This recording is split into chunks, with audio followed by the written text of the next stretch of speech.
These gosh dang slow ass Terminators. Mhm.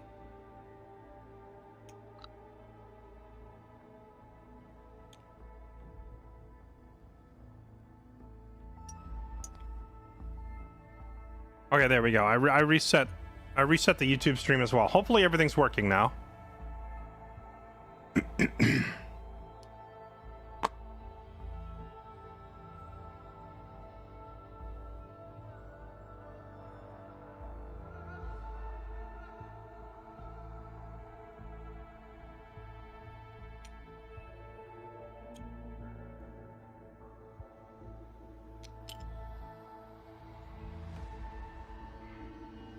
Okay. What's that?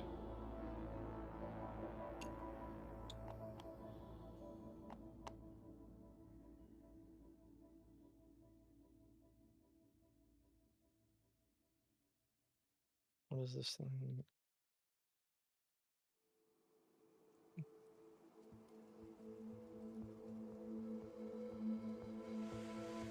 If you want me to just do. They just moved 15 so inch far. buffer. Oh, you're talking about how far they move? Oh yeah, Yeah. 12 inches. Yeah.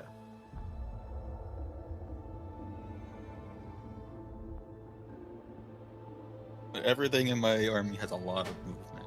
Yeah, I know.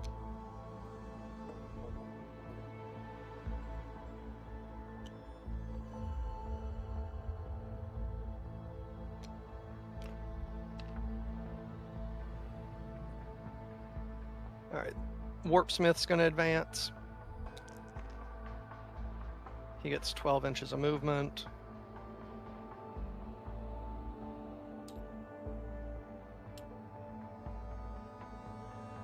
There's a surprising number of guns on him. They're all pistols, but yeah. Oh, does he only get to shoot? Yeah, he only gets to shoot one. No, he can shoot them all. They're all pistols.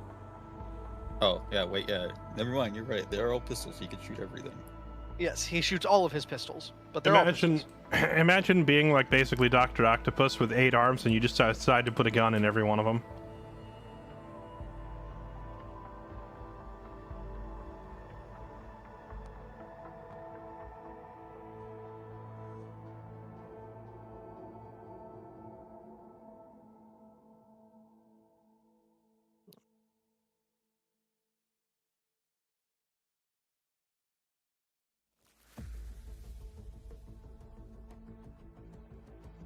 The Forge Fiend also has the same base issue. That's unfortunate.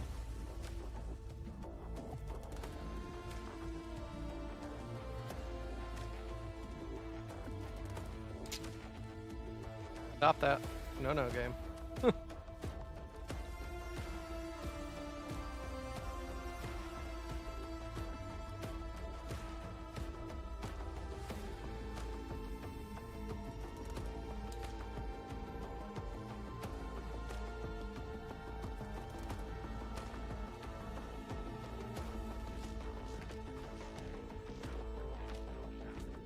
I need these to get way closer together.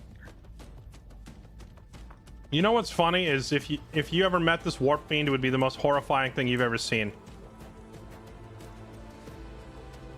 It's like 9 feet tall. It has 8 arms. 2 of those arms are wielding a giant halberd, and the other 6 arms are all carrying guns. Absolute nightmare. And yet, compared to the stuff that it's standing next to, it looks pretty harmless.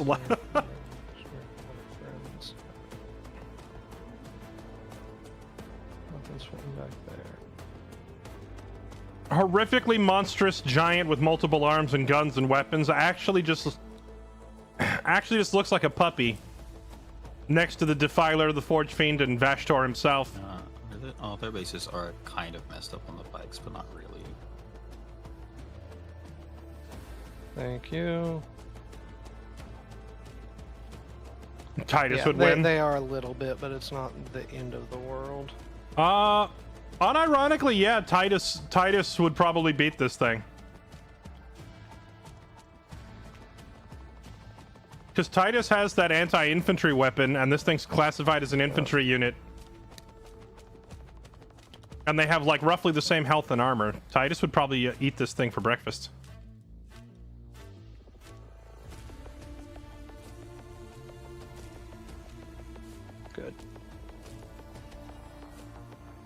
Mitch is Chaos Space Marines. And No specific chapter. Like Thousand Suns or Death Guard or whatever.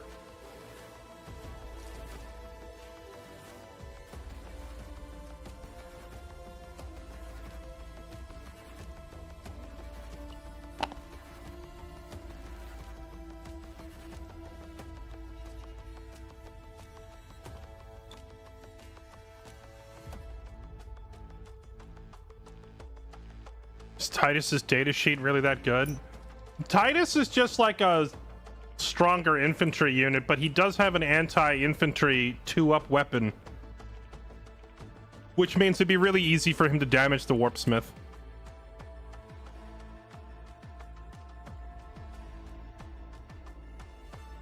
One of the players in our tournament actually ran like the full like Space Marine 2. Is all this loan off that you have is entire. If you've played through the video game Space Marine 2 with Titus and Gadriel and all them, one of our players basically brought that as his army. He had Titus and Gadriel and Calgar and like supporting infantry and a couple of vehicles to lead the charge for the, like basically main character syndrome. Was his army was like the main characters, and it was just Titus and Gadriel and Calgar and all them. there's a shot. No. You do score 3 primary though.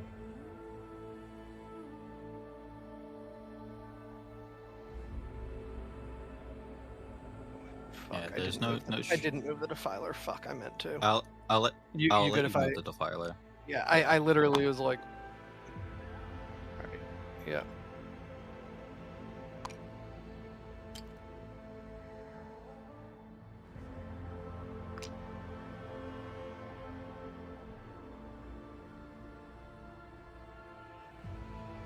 Yeah, you could fit one right there in the middle.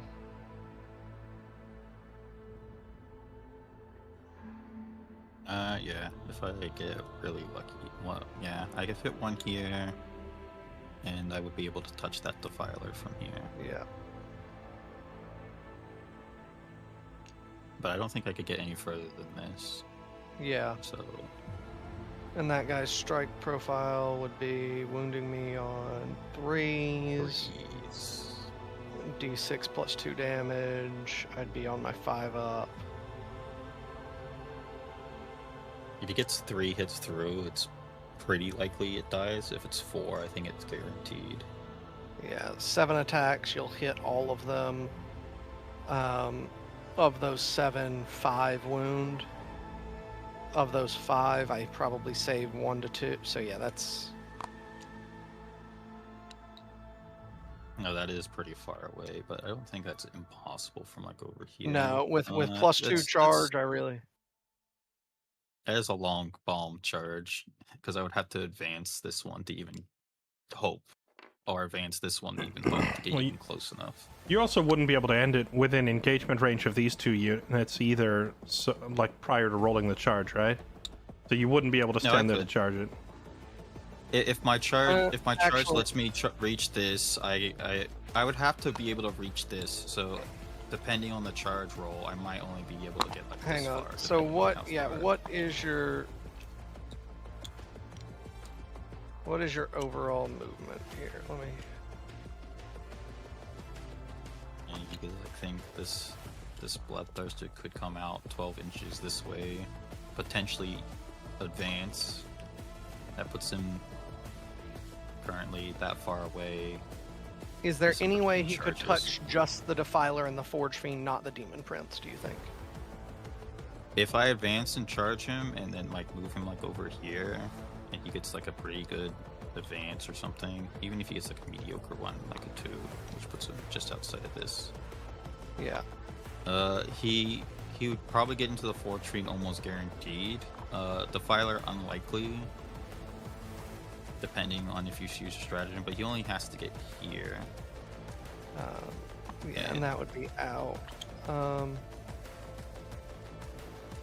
Like he would have to roll a 7 to reach the Defiler in its current spot. If he did, he's in on the Defiler. Otherwise, he can only hit the Forge Fiend or the Demon Prince. That's just Yeah. that specific one. The other one, obviously, he Is the can plus 2 to 12. charge.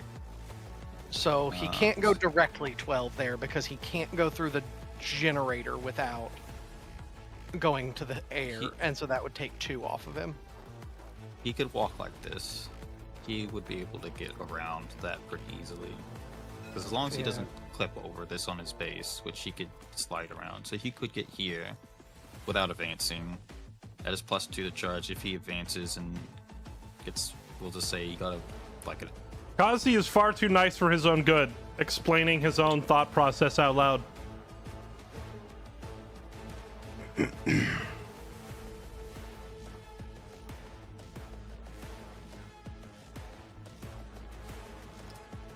Kazi, politest player in the tournament, but has also managed to get to the finals despite being like, yeah, if you go here, this happens. If you go there, this happens. I'm going to go here, and then this is going to happen. Then he wins anyway.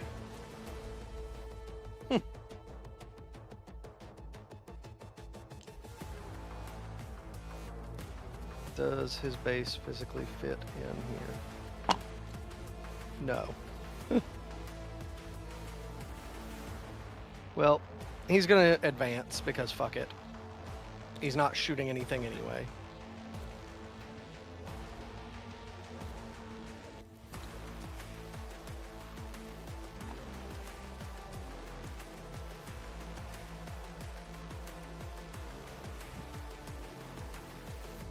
I don't hate that, but that's probably not that useful, honestly.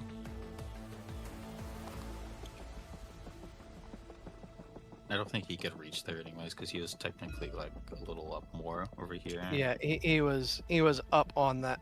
He was up right Like, there was yeah, his he was start, right there. and He 16. might be able to make it.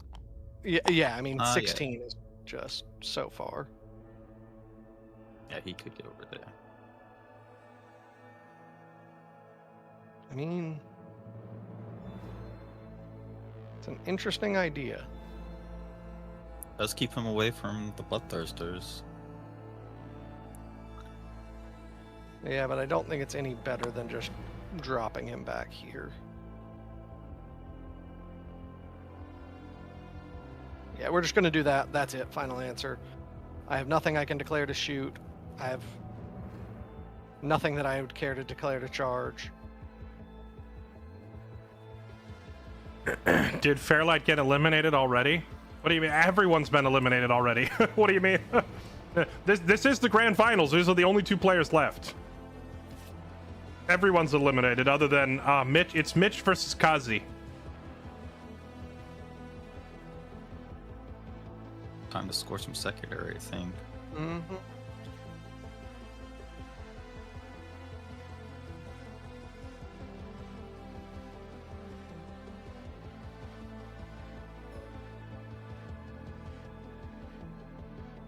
Yeah, I can still get that. I'll throw away. Get rid of these cultists. Get rid of these bloodletters. You will overwatch me, so I do have to be mindful of that. And I could just lose everything. Or 1 unit. Do I want a deep strike anything this turn? I could fit something here. Not super useful.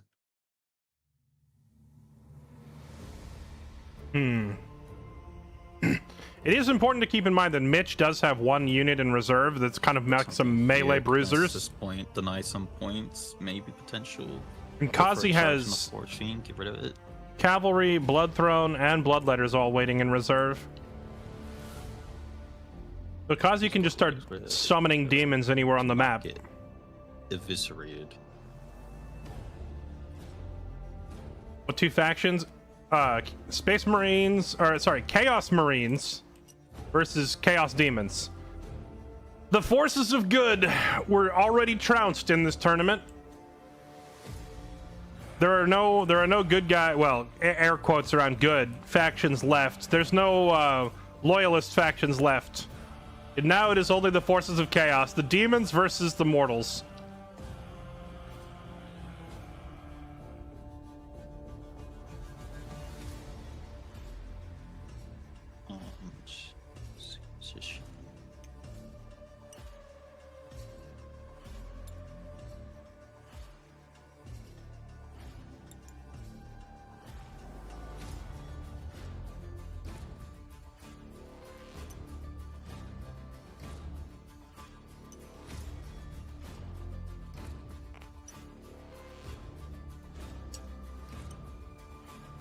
Yeah, that is pretty funny. You could build Kazi's entire army if you were playing Total War Warhammer 3. Because all these demon units are in that game too.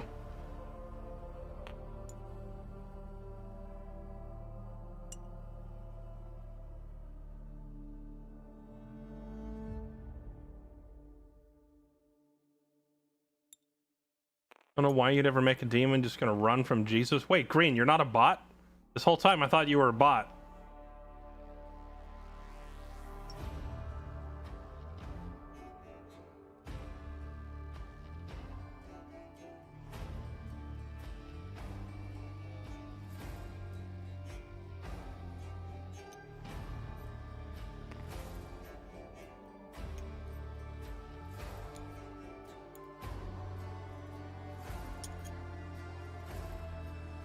Oh, this is a risky gambit that Kazi's going for. I'm assuming he intends to charge. But if he fails the charge, his my end of turn. Oopsies. Like if Kazi fails the charge and leaves his infantry in the open like this, they're just gonna get gunned down pointlessly.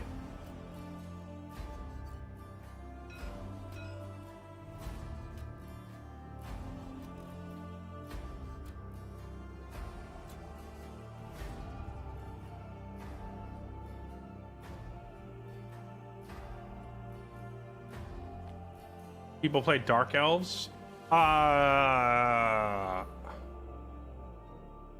Is there a Drukhari army in 11th? I don't actually know. We did have an Eldari player in this tournament.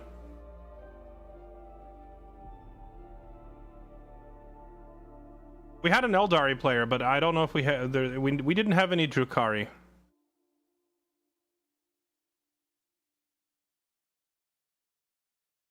Drukhari does have its own army. Okay, yeah. I haven't seen Dark Elves play yet. We did have an elf player in this event. The elf player made it. I think he made it through pools. Yeah, he made it through pools and he made it into elims before he got knocked out. So he made it as far as I did.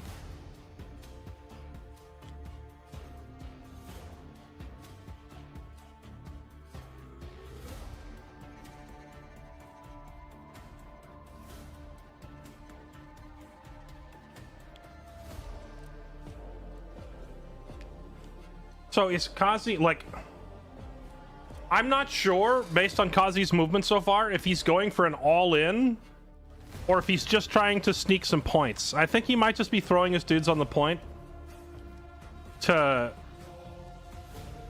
Oh, these guys have 2 objective control. What?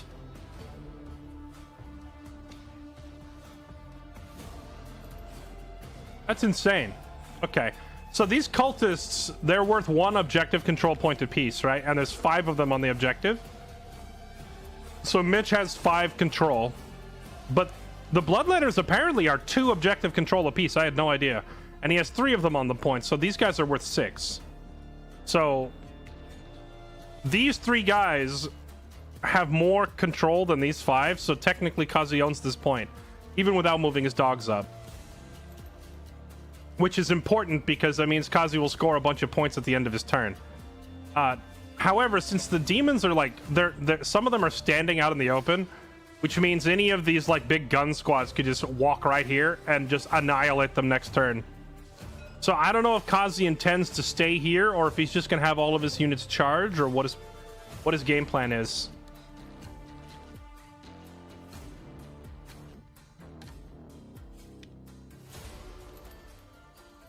Would love to have seen an orc army in the finals, but orcs show up more for the shenanigans than the win. Aren't orcs like literally the highest tournament win rate right now? Orcs are like super meta. The orcs win a lot. We did have an orc player in the tournament, but yeah, he didn't make it to the finals.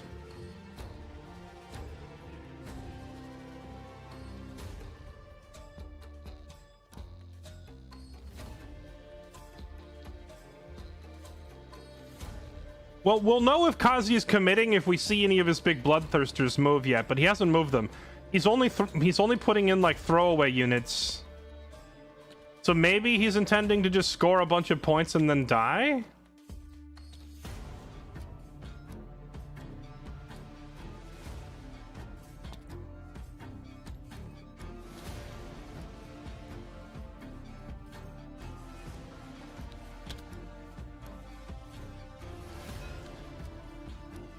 Kazi, are these like clones, or did you actually move into the middle here?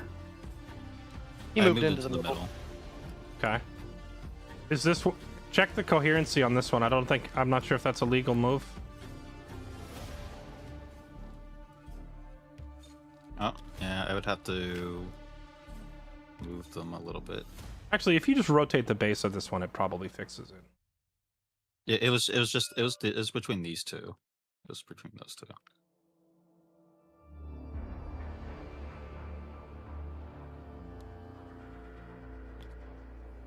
Okay.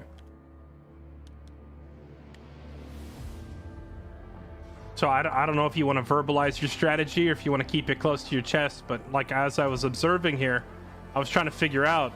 At first I thought you were going for like an all-in. I saw you moving forward, but now I realize it's just the doggos and the bloodletters. So are you just throwing them away for points? I am throwing them away for points, correct. Yeah, he and I kind of are going to end up getting stuck playing cat and mouse with each other because probably whoever gets the bigger charge wins. The big go turn is going to be a lot of what determines how this goes.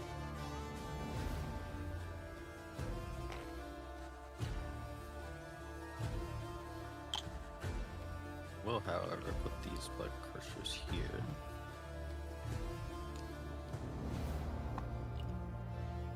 In such a way that I can touch 3 of them on this point. At minimum.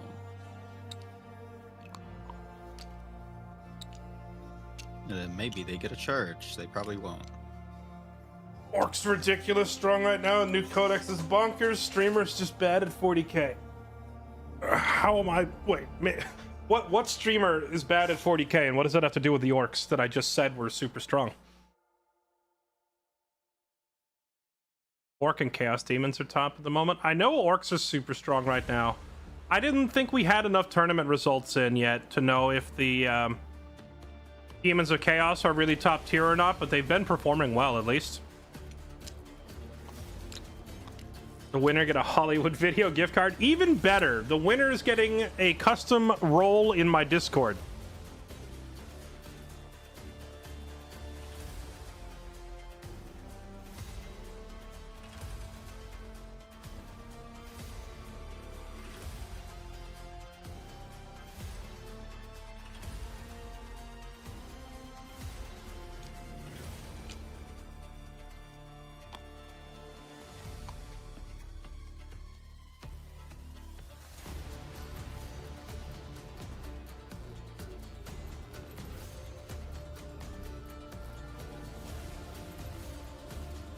I'll watch the hounds, I guess. Get rid of them. I'll watch the blood crushers. Do I want to? Do I want to go now? Probably not. I'm just gonna do this. Let me know when you are finalized.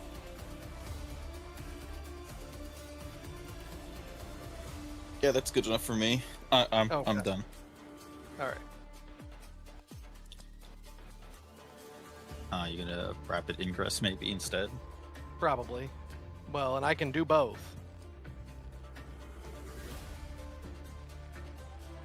I mean, that Because does it's on change pause. things. Like, I didn't actually think about rapid ingress, but I don't But- think I can move the blood crushers in a way to block this entirely from the mutilators. Yeah, I would. Yeah, I would say that right now with. I confirmed before I started drawing bubbles on everything, because that pretty obviously gives away the rapid ingress. I mean, I would know about the rapid ingress threat, but yeah, I don't think even if I was to like try to conga line these blood crushers back, Yeah. I think they could still land in here. Yeah.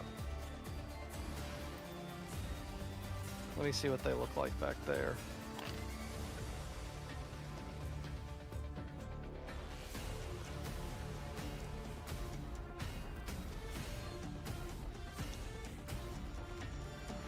Let's see, for secondaries, Kazi has drawn Overwhelming Force, Center Ground, Secure No Man's Land, Defend Stronghold. Mitch drew Bring It Down and Forward Position. I think Kazi is going for Center Ground right now. That's why he's throwing his dogs away. He threw the dogs in there to grab Center Ground points.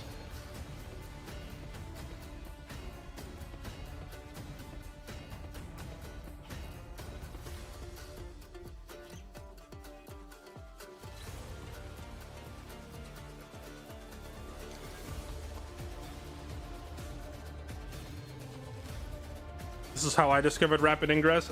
Dude, I watched Reps match against Gray, and he did this rapid ingress with some Terminators and just charges at them though. like directly charged Gray's Knight and killed it in one turn.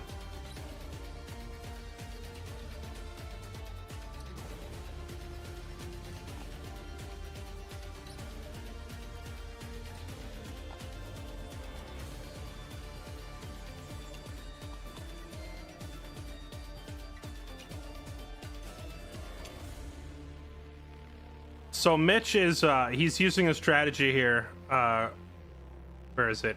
This one here called You do have to keep in mind I do get Rapid Ingress. Rapid Ingress lets him add his units to the board during his opponent's turn. Basically, reinforcements have arrived, so that unit that Mitch had in reserve over there is now jumping onto the field on Kazi's turn.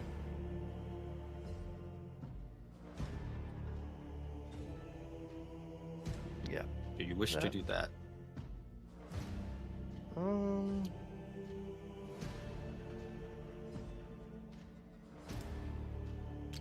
Surge move. I mean, if I take them elsewhere and I just put them over here and I say, give me an 8-inch on those guys. Kazi is way too nice for his own good.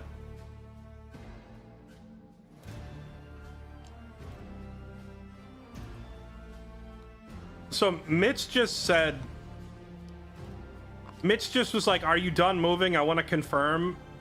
And then Kazi said yes. And then Mitch is like, great, I'm dropping these guys behind you. And then as he was dropping them, Kazi reminded him, by the way, I have a surge move. Which means that my guys can move in response to an incoming threat.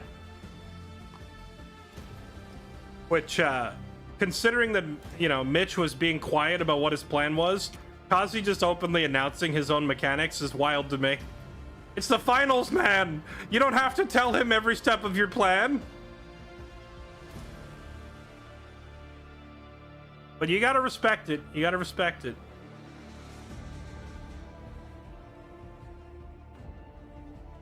I feel like that might be the best play.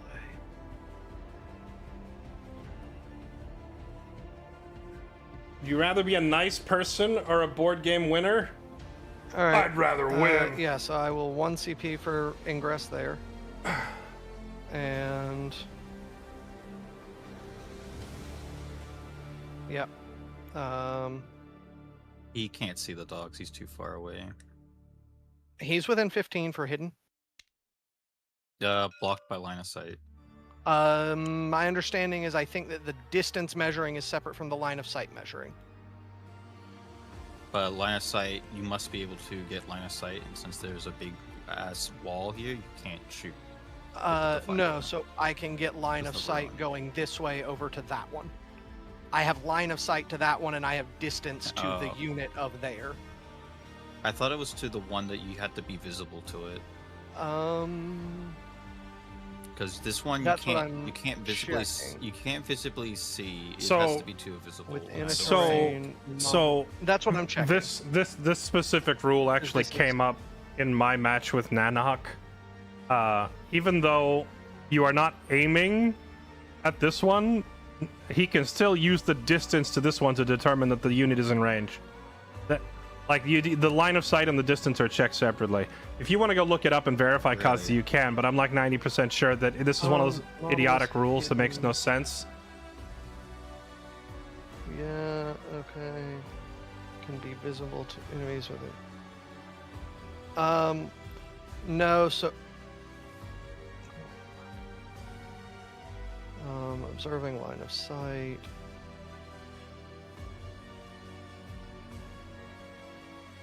I don't know. That one's just very poorly worded. I will say I probably cannot, actually. In which case, yeah, actually... but it would also change, because gone to ground would apply, because you're not... I don't think you have full visibility on one of the My models anyways. Which means that it's a 12-inch detection range and gone to ground. Yeah, but not all of them are concealed by dints.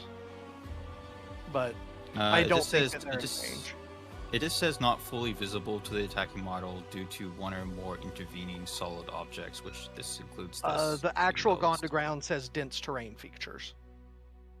Yeah, it's kind of weird. Solid as But- a rule, all dense terrain features gain. Yeah, I guess that's fair. But yeah, I mean, that's fine. I don't think that I reasonably am going to right now. So, your move. Alright, you're not overwatching at all. How long these matches usually take? I'd say a lot of the matches in our tournament took 2 to 3 hours to finish, but it depends on the speed and skill level of the players. This is going a little slower than I thought it would because these two are like really carefully thinking out their moves, because obviously this is the final match, so that they're playing it super carefully.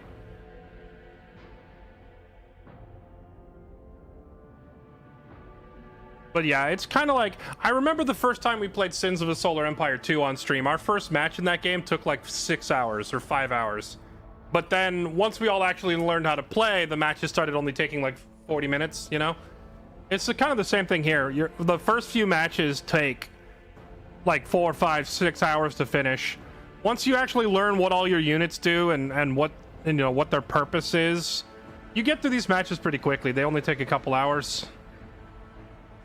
Not too bad for a board game.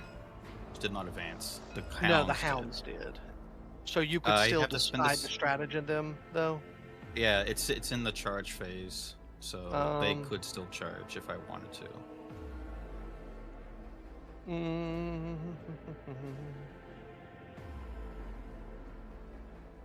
What's their melee profile? Their melee profile's not that strong.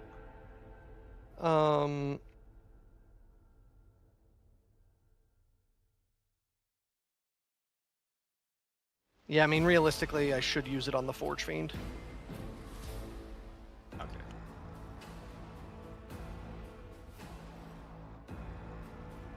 In that case, yeah, the Bloodletters get a 7 on their charge. Yep.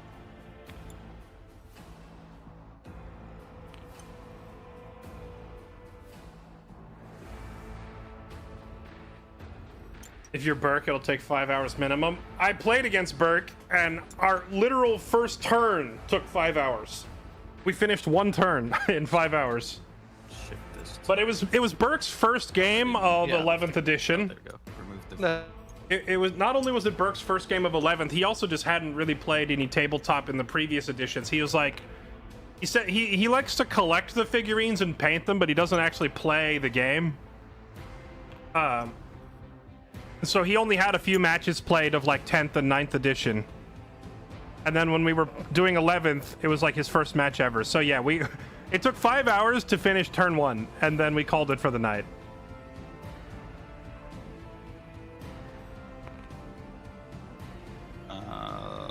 We'll do these blood crushers over here. Charging. They need a 10. No, these ones. Or, into the those ones mutilators. into the mutilators. Okay, yeah. Do I want to re-roll that? I do have a lot of CP.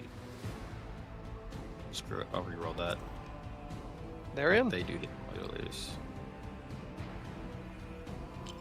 That is on his base.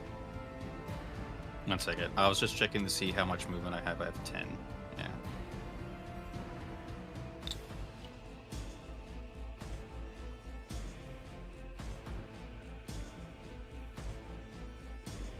You would have to swing like this.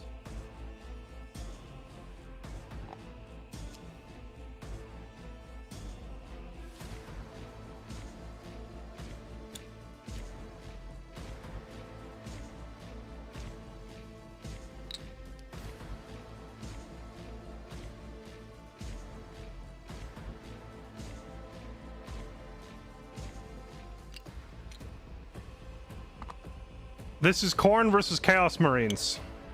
Off of him.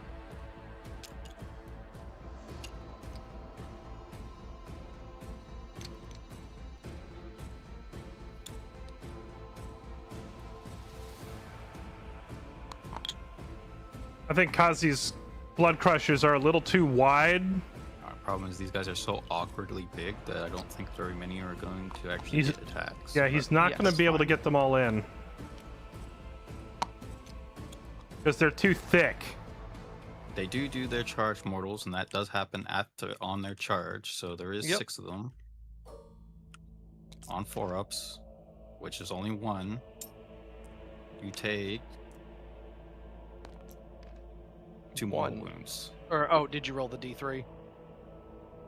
Yeah, it's D3. Yeah, so they take 2. Yeah. No, I didn't know if you swapped out the D6 for a D3 or.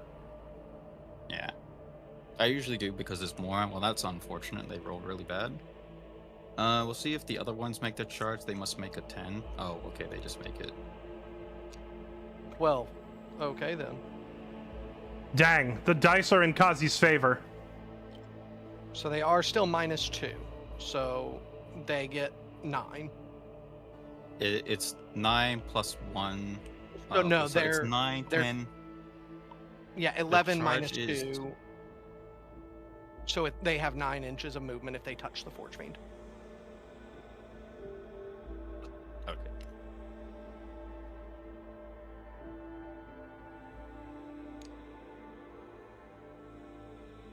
Oh, wait, is that including, because they have 9 plus 1, so it's 11 They have 10 minus plus 2 is 1, 9, which would be yes. 11 minus 2 is 9. Yep. Yeah, okay, yep. Math checks out.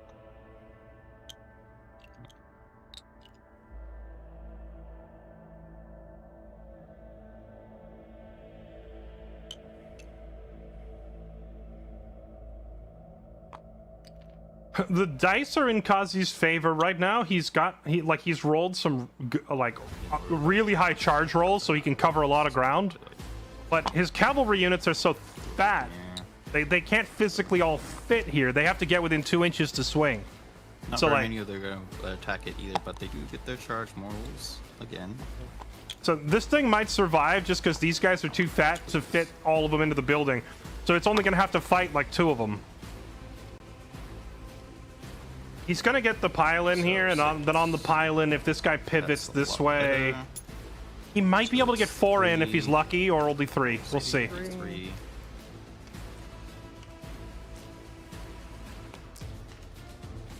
He takes 7.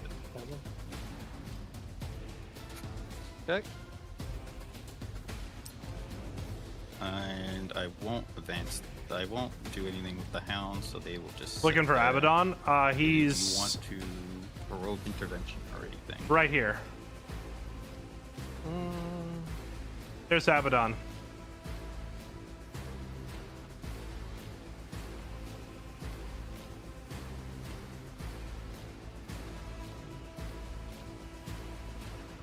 No.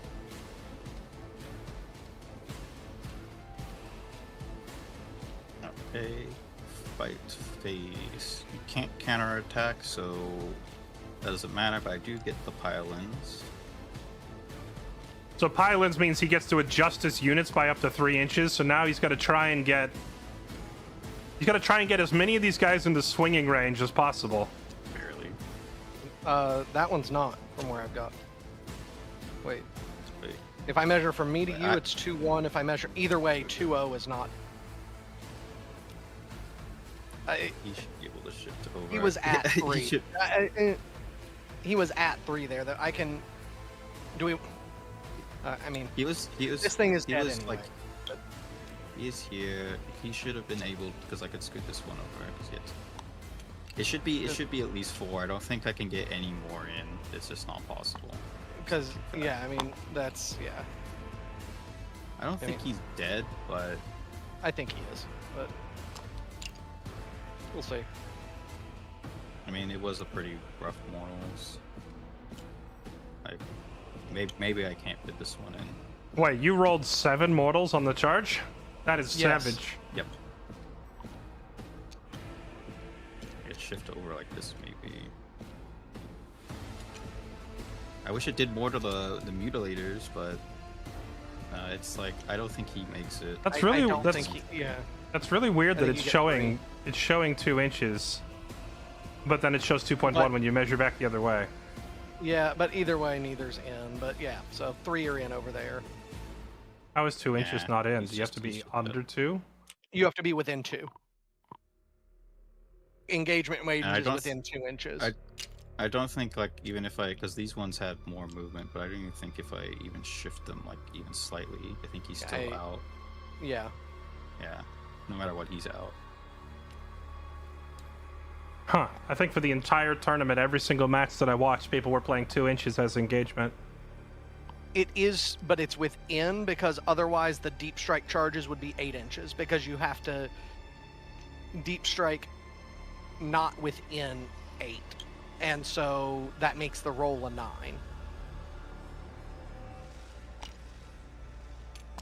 No, they are actually rolling the dice. I just haven't been I haven't been turning the camera over there to look at the dice as they roll, because they haven't had any like big rolls yet. Although I would say these guys making that charge, Sure that was letter gets in here. basically he got to roll 2d6, right? So the highest you could roll 2 6s would be 12. He had to beat a 10 to get this, and he rolled a 10. So like Kazi got pretty lucky with that charge. And then on top of that, the Blood Crushers have a unique ability where before they even swing their sword at you, they just kind of headbutt you with their horse demon dog thing, whatever. I forget the name of this cavalry unit. But like when they charge you, the mount itself headbutts you first. And the mount's headbutts did 7 damage to this 12 HP unit. So they've more than halfway killed it without even swinging their swords yet. So that's like some really, really lucky rolls from Kazi to get a long distance charge and a high damage charge. And then he also succeeded the charge on these Blood Crushers getting into the Mutilators. So basically, Kazi's about to wipe a lot of Mitch's army off the board. However, this does mean that Mitch is going to get to counter a fire with his Defiler. The Defiler is just going to like open up its cannon, and it's probably going to kill most of these Blood Crushers next turn. These Blood Crushers, I don't think there's anything in position to kill them. Like, they're going to wipe this mostly for free. Because I don't think these Terminators pack enough firepower to shoot them. Whoop, my camera.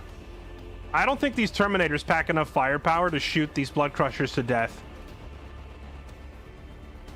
Selecting one that you have already attacked until the end of phase, I can reroll hit rolls, and if I'm below half strength, I can reroll wound rolls. Okay, alright, so we'll start with the Forge Chain. So 6 attacks hitting on 3s.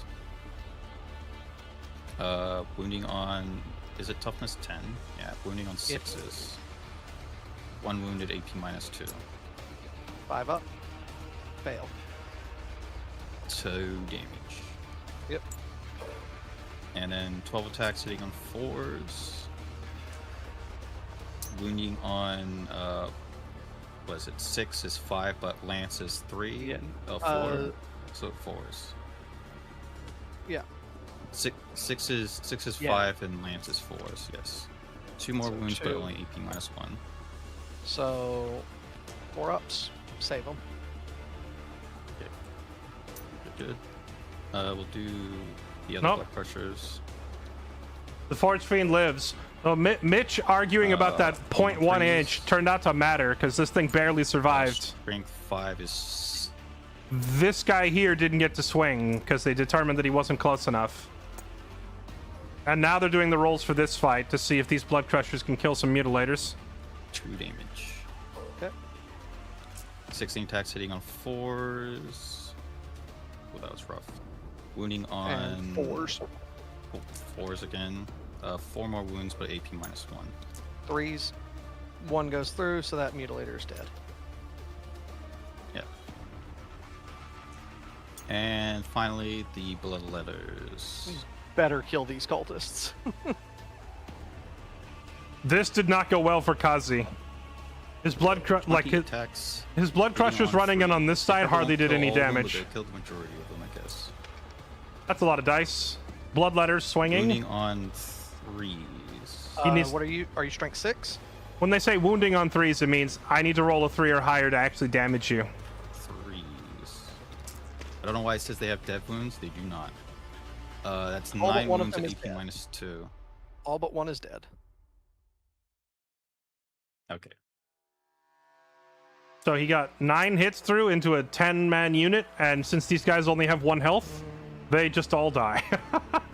A lone survivor. Okay. My crackback. Yeah, it is your crackback. How many blood crushers die? All right. I am going to spend my CP here for persistent assailants.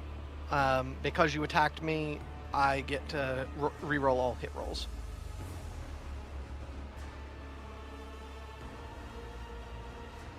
Yep. Are you able to see it? Or Yeah, I saw it. I just see it. I didn't see oh, cool! It does load in now. Then, interesting. So they are going to pack Well, for. It's one of the ones that I can't see in front of the recent Warflame or Fleshy Curse. Oh, okay. They are going to pack for your T7. Yeah, they will pack for sustains. This is their leadership. They fail. They take D3 mortals. They take 1 mortal. All right. Now we are going to start with Kravik Morn. He's got 7 attacks here. He's hitting on 2s, re-rolling with sustains. He is strength 10, so 3s. AP 2. And yeah, dev wounds. So that's 1 that goes to dev and then 4 at AP 2. The 5-ups. That's 1 is 2 dead damage and each. 1 takes 2 damage. Yeah.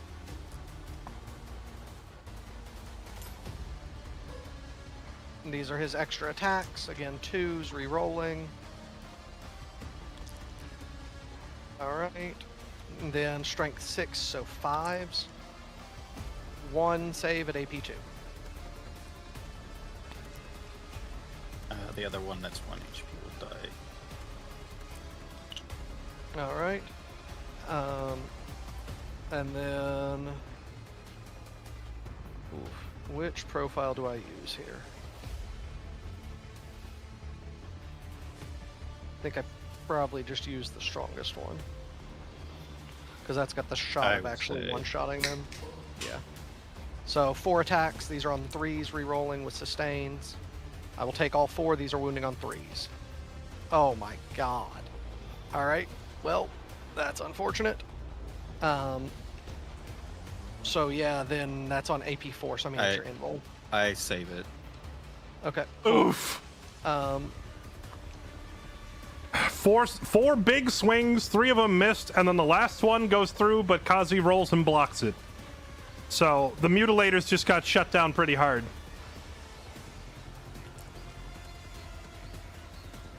Yep, so nothing. And the Forge Fiend gets to kick you guys, I believe. Does it get -1 from being damaged? Yes, it does. So it's on 4s. That is 1. It's strength 6, so 5s. Nothing. Okay. That is end of fight phase. Okay. For scoring, I got Secure Nose Man's Land and Center Ground. And I can't get Defend Stronghold until the end of your turn. Okay. It is also No Man's Land is now my Shadow of Chaos because I control 2. So yeah, the Forge Fiend and the Cultist might potentially die to the Battle Shock roll. Alright, so flip my secondaries, behind enemy lines, and center ground. Alright, and then... I forgot to do consolidations, but I don't think I want to move any of my dudes, so they'll just stay. So Abaddon... our professional rules lawyers are pretty adamant that you can swing on 2 inches. I don't know if that is relevant over here or not. Engagement range is within 2 inches. That is... It would be 1 extra attack, so it comes down to if there's a large majority. let me would look- roll it. So, Let me look it up myself. so my case for it is Deep Strike says not within 8. We all agree that that means that you Deep Strike in as close as you can get. You still need a 9 to get a charge in. because they have to be within whatever number you roll. But you said if Deep Strike says not within 8, that would imply 8.1 or higher is not within, right? Correct. Which would then imply that 8 is within. So 2 would be within. So by your own logic, 2 inches would be swinging. If it is exact, though, then an 8-inch charge should work. If I can stand exactly on 8.0, then I can touch you on an 8.0 roll. Which is why you can't be within 8 inches. But that would make 8 itself not within, because an 8 would not get me into you. Right, which is why you have to be 8.1, because then you're not within.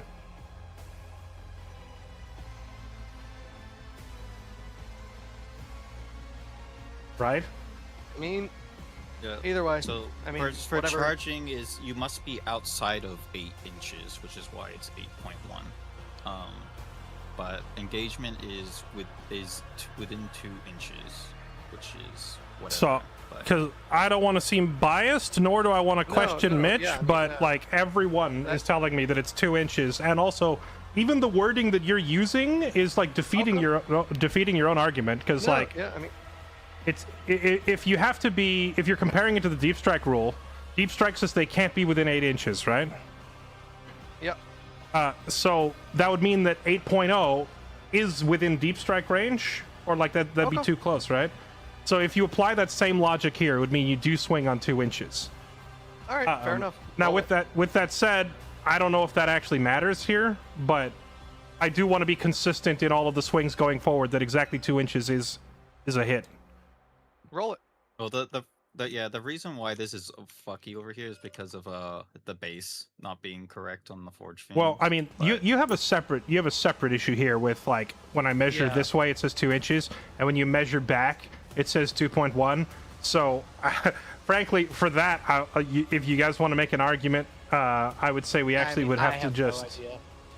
I would say But we'd it's- actually it's just have because to if you draw the If line. you look at the base here, Yeah. you can see how the circle is when I have the 2-inch barrier around it. It's not actually drawing from the edge of the base; it's drawing from that circle, which is why that is 2.1.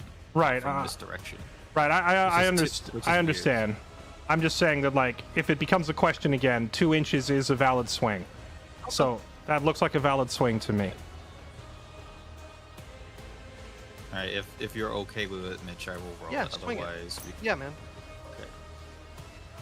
2 attacks hitting on 3s for wounding on 6s. No wounds. 4 attacks hitting on 4s for 1 wounding on 4s for 1 wounded AP minus 1. Saves. Didn't matter. Love Yes. that. So it did not matter. There we go. All right. So I owe you battle shocks.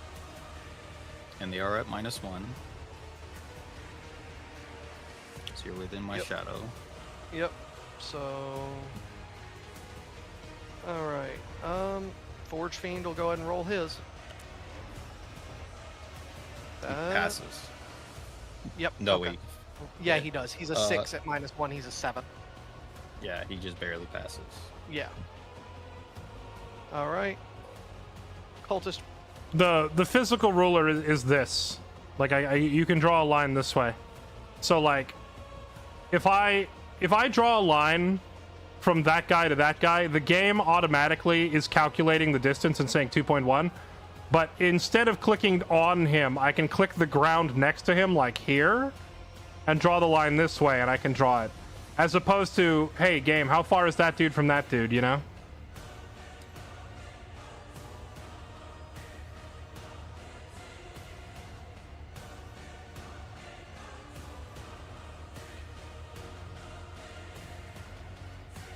In this bubble, they can search, but it must be to the closest unit, which is the cultist. So they would go Yep. to the cultist.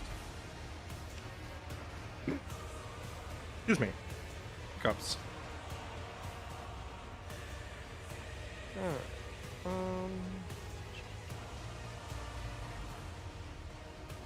The cultist is going to fall back.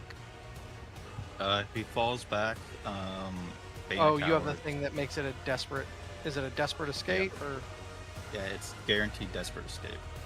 Okay. Oh, I figured out why these ones have dev wounds, because these bloodletters are meant to be the ones attached to skull paper. Oh.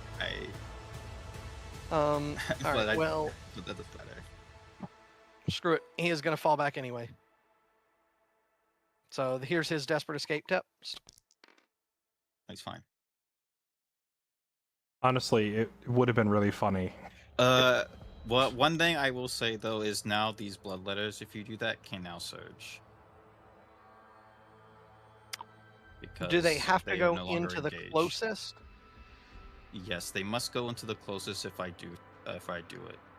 Oh, and then I'd have to go into. They would basically get to touch Abaddon's unit. Oh, that makes it weird. They would touch Abaddon.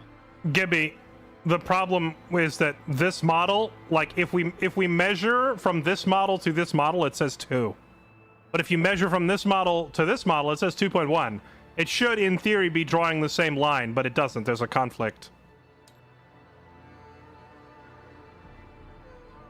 All right.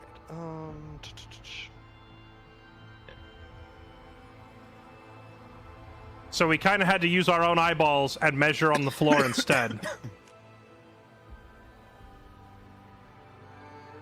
So this guy is running, screaming, and panicking away from the demons. Or... So did you end up deciding not to fall back here, Mitch? Yeah, I think so, because otherwise he gets free engagement on Abaddon. Yeah, I told him that I should have told him before he actually rolled for it that the bloodletters, because it's a normal fallback is a normal move, so it does trigger the surge. If he ends within 8 inches of them, which he doesn't have enough movement to get outside of 8 with his cultist. All right. Kazi once again being way too nice, because Mitch was about to pull this guy out, and then Kazi's like, all right, but if you do that, I get to charge you. So Mitch changed his mind. Kazi can't help but coach even his opponents in the middle of these matches. But yeah, like the Coronate demons have an ability where if an enemy moves near them but not into them, that they get to suddenly move on even though it's not their turn. So if this guy tries to run, these guys get to trigger a move to walk up and basically get in the face of these guys and keep them locked in place, which would prevent them from shooting.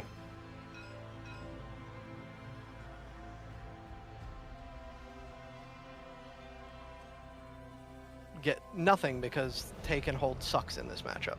Love that. Cool. Well, I did hit very lucky charges. Well, actually, I didn't need the lucky charges, to be honest.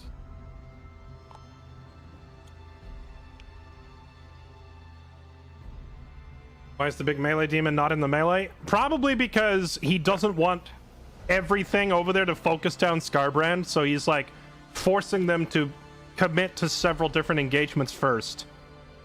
Because I guarantee 2 off of that hound. Here, I could surge him. Mm-hmm. Although they would have to go into the Demon Prince, which you'd probably enjoy. All right. Would you like to surge him?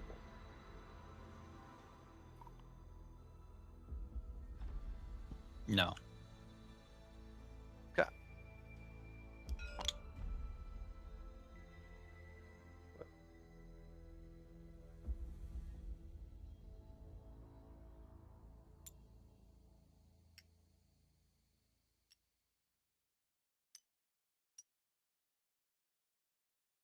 Will you, or actually, I'll 2-inch bubble these guys.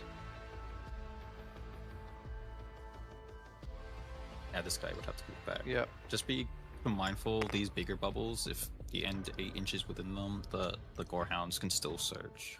Yep, into the Demon If I Prince. surge. Yeah, into the Demon Prince. Unless I put something closer. It's actually looking like I might want to do it. Yeah, you gotta watch these guys in the building.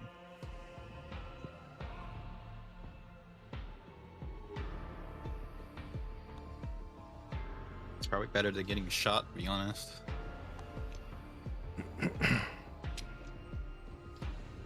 One thing's for sure, when Kazi's next turn rolls around, we're gonna see all 3 of the big demons go running in. So it's really gonna, like...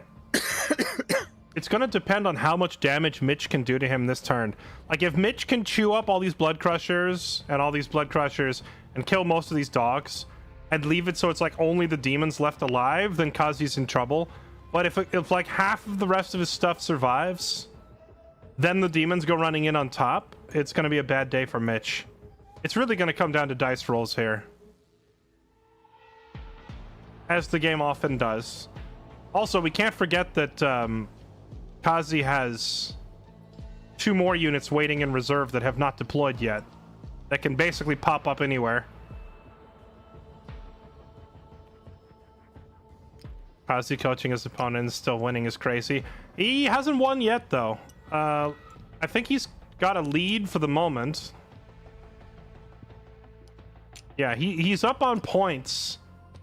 Honestly, this is kind of what happened when I played Kazi. He got up on points, and I managed to kill his entire army, but he had so many points that even with his whole army dead, I couldn't catch up.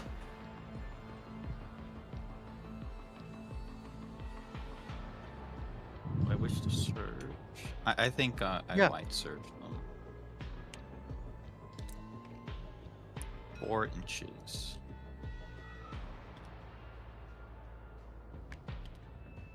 So Demon Prince, or hang on, before you do, Demon Prince is a monster. Yeah. Okay. Does that change anything for me? So he, I believe, can still shoot. True, but it will be at -1. Yeah. But he does get he does get to reroll 1 hit and 1 wound roll in shooting and fighting. And he gets +1 to wound because he's standing on an objective. True, but I can't stop that. It's probably better that he only gets to shoot the dogs, and then not everything gets to shoot the dogs. Yeah. Does your surge move allow you to end engagement of multiple units, or only the one thing you're moving towards? Whatever, it's per model base, so whatever the model is closest to. So this gore hound would have to go 4 inches closer to that cultist. This hound would have to go 4 inches closer to that demon prince. This And you hound would have can't to go end closer within to demon anything prince. that's not the surge target. Yeah, that's what I meant. Was like, do you have to only go that target and not touch the others, or? Yeah, so this hound can't surge into this. Oh, it can actually, because it's 3.8 away, so he can surge into the Terminators.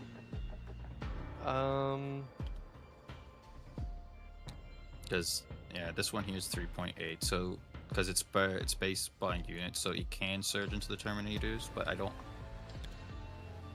have to get it into the. I think no matter what. It gets Wait, into the no, it Terminators. was closest to that cultist, so it can't end with the Terminators. That one cultist. Okay, so it has to be outside of. And so yeah, it has to be out of the Terminators.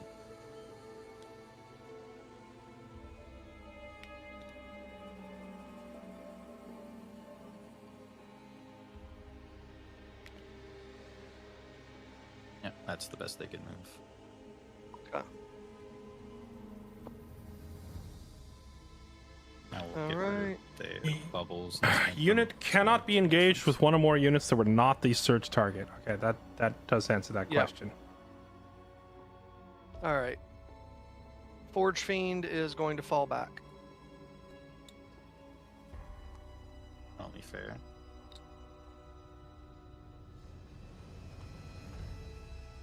Oh, but if you do that, these get the surge. Do you want to do that? Jesus Christ. Yeah. Let me just unvert so that he goes back to where he was. Kasi! Oh. It's the rewind. It'll put him exactly where he was because I don't have his movement stored. I know. Kazi has clearly not read Art of War. Or who was it that said never interrupt your opponent when he's making a mistake? Kazi's like, hey, you're about to throw the game, are you sure? Over and over again.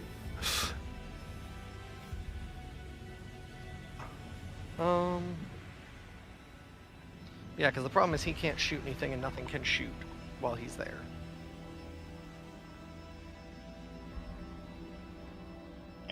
And the problem is if he falls back, these guys get the surge, and they would go to probably Vashtar or the Forge Fiend, depending on where the Forge Fiend goes. Potentially into the Defiler if they roll high. Yeah, Jesus, this is annoying to fight against.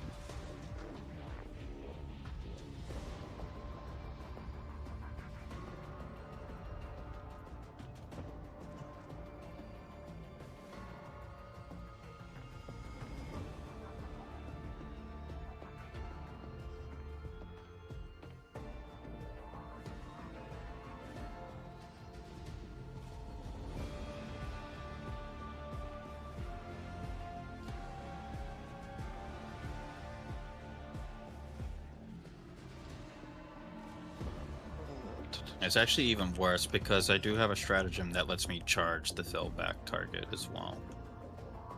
Yeah. It does cost 2. I think it does cost 2 CP though, so it's very expensive.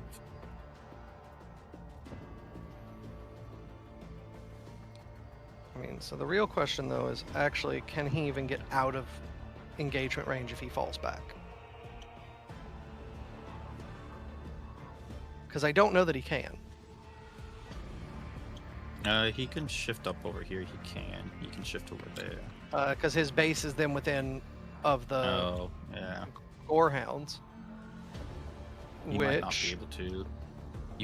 Can he just Mute Kazi in Discord? Why? Do you have some secret you need to tell me that you don't want Kazi to hear? I hate to break it to you, but I think the players can see the Twitch chat. If we had like a $10,000 prize pool or something, you know, then I wouldn't want them looking at Twitch chat. But there's no money on the line here.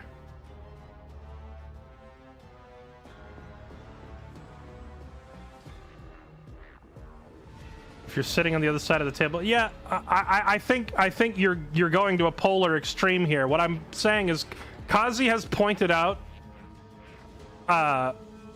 like gotchas or mistakes, like 7 times already in just this match. I'm saying he's too nice for his own good. It's one thing to point out gotchas, but it's another thing to constantly be like, oh, you probably don't want to move there because I can get you. Although, if he still wins after doing all that, though, like, ultimate Giga Chad status. Touch Abaddon's. Yeah, because you've changed where Abaddon is and stuff, Yeah. and moved other things, so you would have to re-roll the roll if I would. Okay.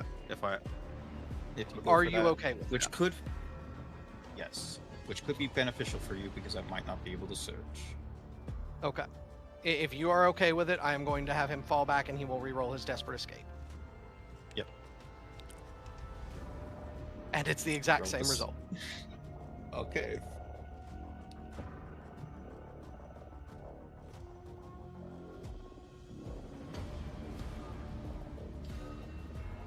And I'm obviously going to surge. I only need a 1, so it's pretty much guaranteed. And it's a 4. Yep.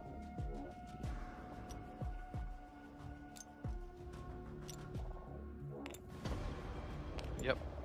Now, the Bloodletters are probably still dead, but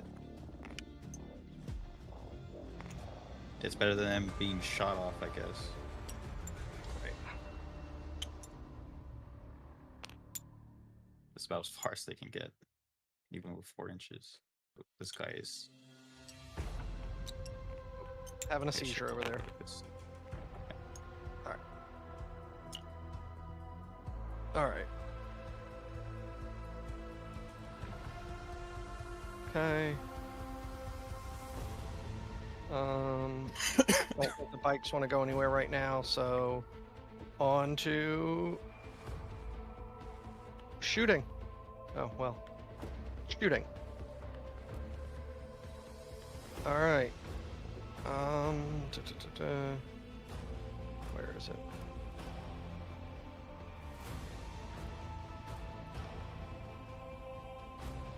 Yep, I'm gonna point blank destruction Abaddon squad.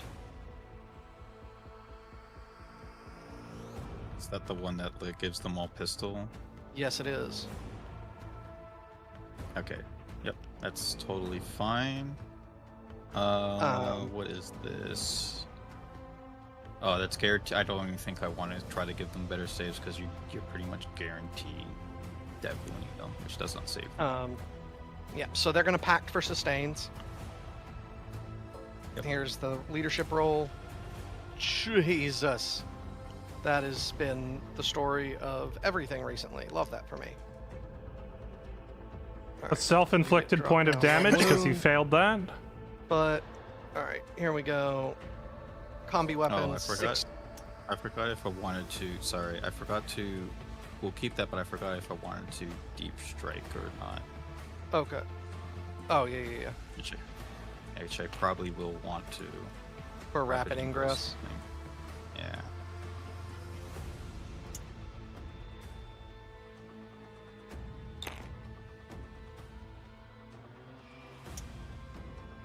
And I'm probably gonna go somewhere here.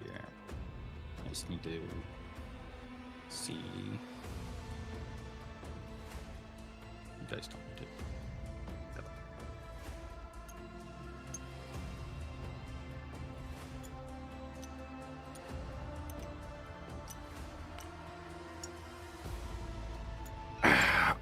I think there's two different extremes to that spectrum, Chad. I see the conversation going on. I think warning your opponent about gotcha mechanics or things to like, oh, don't forget this ability is still in effect, yada yada. Obviously, it's just good etiquette to remind your opponent about abilities that they might have forgotten about and stuff like that. On the other hand, things like, you probably don't want to move there because then you give me line of sight and I can shoot you. Like, basic things like, are you sure you want to let me shoot you? I don't think you're under any obligation to constantly remind people that sort of thing,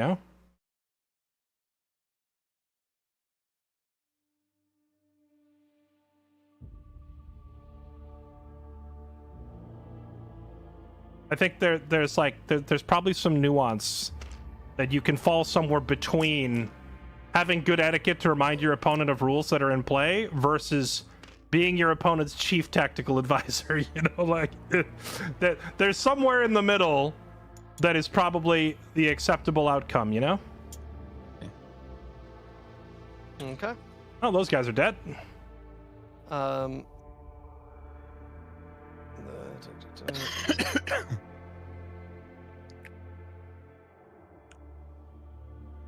right. Heretic Astartes Demon Prince is going to shoot into the doggos. Roger. Will he pact? He is going to pact for sustains. Here's his leadership. Forget people spend thousands of dollars and hundreds of hours painting plastic men and travel off the country to play. There's no nuance. You always go 100% Kazi. Probably not. I would just disagree.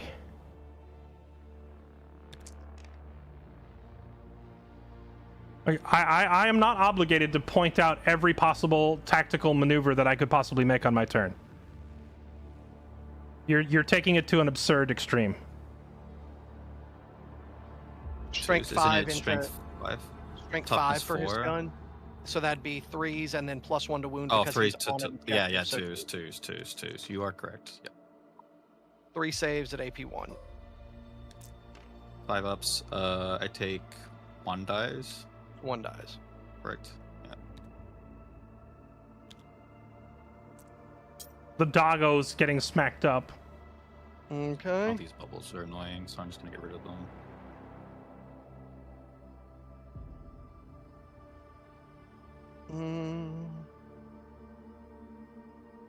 Okay.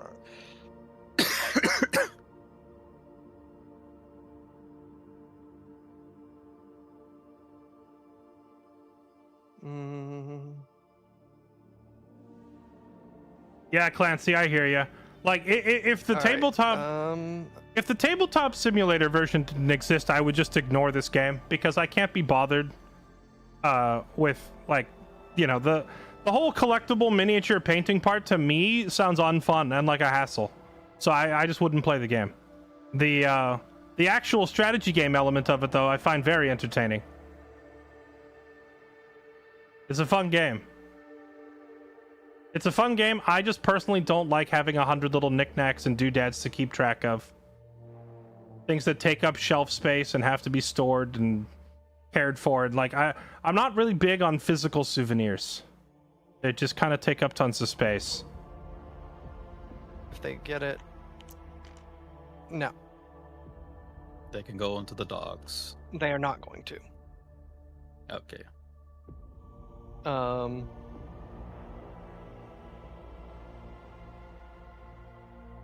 I want to see what the Defiler rolls because I don't have to take it either way. What could he do with a 9? Really not I don't much. think he can. I don't think he can even get over here. He's too fat. Yeah, I don't think he can. Alright, yeah, so on to fight phase. You don't want to do Vashtor? Nope. Okay. Fight phase. You do get to swing first. That is why I don't want to do Vashtor. Ah, okay. Yeah, you want to get rid of these crushers before they do Yep. something. So my pile-ins first. Yeah, pile-in.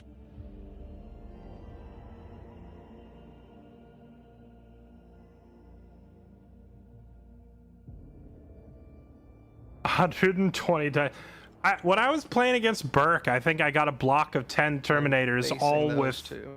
what was it? They all had like the twin lightning claws, and I got them onto Burke's Maliceptor thing when he was playing Tyranids.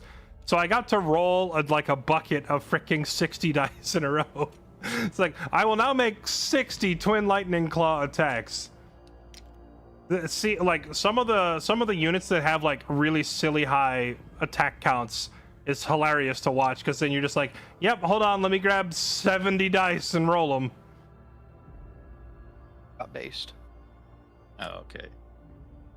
I'll give it to you. But now my measuring is not working. That's lovely. Yeah, he's 2.3 away from that one.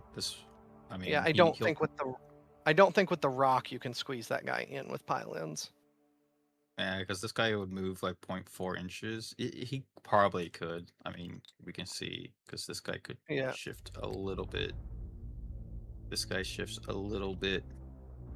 It's within 2, but it's the same issue Okay, before well- where it's. That's fine. Yep. So that.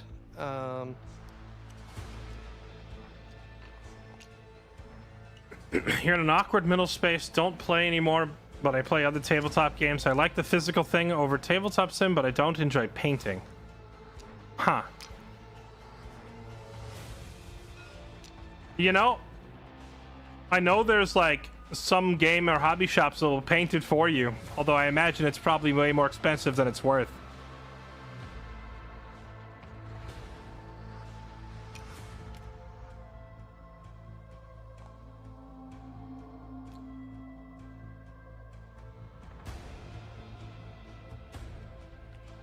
Oh, well, they might as well pile in, but I think Who's winning?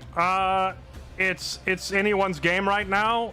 The game is likely to be decided by this upcoming phase, and by Kazi's next turn.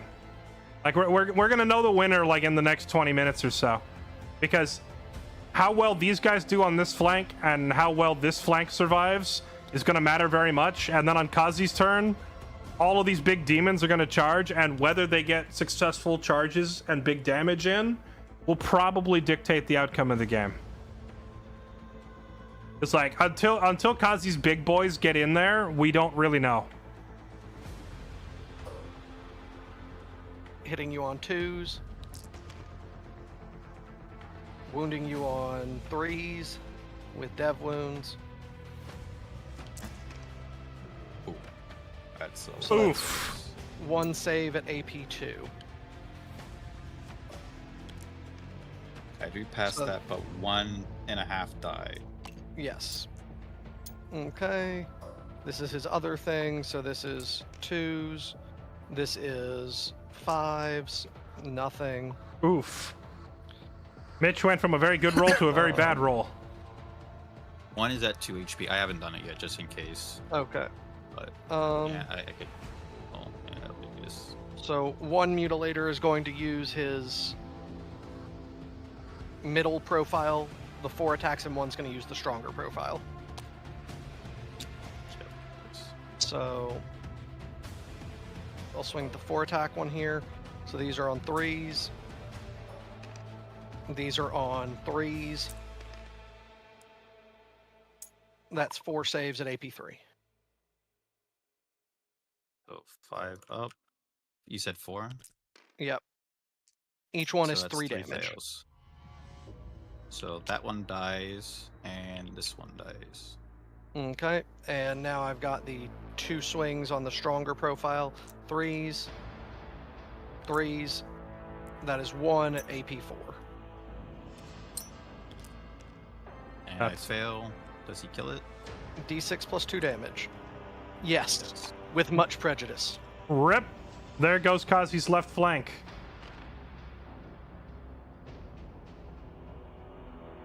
All right. So it is my Your swing? now.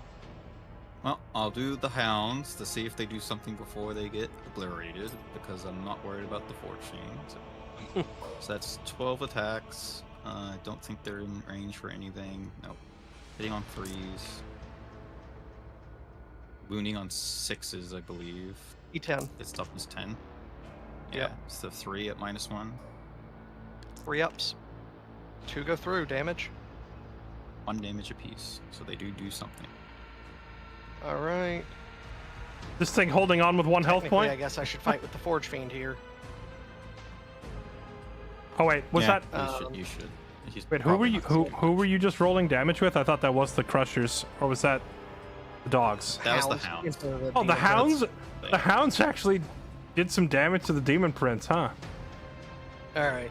So here's 2 attacks on 4s, both hit on 5s, 1 wound at AP nil. So 3 up, I 2 save. damage. Okay, cool. All right, you can probably go and kill the Forge Fiend. Yeah, That thing we is don't have lance insanely this time, but that's 10 attacks hitting on 3s. giga dead. Oh wait, no, actually that was a on crappy roll. 6s. Oof. 20 attacks hitting on 4s. Wounding on 5s. 3 Wait, wounds. I think that's enough to AP kill. -1. 4s, 2 go through. 1 damage each. Oh, they're only 1 Yep, damage He's apiece. down to 1 HP. All right, never mind. He is hanging on with 1 health. All right, I would Demon have rather Prince. have him die, to be honest. Yeah, Demon Prince. I can't believe it. He's got a fucking pack for sustains. So leadership, he passes. Thank God. Or wait, am I within your shadow? Does that count for all leaderships? That's only battle shock tests. Only battle Okay. shock tests. Okay. So he has sustained, so he is going to use his strike.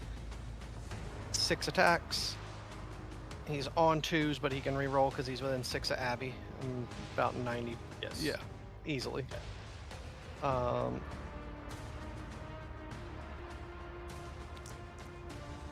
We'll take that, and he's strength 10, so 2s. Yes. And he will reroll one of the ones because his Demon Prince ability Yeah. thing. So that is 6 saves at AP3. 5 ups. He kills all of them just barely. Okay. Rip. All right.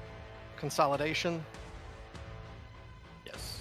All right, well, those rolls went pretty well for Mitch. He wiped out Kazi's entire left flank and center column. But Kazi does have the 3 big boys, so really we're going to see how much damage the Master Demons do this turn. Kazi is going to need to roll some really good charges and really good damage on his demons to bring this back.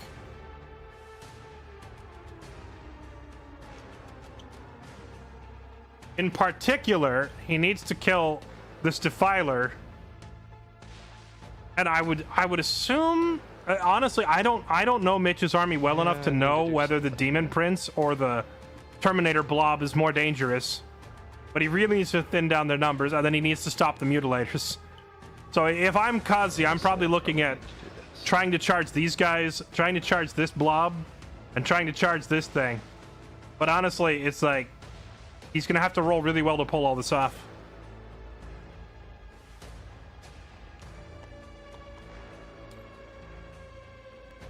Alternately, maybe you could just have both of these demons go straight into the Terminators and ignore the Mutilators for one turn. You could probably get away with ignoring them for a little bit. Wait, hang on, not that. Where's my center? Area denial.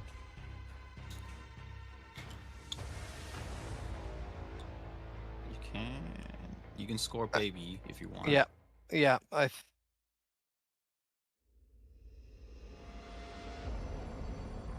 think that is the play. Consolidations don't trigger your thing, no, do they? that's movement phase only. It's movement Okay. phase only. So you don't have to All worry right. about that. Those are my consolidations. I can't consolidate anything because these blood crushers can't really move because they're stuck. Which one are you talking about? Alright, You do Epic so Challenge? You get 3 primary. Three dude, 'cause you primary. do get- End of my turn, I control a central. He could gonna use take Epic baby Challenge to center ground. specifically target Abaddon, yeah. yeah, and then I score defense. And Although- then I believe Skulltaker already has precision, but I don't know if he gives it to his whole unit or not. Let me see.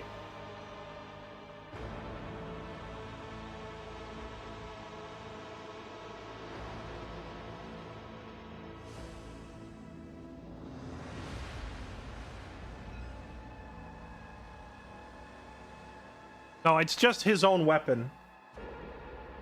He'd have to roll incredibly well for Skulltaker to kill Abaddon then, but he doesn't extend it to the whole unit. He just has it on his own sword. So Skulltaker can specifically target the leader. The rest of them would have to pay a command point to do it. Kazi does have this thing in reserve, which I would be shocked if he doesn't bring it out right now, because the game's about to be decided and he probably really needs it on the field. Alright. I gotta get rid of that Forge Fiend. If it's well, no, I understood what you mean. I'm saying like he could have spend a command point for Scarbrand to be able to specifically attack Abaddon, or he could just let like this guy could try it, but Skulltaker doesn't extend precision to the whole unit. It's only for himself.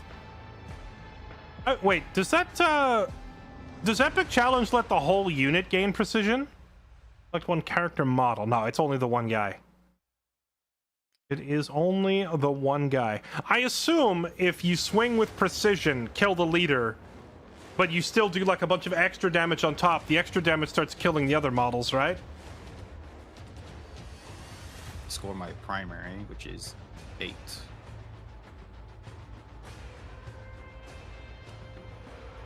So I own this one and this one. yeah, that is just And that insane is to me. his. But that Kazi has lost. Alright, that's we'll that have much these of a blood. difference between the two primary things. Kazi has lost Yeah, a bunch of I units, but he will has scored fall so back many these blood points. crushers. It may not I do matter. get the charge after falling back. Because of the How do you use Epic Challenge more on knights? Wait, when you say knights, you mean like Grey's knight army, or do you mean what knights? You mean like Imperial Knights or something else?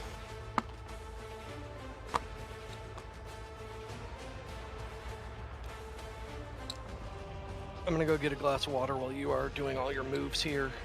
okay, If you need to roll advances and stuff, go for it. Roger. Well, I mean, it's all on stream, so everyone will see me doing stuff.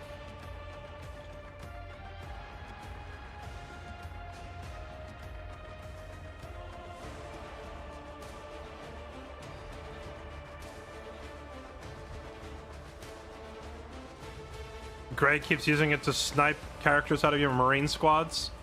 When you say snipe, do you mean with a gun or do you mean like in melee? Because the thing does say melee attacks, so if you can't use it as a gun. Skulltaker getting in there.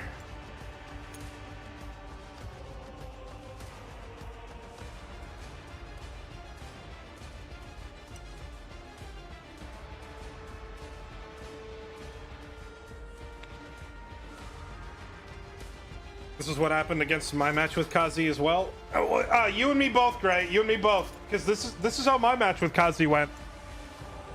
I eventually killed all of his demons and I killed all of his big bloodthirsters. But Kazi had like taken so much territory early from like jumping on all the objectives that he racked up so many points that even once I wiped all of his demons, I couldn't take enough objectives to get enough points back to catch up. So he very much favors he throws his units away if he has to score the maximum amount of points like every turn. Which it's very effective.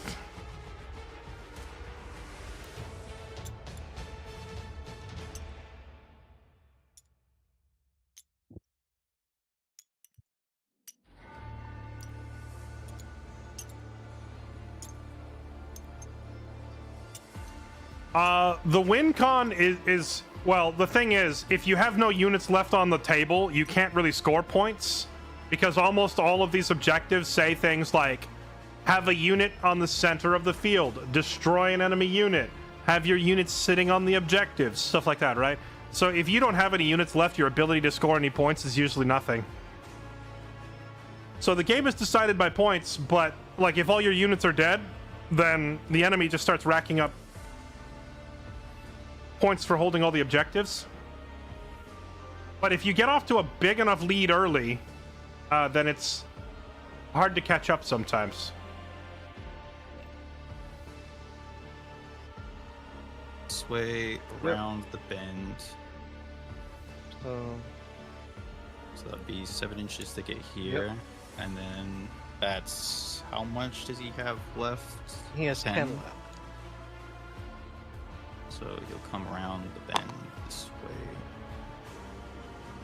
And then he can rotate, because rotate rules are hilarious. Yep. Well, here it goes. The all-in. The demons are going in. This bloodthirster, he's just gonna jump right up like this. Yep. And Scarbrand. Actually, do I want him? I might want Scarbrand there instead. I do need to deal with these pesky mutilators. They're off on the side being annoying now that they killed those crushers.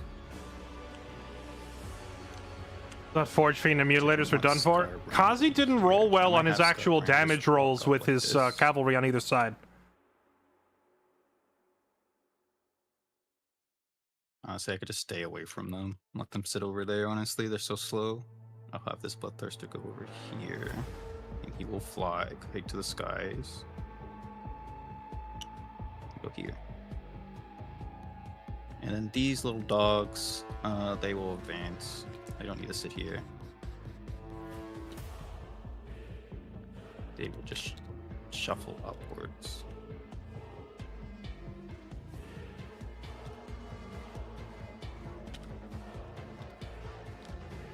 Touch the point, be annoying. That's it. Alright, anything that you want to do? That's the one. So we just hit a catch because you did not declare the Rin Master coming in here. Oh wait, yeah. Thank you for reminding me. I will get him in. But yeah. Yeah. Well, I mean, I still could rapid ingress him, technically speaking. Yes, you could have. I mean, yeah, he's just gonna sit pretty right here.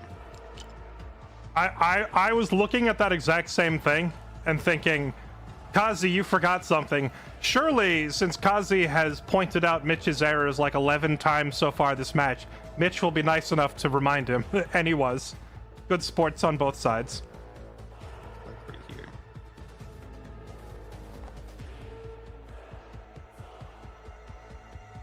Which protects him from the Defiler, which is fine.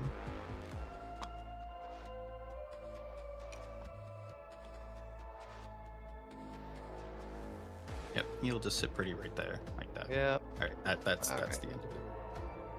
Defiler is going to Overwatch into Skull Taker. Yep. He is going to pact for sustains. Yep. Leadership. Passes. Alright. He gets everything but the flamethrower. Mm-hmm. And On 6s. unreasonable number of guns. You love to see it. Ectoplasma Destructor. Oh, good. Rolls a 1. I get +2 because you're a bunch of dudes. Nothing. Love this for me. This is going horribly.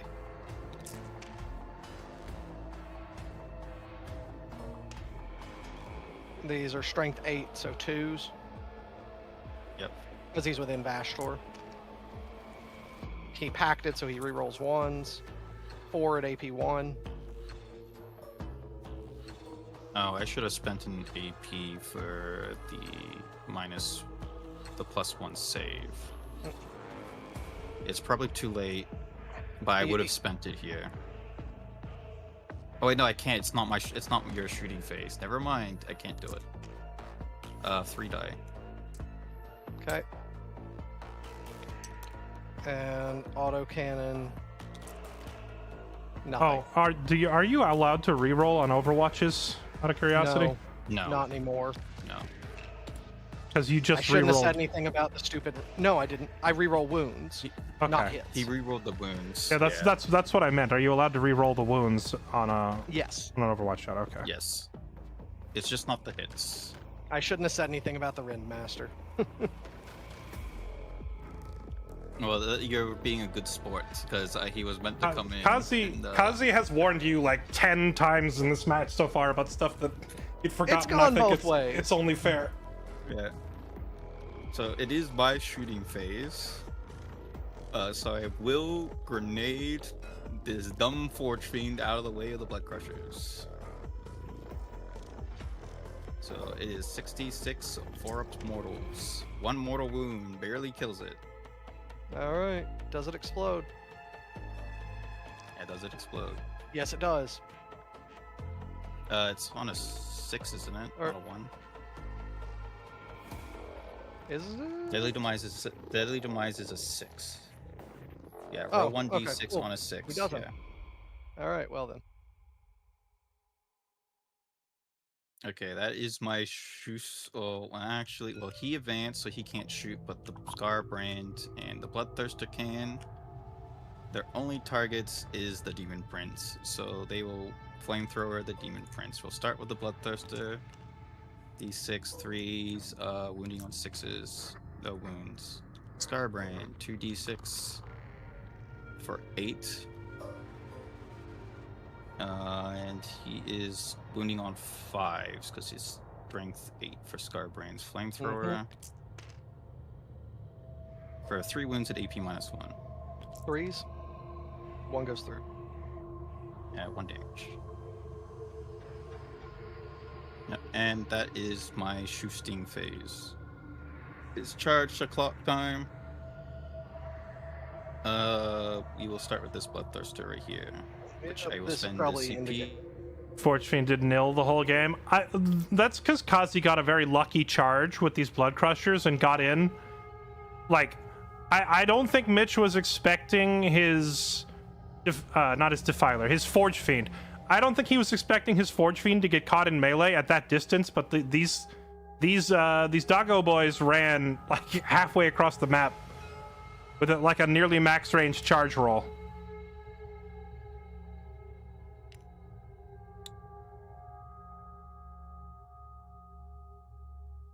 Okay, he can go. Could get there, but he can't, so he's stuck with the Demon Prince. Skull Taker's unit, I will charge them next. 3, which is only lets them. I'm going to command point reroll that charge for Skull Taker. 7. +1, so is 8.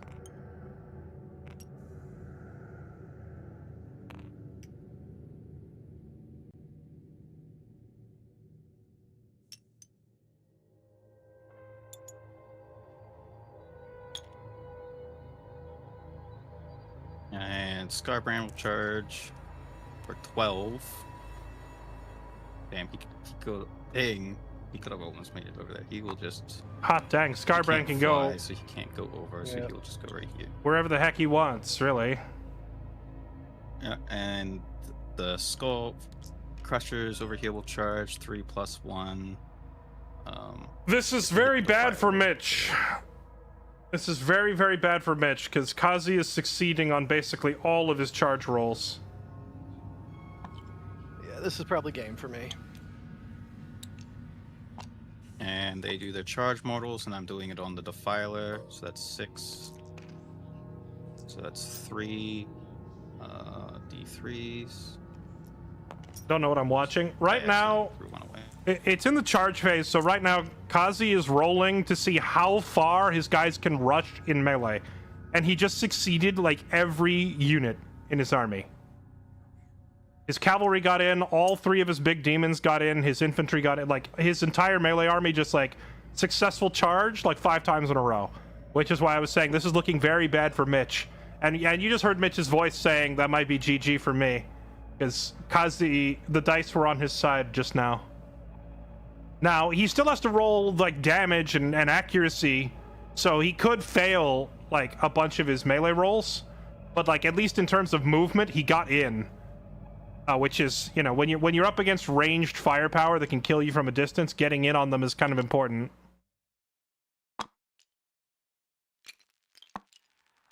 Yeah, the Blood Crushers do a silly amount of damage just by charging before the fight even begins, because they headbutt you with their mount. Their, what is it called? Brash Stampede. For each model in this unit, you roll a d6, and on the 4-up, they do d3 damage. So, 24 potential damage on the table just for charging. He got 6 through. And then here's the actual attacks. And wounding on Forged. so strength 6. I thought they were There's Oh, yeah. strength Okay. 5 So plus it's 1, threes. so strength Threes. 6. So it's wounding on 3s with dev wounds. That is 2 dev wounds and 10 wounds at AP minus 3. 4-ups. So that is That's 4 that go through. 4 that plus is- 2 devs. They do 3 So damage 6 each, so dead Terminators. 6 dead instantly. Dear heavens. The Bloodletters just deleted 6 Terminators. That's a And then the disgusting fun infantry part, roll. Which is Skull Taker. Since he's hitting a character unit, he has full re-rolls the hit, re-rolls the wound, and precision and devs. Yep. So hitting on 2s with re-rolls, wounding on its toughness 7 to 5, so wounding on 3s. With re-rolls. Abby's dead. Doesn't matter. So Abaddon instantly dies, He's and there's dead. 2 normal wounds. Yeah. I'm gonna go ahead and concede here. Okay. This game is literally over on this charge. You are going to wipe every single thing I have. Yeah, this will die. The Terminators will be dead. This will Everything be dead. but Vashtor is dead here. I cannot do anything here. That is game. Good game. All right, good game then. Yeah, making that early charge that locked the Forge Fiend Defiler Vashtor stuff up was pretty devastating. You're echoing stuff that I've been muting because I didn't want to I didn't want to give advice to either player. But the stuff that you're saying is kind of what I've been relaying. The early charge from Kazi's Blood Crushers getting in from that far away and locking your range. The 11 there and locking everything down and then being impossible to fall back from that army. I have not played against the new Surge move setup again or yet, and if I positioned differently, I could have made that a very different game, but I've never played into those, and that's pretty devastating. I can relate to that sentiment, to be honest. I think with a rematch, I could probably actually take this, potentially. I think it could be a much, much closer game, but yeah, I had not seen how absolutely terrible those Surge moves are to play into. Yeah, all that plus Kazi just rolled like 5 successful charges this turn, and every single unit got in, which is pretty gnarly. He got a 9 and an 11 on his first 2 charges. And then I had not understood exactly how Surge moves would play out. And it pretty much locked everything that I had down. Well, this is I what we. wasn't able to shoot anything the whole game, so. I think we have to officially say, blood for the blood god, and Cheers. skulls for the skull throne. It was a good match. I will say if I didn't get to go first, I probably would have been screwed too. It would have been a lot harder because I would not have been able to put these dudes up here like this. Yeah, to that sit there and like wait. that just the fact that I couldn't shoot anything my turn 1, and by the time you made charges, literally everything I had was locked down, and I couldn't unengage you to get good shooting. That's pretty rough. Yep. Yeah. This is the most that the murder call has stumped people because obviously I've gotten better as I've been playing this army and learning to abuse. Murder call is the surge move more. Yeah. So.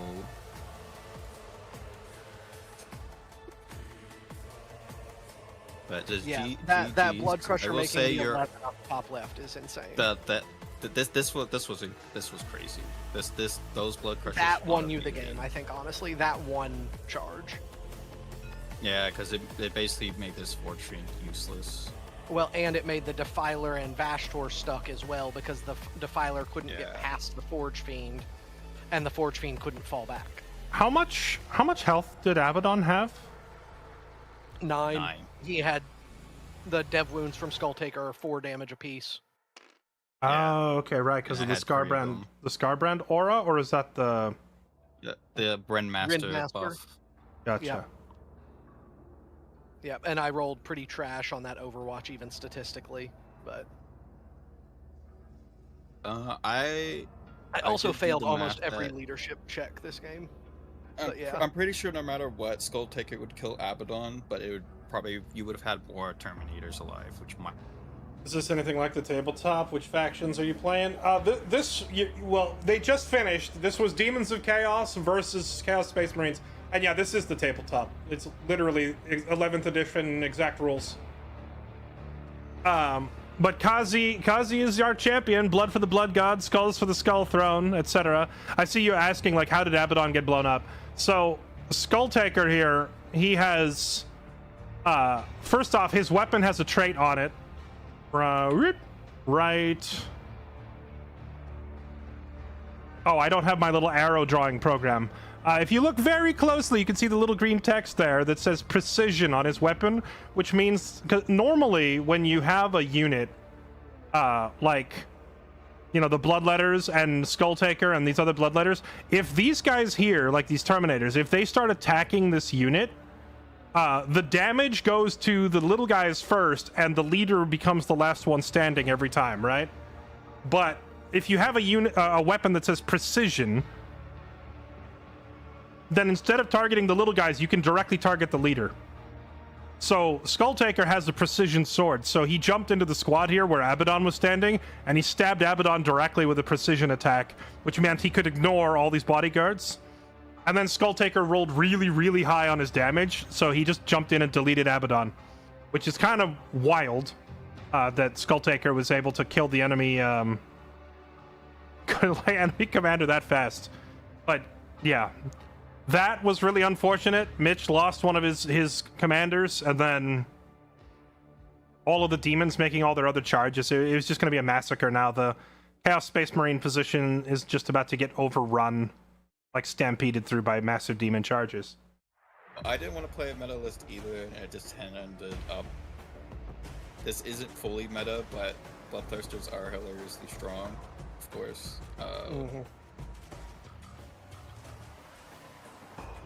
Yeah. All right, man. I'm out of here. All right, GG. Thank you for playing, sir. Yep. Good night.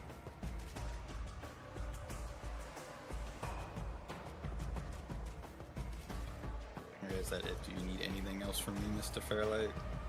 No. I think that's it. I think you played a fantastic game. Any final words from our official champion? I think my list was too much of a bully, and I will not bring a list such disgusting ever again to another tournament.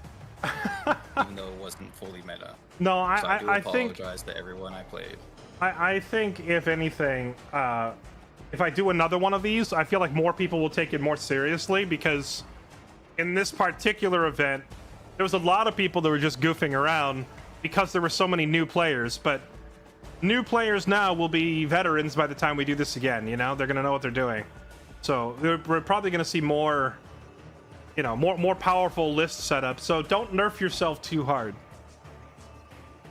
Now, I have a funny list in mind that I do want to play that is kind of memey, but it should still be kind of strong. But we will see. It depends on when the next tournament is, if there is one.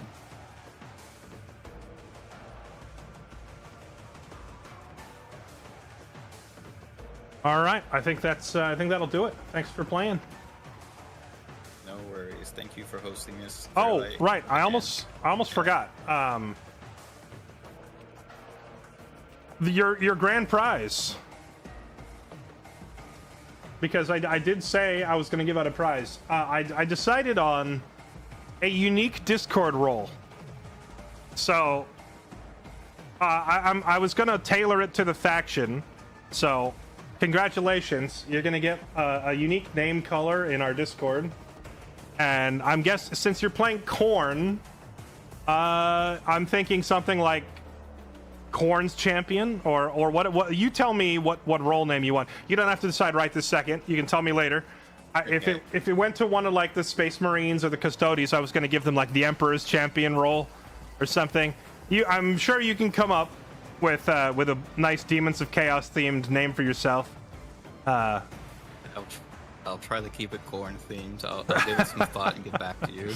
The Chief Bloodthirster, or whatever you want to call it. But yeah, that's the prize for winning. All right. Actually, if you want to stick around for a second, there is one other thing to do, which is to give out the Coolest Army Award. Hold on, I got the intense music can stop now. Let me see. Oh yeah, and if anyone in chat has some nice ideas for the name, I see some people in chat putting them in. But I might take one of them, so go ahead, throw them out. Milk for the cornflakes.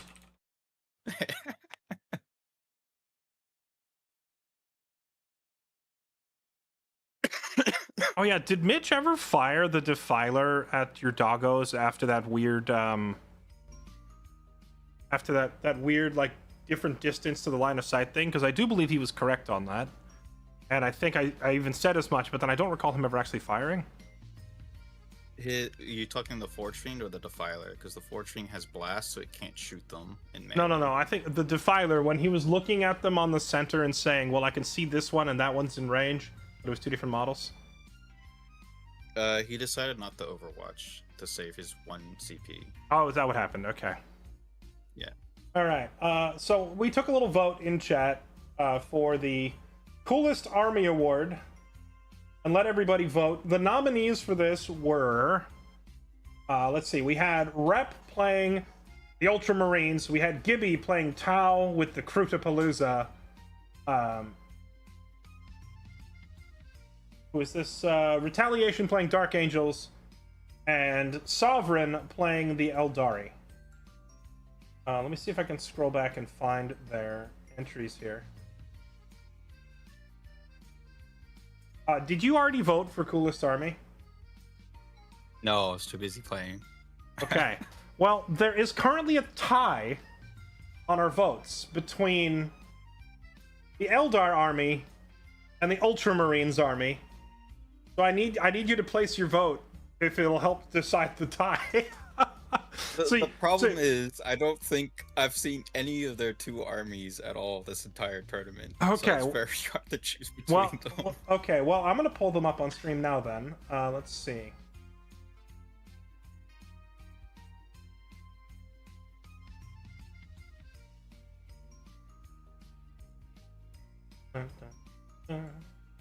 Oh, someone just put another vote in. Wait, who's that? Oh, are people voting right now? Someone just voted for Gibby to make it a three-way tie. Okay, let me see. I think I was going to try to pull these armies up in-game, but I think that would be very time-consuming, so I'm going to look and see if they shared screenshots in Discord. which I believe we did for our coolest army award. Who is this? Wait, Sovereign just jumped up to 5 then. Gibby's Wait, who? Gibby's Kroot army.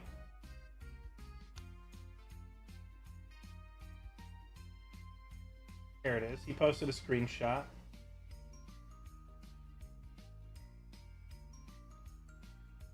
Because we couldn't just have it all be about winning. We had to have, you know, some points for creativity. So Gibby had...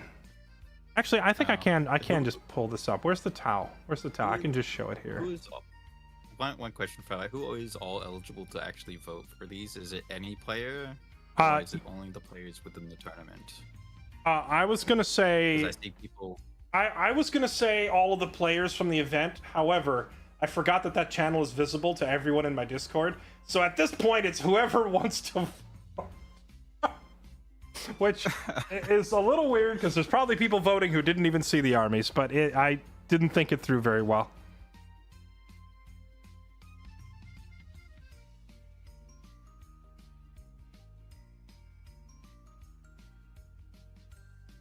Yeah, if chat wants to vote, Fairlight's Discord is under the gaming section. Well, Warhammer at least let me... Okay, you know, here's what I'm gonna do. Who's actually here of these players? Gibby, I see Gibby in chat. Sovereign, Rep, are you guys here? Because if they're here, what I'll do is have them join the lobby and just drop their army on the table. That'd be so much faster than me looking through and trying to find them. I mean, I could try to whip them up real quick too if they're not here. This is the Tau? Where the heck are the Kroot? The green men. Oh my goodness. Wait, you're telling me that Gibby had... You're telling me Gibby had all these options for, like, giant spacecraft and mechs? And they even have animated models? He's got freaking animate, like, these giant battlesuit mech warrior, like, all this stuff, and Gibby just showed up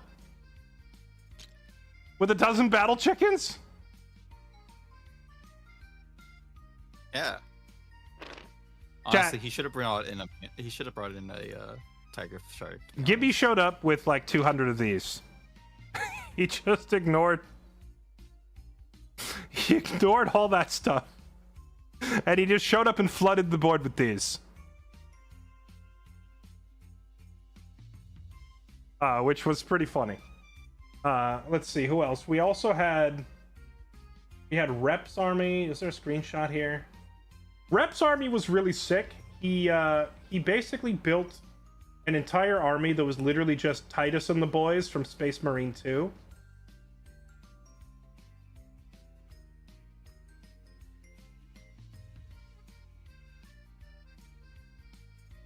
Gibby gets the worst army award. Worst and best simultaneously.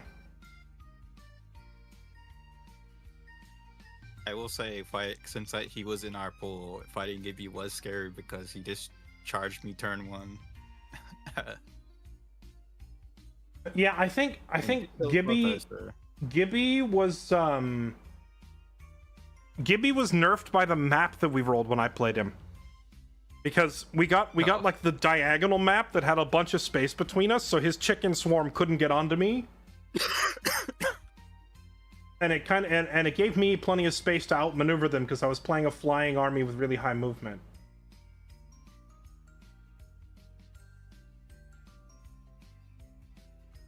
Let me see if I can find the Ultramarines. Here's the full screenshot. Gibby's army was just loads and loads and loads of chickens.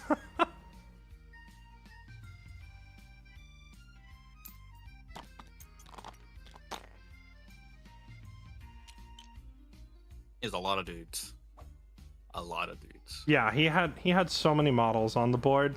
You know who else had a ton of models on the board? Nanok with his Sisters of Battle. The Sisters roll deep, man. Holy crap, there's so many Ultramarine models. There we go. We had Titus. Where's Kaldar? It still has the Tau models loaded for you. Oh no. Oh, did it load the Tau and the Ultramarines together? That's awkward. Get out of here, Xeno scum. Let's see. Here they are. This was Rep's army. Rep basically brought every unit that was carrying a flag. He had Titus and the boys from Space Marine 2, supported by just like a dozen dudes with flags. So they looked like a freaking Space Marine blueberry parade. More or less. That's what Rep showed up with, so his army was pretty sick. I thought they had a bunch of style points personally. I didn't see it, but it did look interesting, I will say. I'm surprised the one army that didn't get nominated for best army was the guard walking their dog. Yeah, actually that was a really sick army.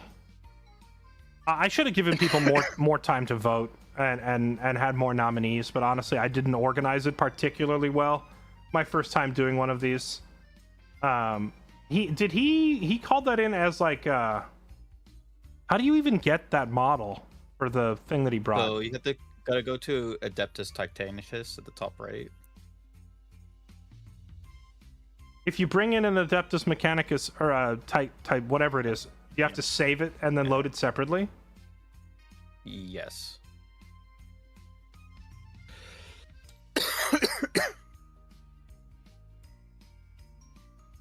Did that not load it? Or they just take forever to load? Because it should be Astra Militarum and Adeptus Titanicus. Yeah, I completely forgot about that one until you mentioned it. I think somebody did nominate it, but only very recently. Should have given people more time to vote. We had an Astra Militarum player whose army basically...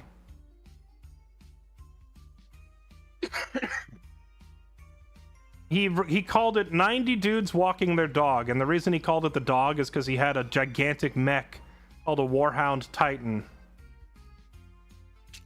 So his whole army just looked like this.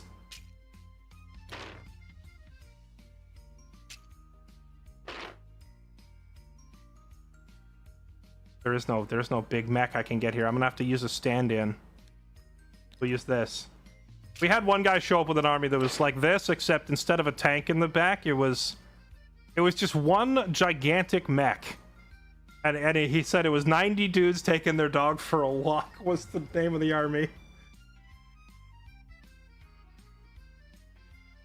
Pull up different armies. Oh, actually, you know what? I could set these guys to the side. Yeah, if you just launch them down towards the south side where the spawn zone is, they'll stay there while you remove the board. So if I click clear the zone, it won't delete the guys that are off to the side? They have to be off the center, that big center area where all the models spawn. They just have to be off of that rectangle or square. Come here. Perfect.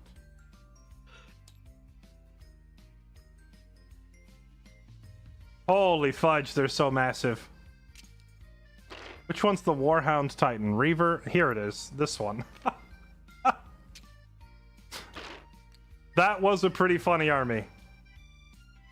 He just showed up with, like, basically this. Every single available infantry unit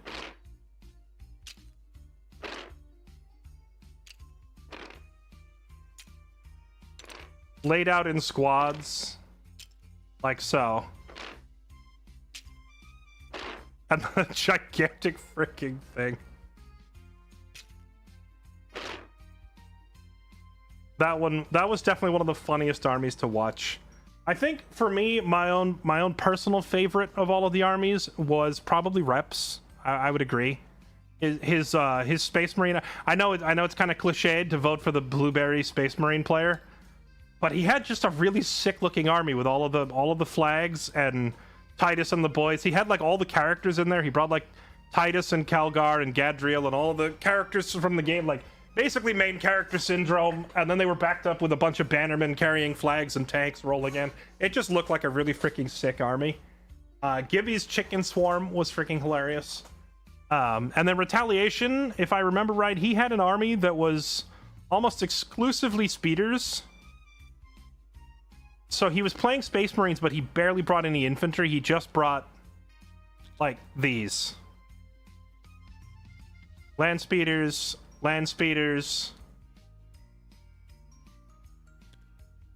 ATVs, and dudes on bikes.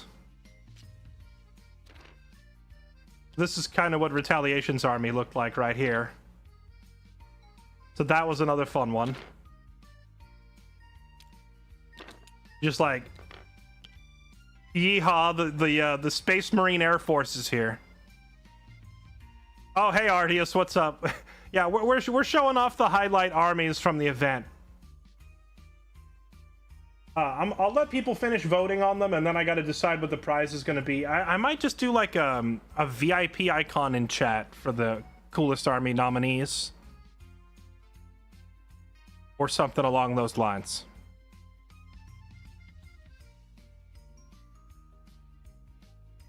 You know what? We have a two-way tie for second, and one winner. Who's this? Is this Sovereign? Sovereign, Gibby, and Rep. Tell you what, the prize, you all three get VIP in Twitch chat. At least until the next tournament. Maybe I'll hand it off like a trophy. If I could find the VIP button. How do I do this? There you go. Congratulations, boys. Your trophies are handed out. You may or may not have to defend these trophies, and Kazi, you might have to defend your Discord title if we do another event like this. But you get to hold on to it till the next one at least. What? What if I just don't play in the next one? If it automatically forfeit? It's like the Stanley Cup. They give it to whoever is the current leader each year. You got to bring it back and defend it the following year. All right.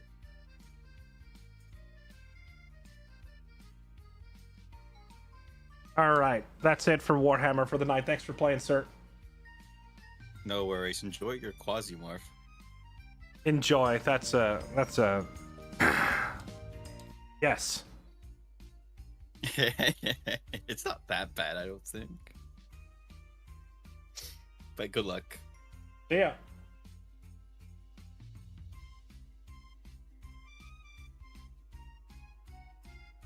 The memers got a better reward than Kazi. Well, Kazi doesn't talk in chat very much. He's almost always in Discord. I think he probably gets more mileage out of a Discord role than a VIP badge.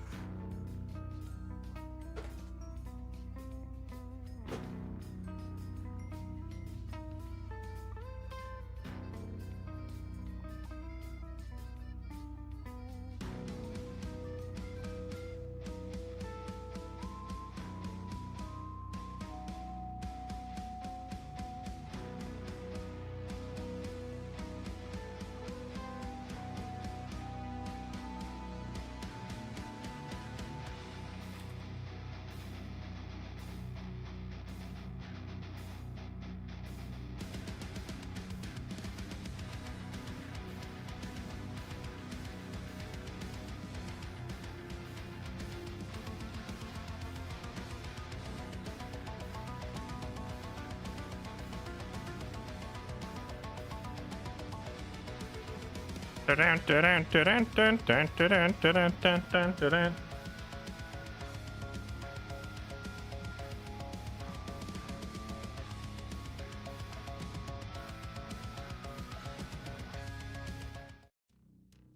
potential earnings can be huge.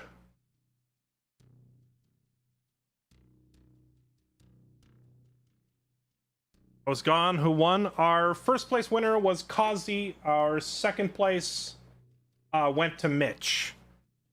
I guess technically I could have the guys that got fourth play a tiebreaker to like play for third if they want to, but we didn't do that yet. So Kazi and Mitch were the top two, with Kazi taking home the W.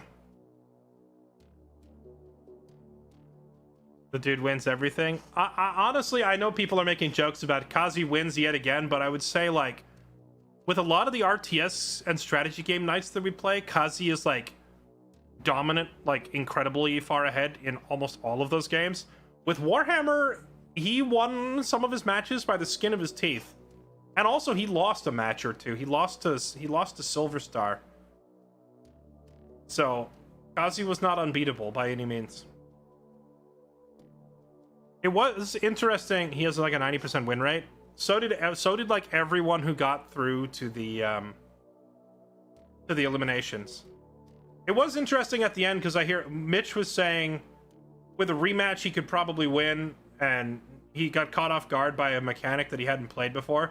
And I was sitting there thinking, you know, I can relate because this is exactly how I felt after I played against Mitch. I got rocked, but then I felt like, man, if I had just known that one thing, I probably could have won. You know, there's a lot of shoulda, coulda, woulda, but Warhammer is like half your own strategy and knowing the game really well, but the other half is also just freaking, are the dice on your side or do they hate you? Sometimes the dice just hate you. He's the master of this stream. Dang. Savage. Wrecked. Ozzy lost. He lost a match during pools, but in pools, losing one match doesn't knock you out because pools is like you play against everybody and then you count up the total wins, right? So you can lose a match there as long as you still have the highest total wins. You can still move forward. So Kazi did have a loss there.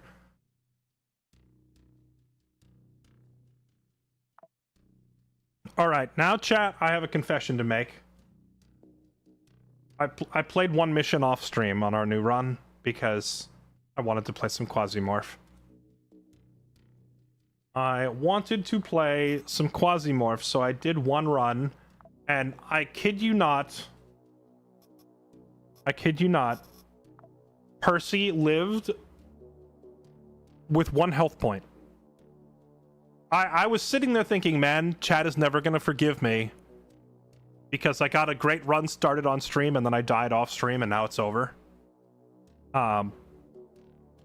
He lived on 1 health point and a guy, like, in his face with an axe swung at him and just missed. I was like, you've got to be kidding me. The guy ran around the corner, swing. I hear the whoosh sound, and then I shotgunned him in the face and managed to stop the bleeding and survived on 1 HP. So... oh, don't click that. What did he find? He found... when he brought back the loot,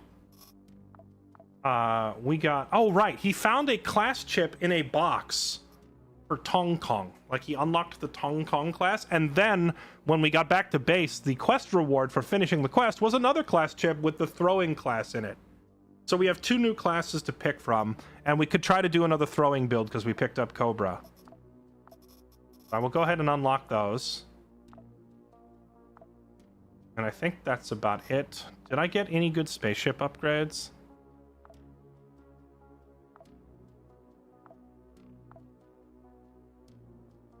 Or in a gun bang magazine. Get this going. Oh, nice. We got the AI module for our loot box capsule. Ledger, driller. Need electrical parts. Okay. The throwing guy died. That was a run 28. We're on run 31 now.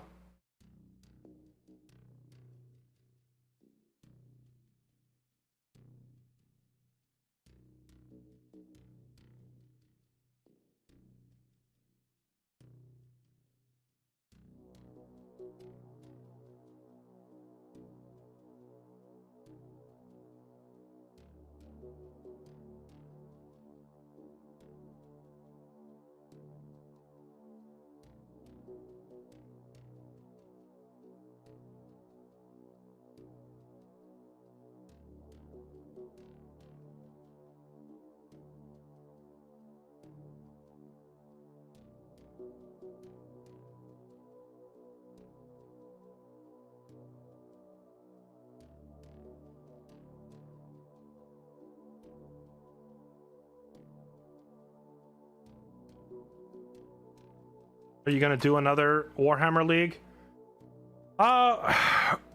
We might. I might do another one, but if I do another one, it's probably going to be dragged out over a longer period of time, because this first Dark Knights League thing that we did was... It was a lot of matches being played in a pretty short amount of time. And I think a lot of people said that it was like a little bit of pressure to keep up with how many matches had to be played.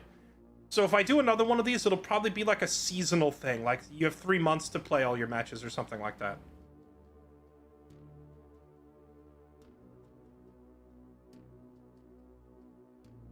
I gotta sit down and plan it. Gotta think it out now that we're done with our first one. We didn't take the first one super seriously because I was new to the game and I'd never organized anything like it before, so I had to like get my feet wet. But now I have a little bit better of an idea of how things are going and how to run it, so hopefully the next one will be a little more official. But yeah, I'm not going to worry about that today. I don't think my brain is... I'm not... I am not mentally there yet for that. I need some time to recover my brain. We make it like a weekly deal on Thursdays or something. That way players can spectate each other's matches. It would take too long for that if we did where everybody took turns, you know?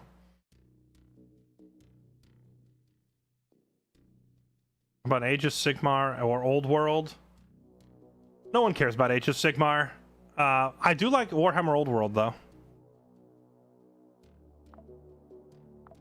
Okay, Percy is healing. He has 13 hours to heal. There's no missions to do here. I don't have the upgrade that spots me more missions. Let's see, what is on Deimos? Planet Bridge versus Dilthy. On Mars, we have Dilthy versus Franche Comté.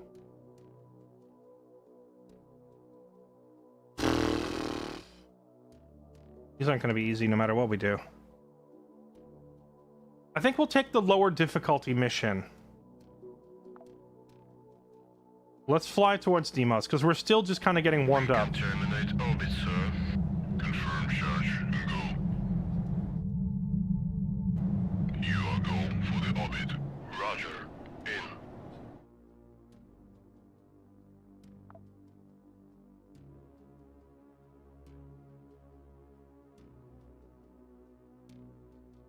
Yeah, it is against Dilthy. I'm sitting here like debating whether I want to deal with that crap or not. I could take the mission for Dilthy, then I'm doing a 10 skull difficulty, but it's only 38 dudes per floor. That other mission was 47 dudes per floor, 35 dudes per floor, and it's also versus freaking Dilthy. Filthy Dilthy.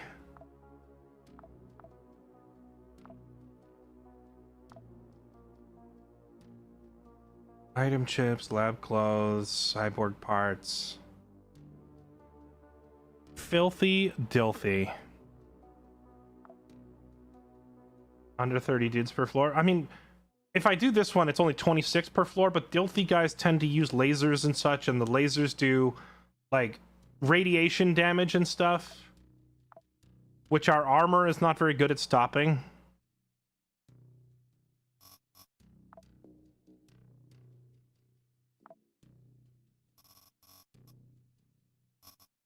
Oh, I have rotten meat. Hold on.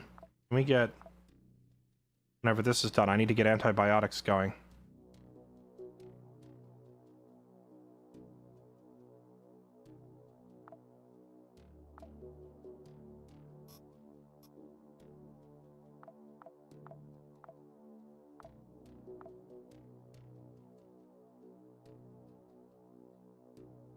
Damage 19 to 22. It doesn't say what kind of damage that is. Is that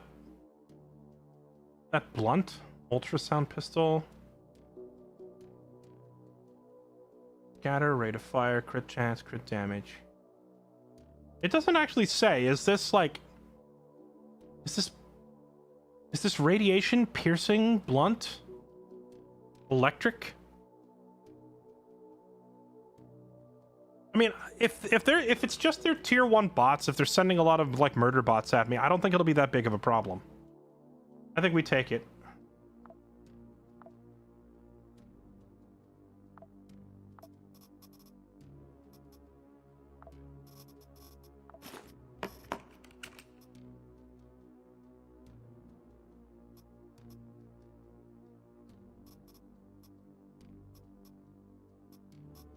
I only have one more charge left on my gunsmithing kit.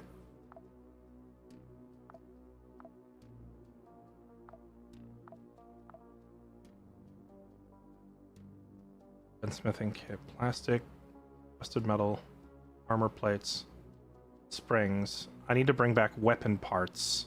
I can start making some gunsmith kits. I think in the meantime, we're gonna have to do...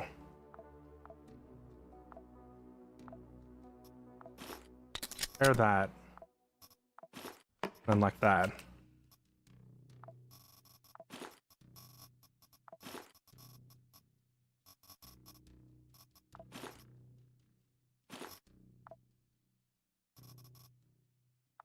Oh, I don't have any more first aid kits either. That's rough.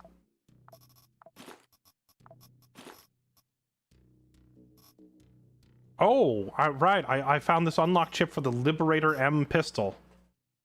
And we have Nico as an operator, so if I could get him a customized Liberator pistol, that'll be fun. He can get in there and go ham on people with a custom pistol build.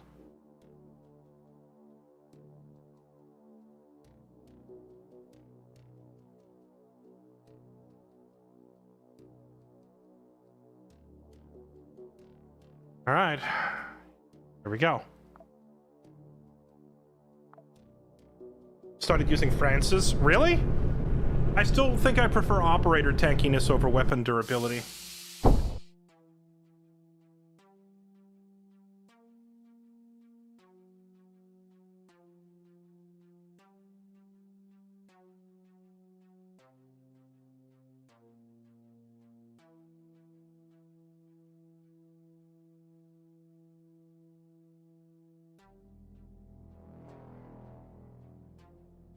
What happened to War Dogs? Well, I was gonna play War Dogs today, but the playtest ended like in the middle of the day. It didn't run till like midnight.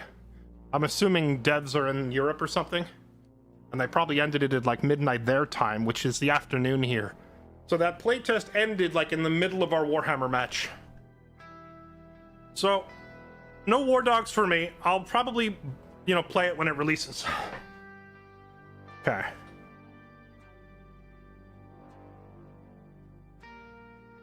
That's true. I've unlocked 797 ammo, although I don't think I ever crafted any 797 ammo in my last run, because you just pull so much of it off of dead enemies, you know?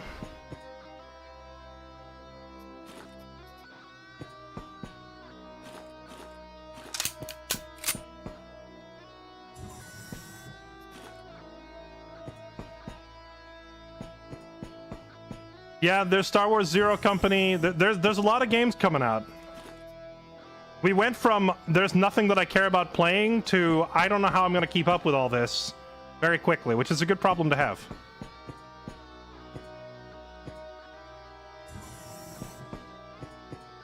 Roseborn, thank you for the brand new sub. Welcome, appreciate it. Thank you. Also, Space Goon, Waffleman, Craft 316, thank you for the resubs. Doc Opt, thank you for the brand new sub. Appreciate it. Thank you for the support, everybody.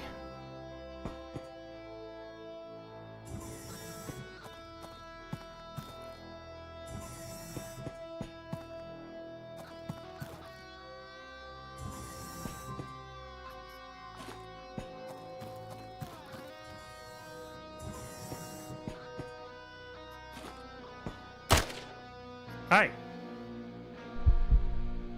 Where'd you guys even come from?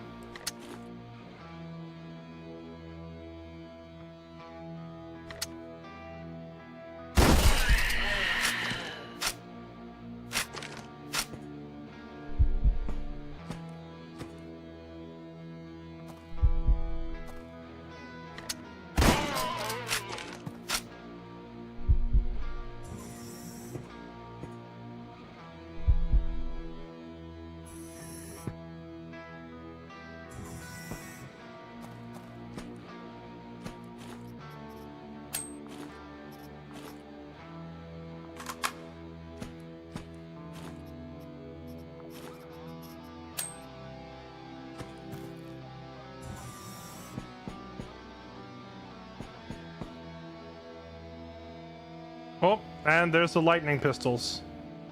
Shock SMG. Well, our armor is pretty well insulated. Oh! Maintenance machine. Don't you dare hit this thing. That mission where Percy almost died and lived with only 1 health, there was actually an auto dock station, and I couldn't use it because during the shootout, a stray bullet broke it. Don't you dare hit this thing.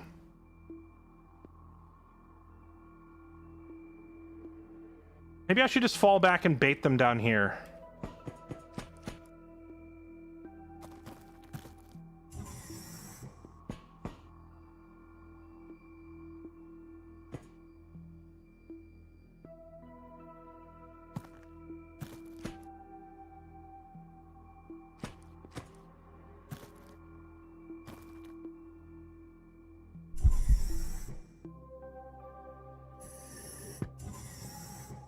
That was a misclick.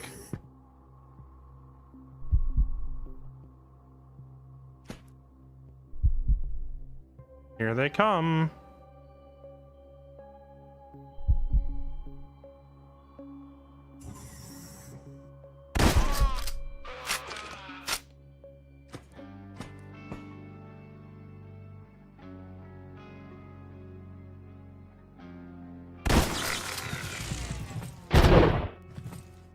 You missed.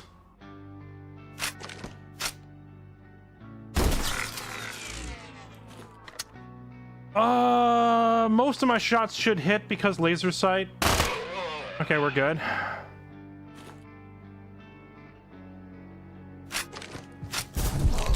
Ah, what the? Okay, he's got that sound wave pistol thing. Why is my accuracy so low? Does this guy just have crazy high dodge?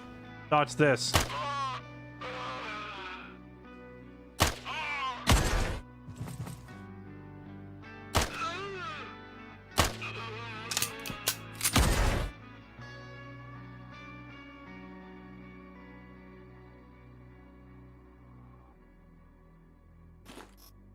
Oh no, this gun has suppressive fire on it. Yoink.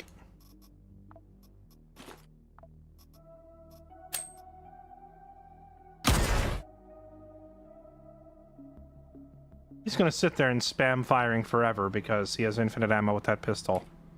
So 1, 2, 3. Knife, knife, pistol.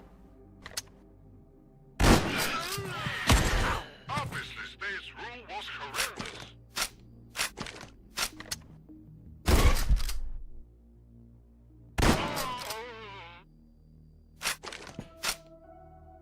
This guy just bleeding to death.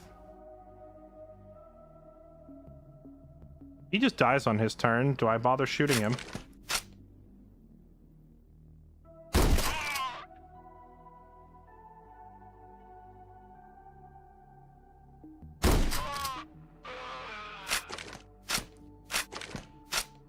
Yeah, I think we can slow down now. We've cleared the room. Okay, give me the switchboard.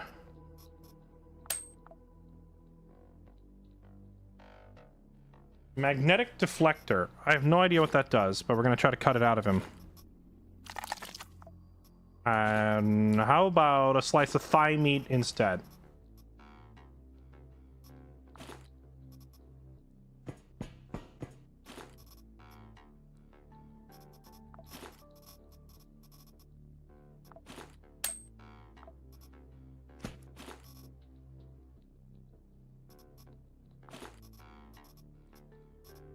Shock SMG. I've never really used one of these.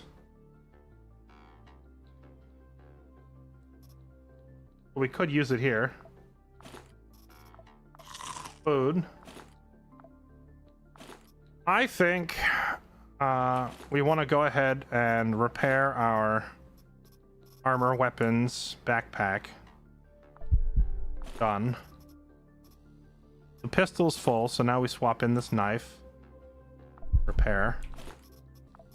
Done. Now we chop up some dudes. And get... Dinner is served.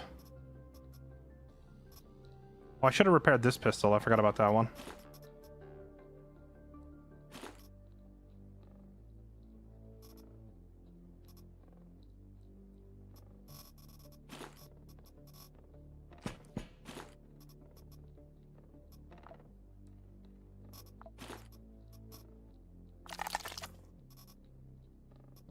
Weapon parts. I needed these.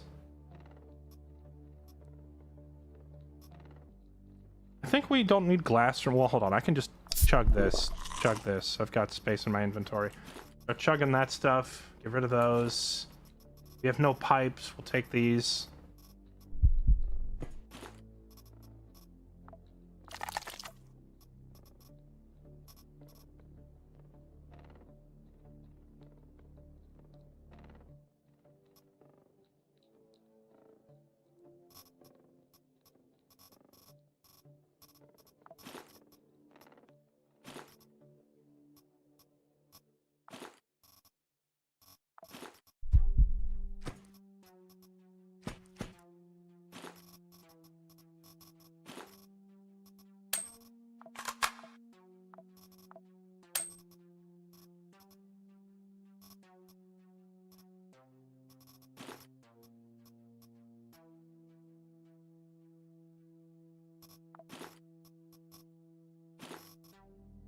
All right. I think we're good.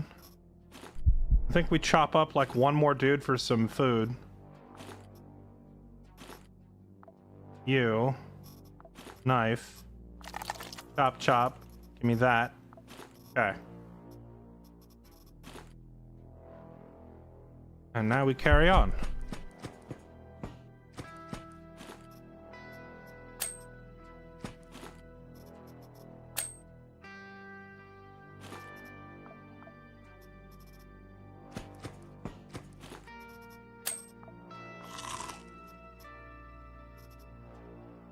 I don't have any of these.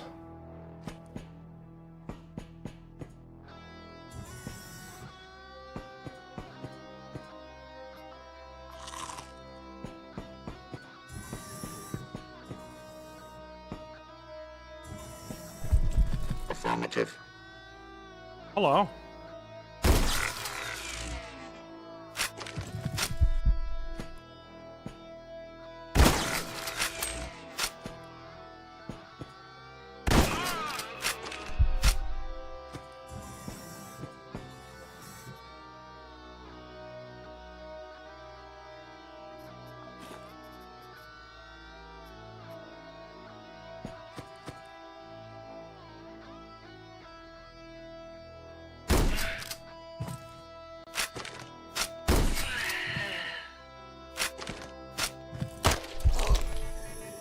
How did you hit me through this thing?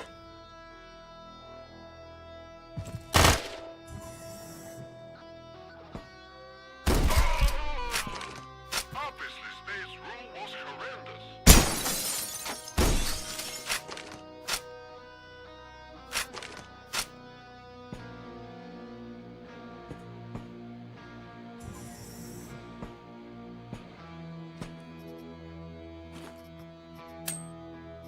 You know, I never really harvested poppy seeds or poppy straw, whatever, before. That's for making morphine, right? Maybe I should be grabbing some of that.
Huh. Can I get more weapon parts, please? Thank you.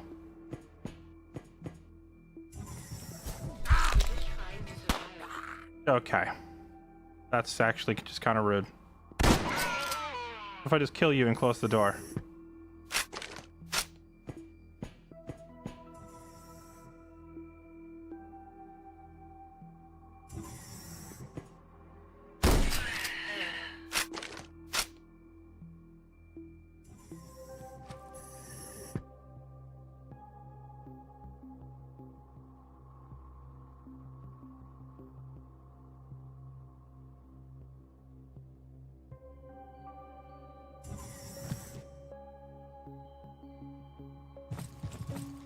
Yeah, just come right on up here.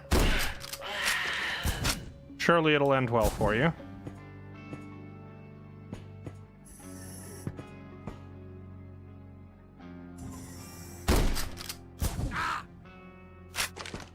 Ye old 95% miss. We love it. Did you just hit me in the knee? They always hit me in the knee. A dent. I think pipes fixed that, yeah? 80%. Okay.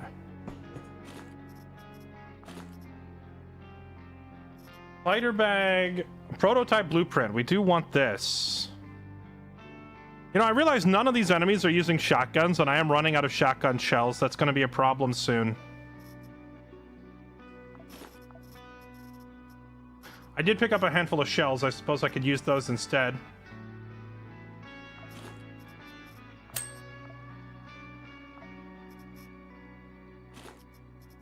I take it back. Ask and ye shall receive. Shotgun. Okay.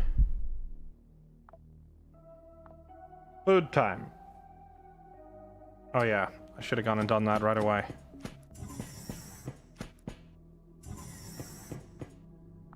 Okay, drop this. Drop this.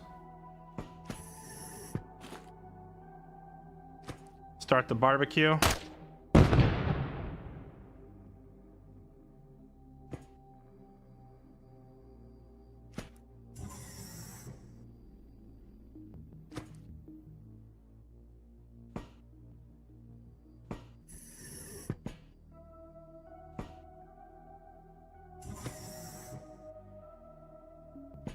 I say, hurry up, quit burning. I want my barbecue.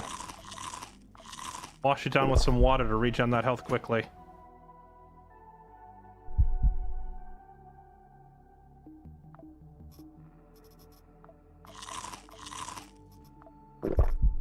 There we go.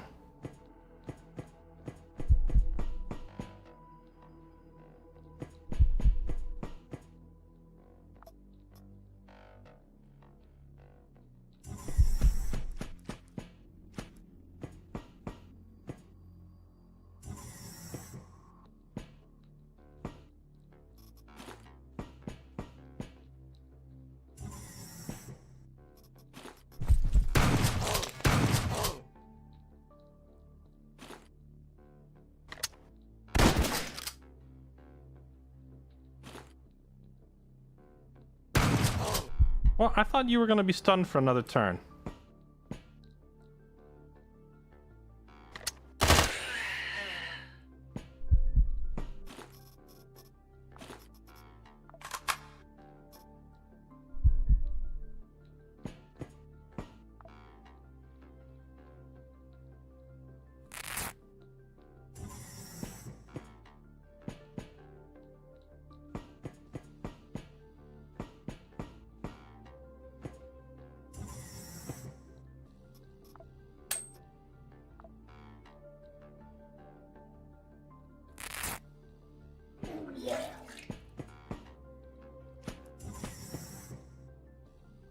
The 4 AP SMG dudes. Yeah, if you're doing the real wear start, which is the one that gives you this blood Kevlar armor, SMGs really are like just the most dangerous thing, because this armor doesn't really give you any blunt resist, you know?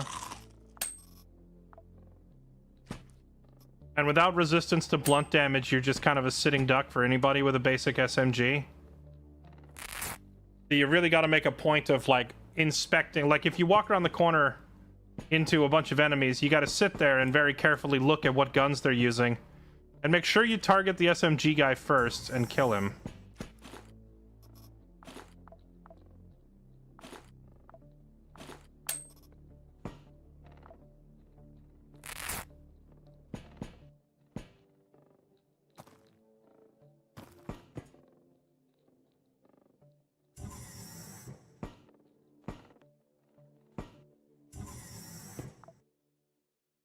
This wound isn't going away. I'll just use a bandage on my head if I have to.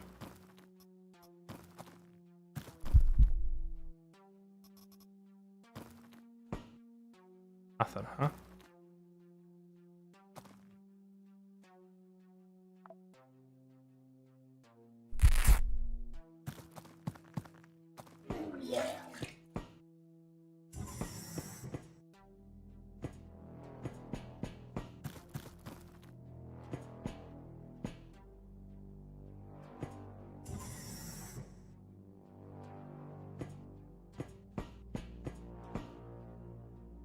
I needed these electrical parts for an upgrade on the ship.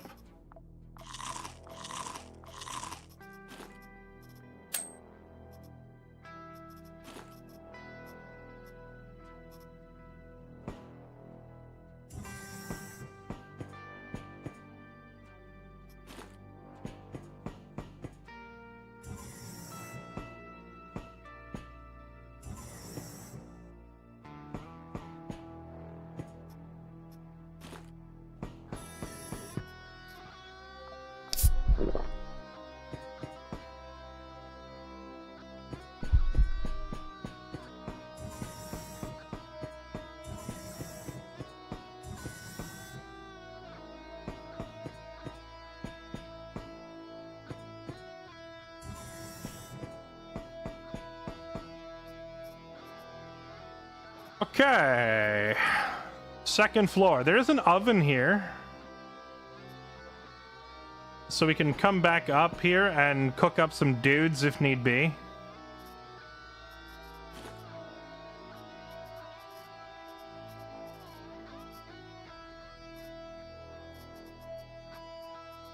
Debating what to toss here.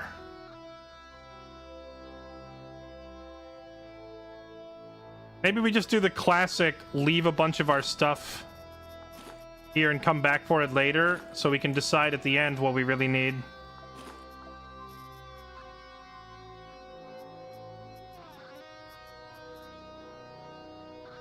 Alright, I'll just throw all that stuff in this little freezer.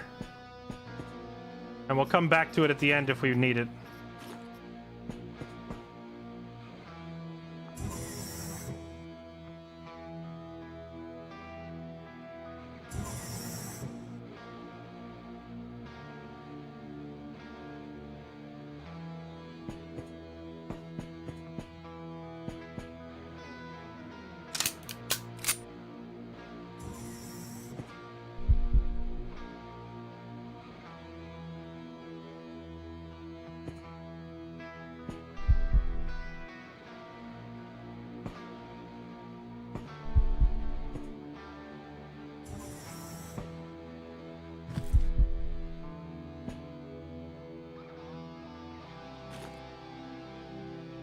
Shotgun, shotgun, handgun. This is kind of awkward.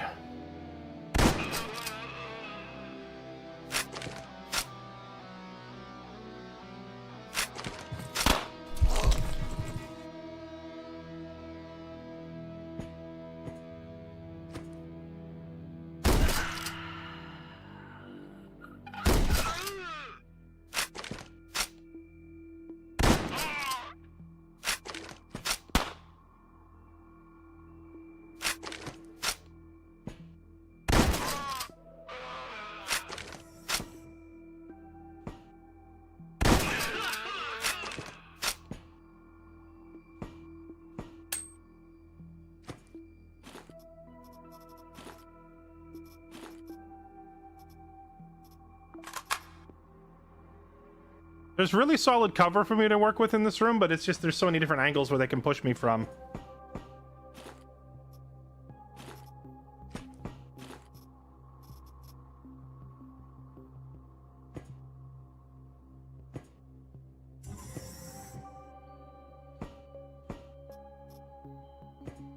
Oh, that's the item we need.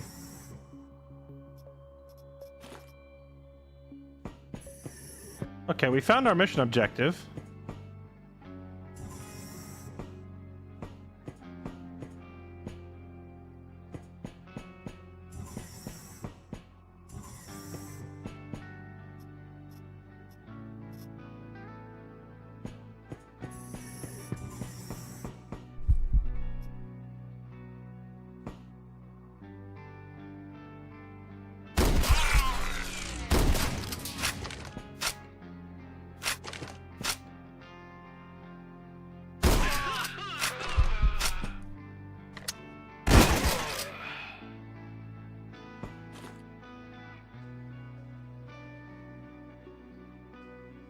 I'm about to get messed up. I can kill that thing. Oh, you didn't shoot me. Interesting.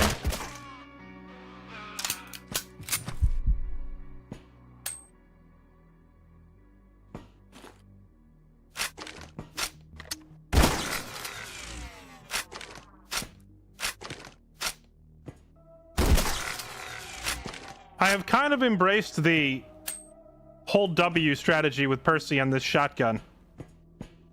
Just keep advancing into them no matter what. And just keep shooting. Obviously, kind of a risky playstyle, but with Percy, and this early in the game when the enemies, for the most part, don't really have a whole lot of weapons that can actually harm me all that much. All we really have to do is be mindful of guys with SMGs. And then we just kind of blast through everybody. At least until more of them start showing up with bigger guns.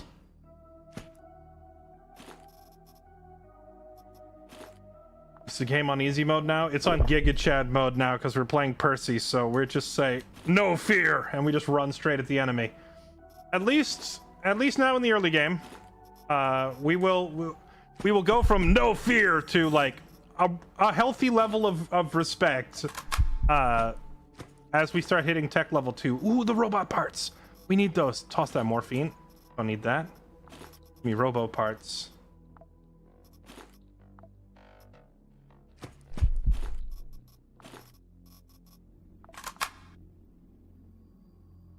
Yeah. We will change from no fear to, like, you know, a reasonable level of fear.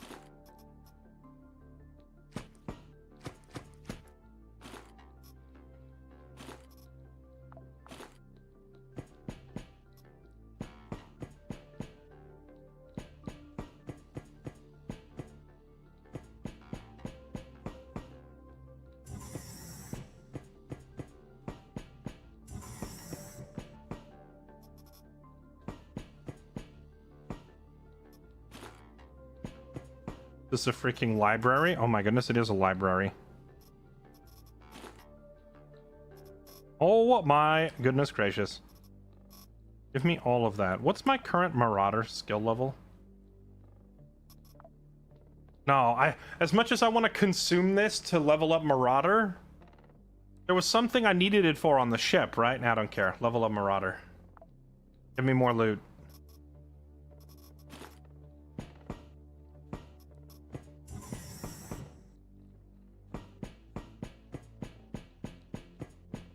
Hey, what's up, Mitchell? How's it going?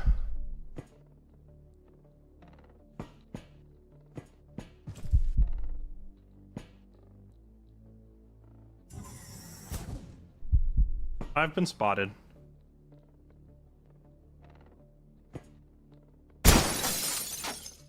Really? Really? The glass just ate both shotgun. Okay. You know what? Screw you. And you. Reload and step back.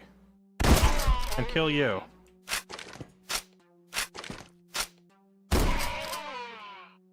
Okay, there's a lot of dudes.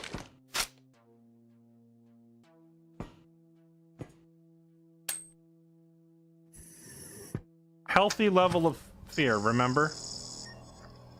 Wait, can they just see through this?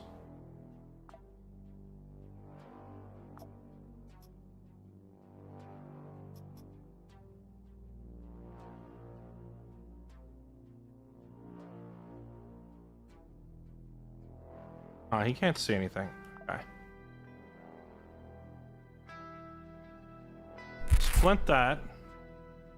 Step down. If they start beating the door down, that's whatever. Now we eat this. Chug this. Eat all of this. Pop the sorbent so we fend off the infection.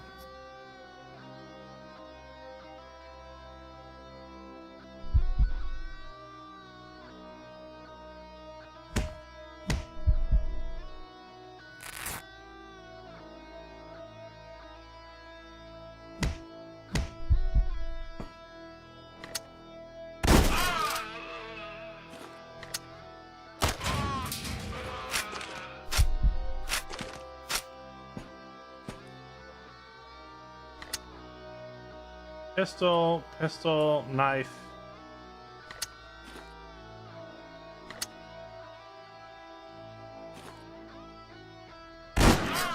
There we go.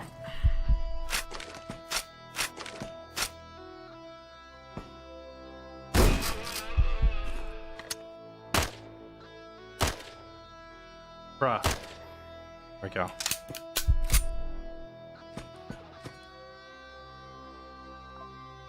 Okay, I think we're good. Eat that.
Please, hold your position for easier elimination.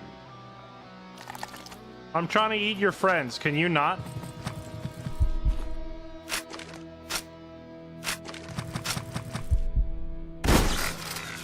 Oh, I had it left on double shot still. That's awkward.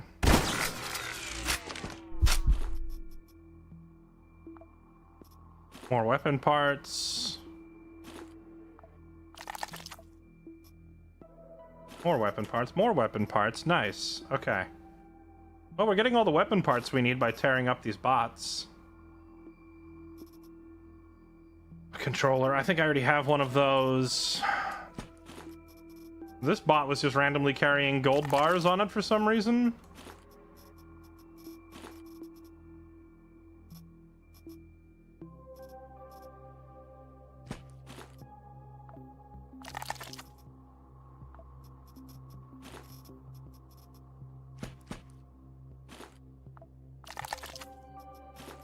Okay. I think we're good to move on. Where's my gun? Oh, more robot parts. Oh wait, that's the robot parts that I set down. Never mind. Okay, toss that. I want to keep that, keep that, keep that, keep that. That. Probably keep that, although the drugs are tempting. That's my ammo, I need that.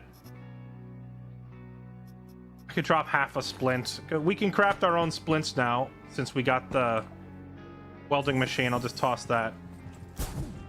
Why are you guys camping my exit?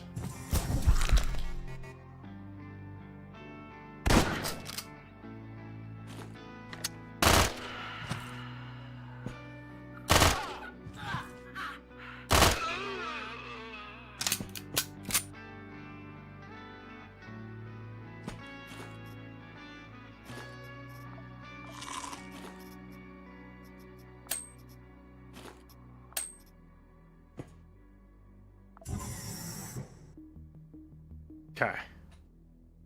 Use the splint. Use it on what? There was nothing to use it on at that point. I can use it now, but I've already thrown it down.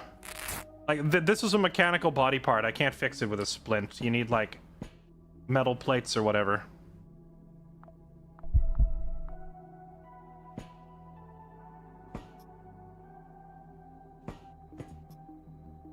Okay, well, more crap to drop off.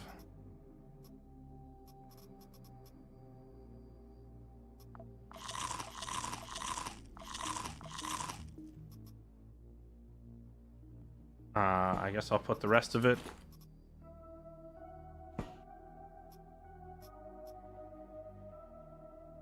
in this box. Okay, store the gold bars, store the rosters, store the stuff, things, all that. We have too much loot, chat. Too much loot. What am I supposed to do with all this?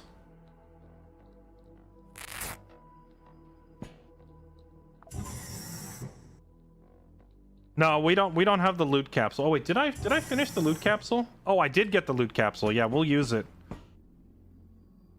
We will call the loot capsule to come extract some of these goodies. I feel like we need to stop and patch up these injuries before we go any further. Where did I leave that splint on the ground? We can go back and use it now. On this, if it doesn't heal up on its own.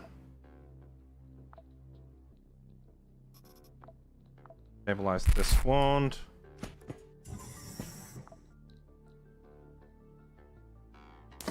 Use the pipe to fix the leg.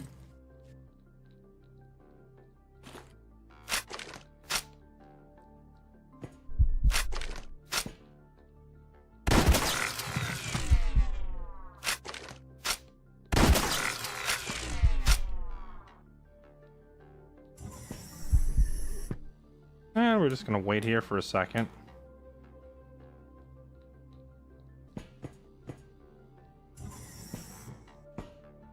Oh, we're good. Okay.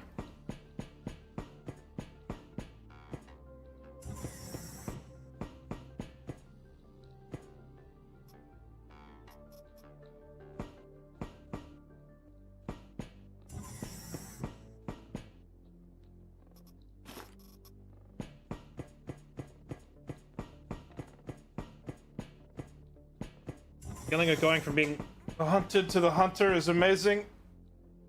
Yeah, I've only ever been the hunted. No, it goes back and forth, realistically. Like, when I got Yukio and turned him into my Giga throwing machine of death, it felt like we were the hunter for a little while until the enemies started outscaling us.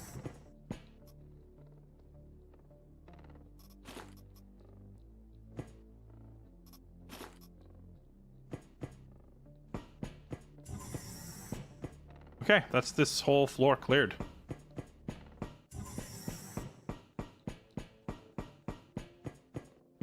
Yeah, if I needed more cyborg parts, we could just go find a knife and cut up even more of these robots.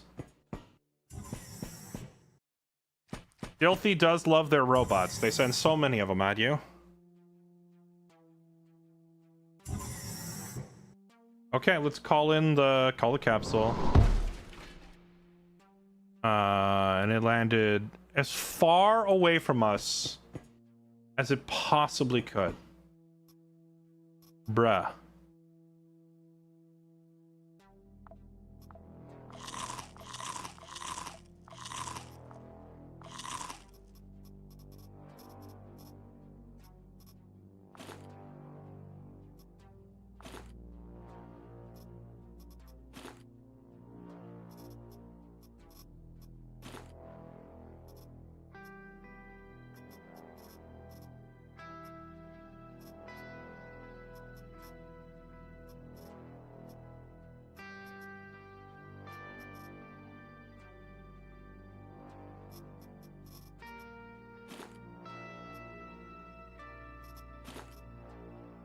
It would be nice to only have to make one trip, but I don't want to leave 3x tremblones behind. Well, I guess I could leave half a splint.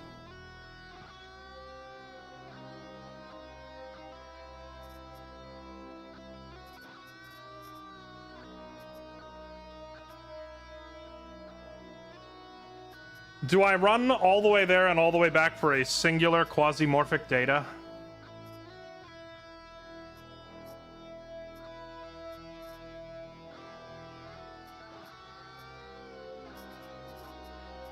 There's nothing else here I really want to drop. I could drop the bandages, I guess. Okay. Alright, we got everything we really care about that much. Now we run all the way back. Actually, wait, what am I doing? We don't need to. I just dropped all that stuff. We can just take the elevator.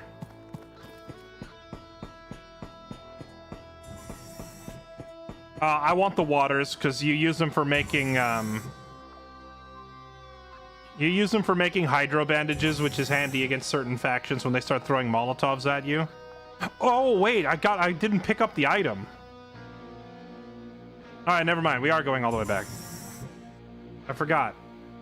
Because I have to make another inventory slot. We have to free up another inventory slot to grab the thing.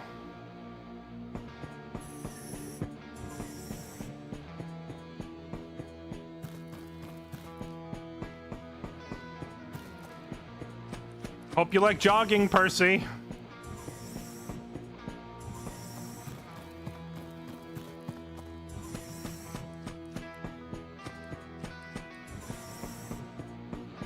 Hoof it all the way across the map.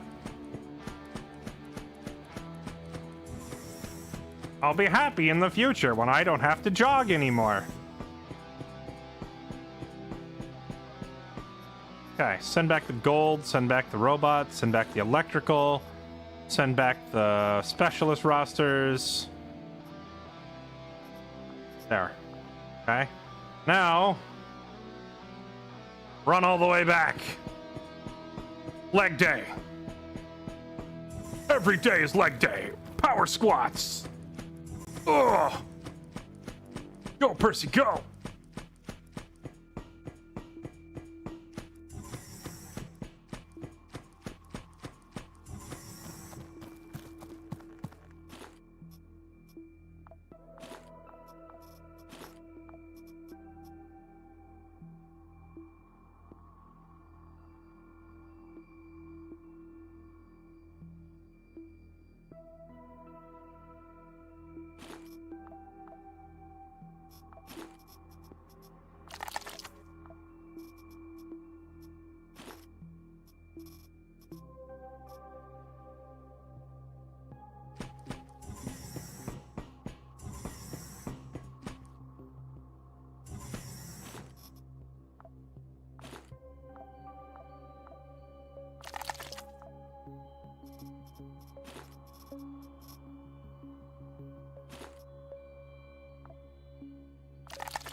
I never realized that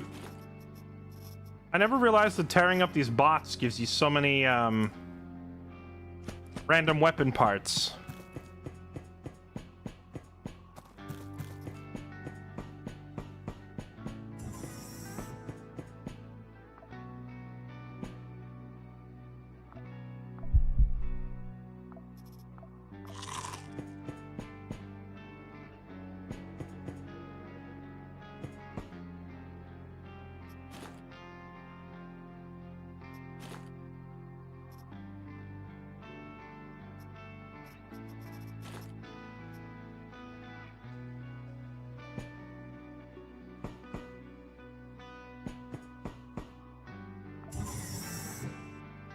Not too up to date on the lore. Is it understood all the major factions have cloning tech? And if so, is the game mostly just clone-on-clone violence?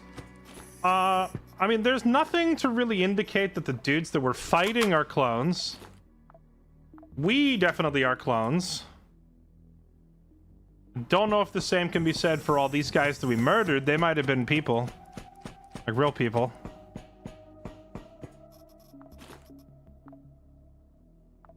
Okay, now let's get out of here. Yeah, tearing up these bots, they drop a lot of the base level implants and robot parts. That is pretty handy.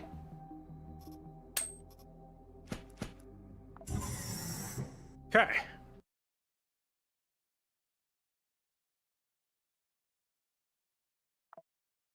Chinese factionist clones, Tianming. Okay, nice. They paid me in nails and... Oh, whoa! They gave me the recipe for a hunting rifle. We can build our own sniper early. That's kind of big. I'm granted the hunter's not an amazing sniper, but, like, it's a sniper. It's not a great marksman rifle, but having any marksman rifle here on, like, our third mission is a pretty nice find.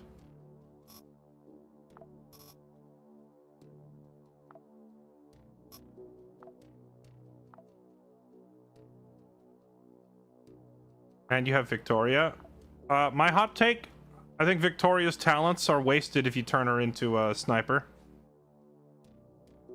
Because, like, +2 weapon range is better used on a short-range weapon than on a weapon that can already shoot all the way across the screen. With that said, her base stat of 50% shooting accuracy and 25% wound inflict chance is pretty darn good. Plus, she's fragile enough, she doesn't really want to go close to the enemy, so I guess you're probably better keeping her at a distance regardless. But, yeah, like, I don't know, my thought is that, like, +2 weapon range on guns that can already shoot all the way across the screen is somewhat pointless. I would rather give her a shotgun or a flamethrower, something that is typically used at point blank, and with her special ability, it becomes more of a mid-range weapon, you know?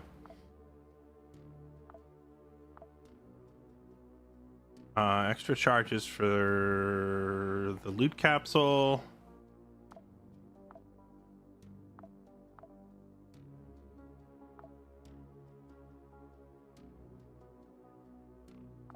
I need a military unit for the unlock extra missions upgrade.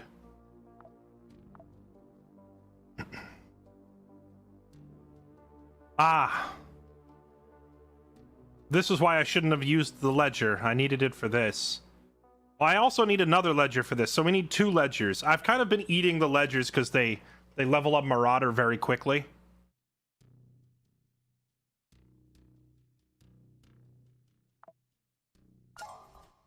Take that, regardless.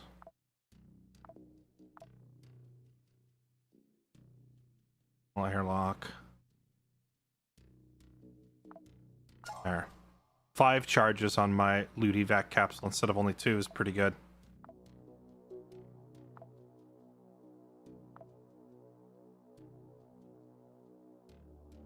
Now I could go take on a very long Dilthy mission or a relatively moderate French Comte mission. Fighting Dilthy honestly wasn't that bad. I wouldn't mind taking them on again on behalf of French Comte.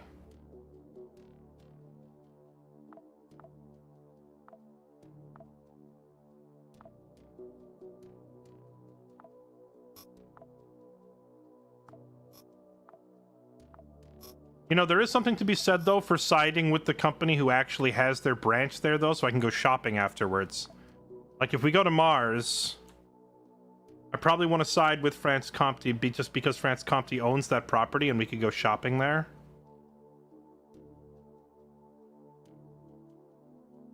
Any of these guys sell military units? Daydream Chems has that driller arm that I want.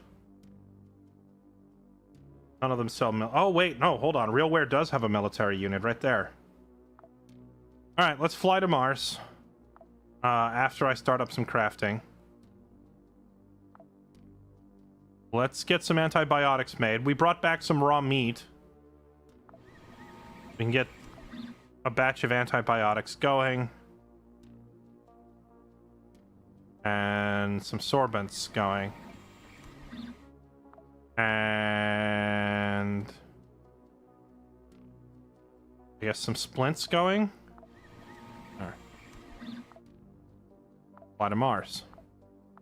We can terminate orbit, sir. Confirm charge and go. Your guidance has converged. You're looking good. Early game is tame. Tech 4 Dilthy is death. Yeah, it's a lot of the factions are fairly easy to deal with very early game and become death traps later. Like the Church comes to mind.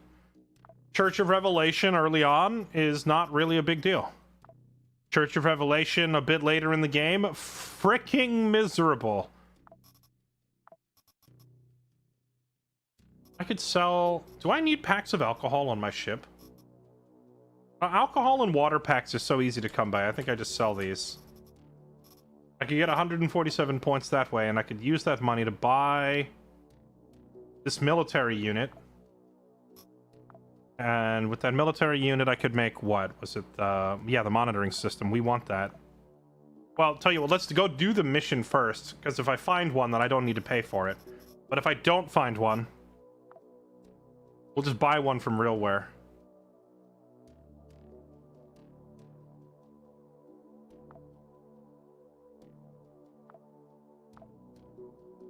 Alright, Percy, here we go again. Oh, you know what I should do? I should check. What parts do I need for building Liberator? Oh, it's just a spring and 2 plastic, and I can build the Liberator M? Nico, with this thing, will annihilate people. Nico will just obliterate face with this thing. Like, disgustingly so.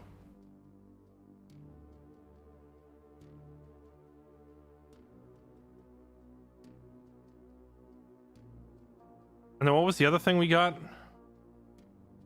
I don't think I ever used it, did I? We picked up a chip. A hunter rifle.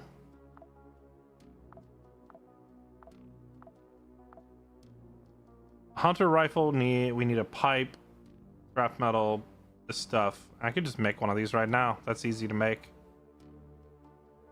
It'd take 3 days to build one of these.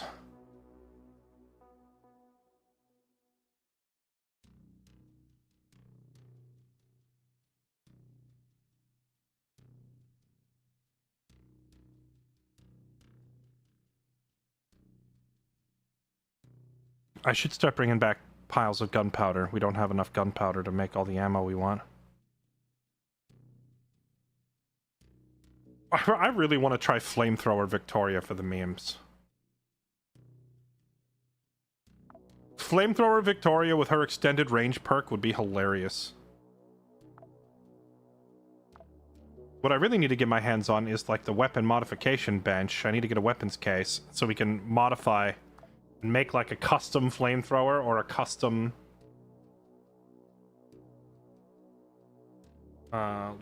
do we side with Dilthy this time, or do we side with France Comte?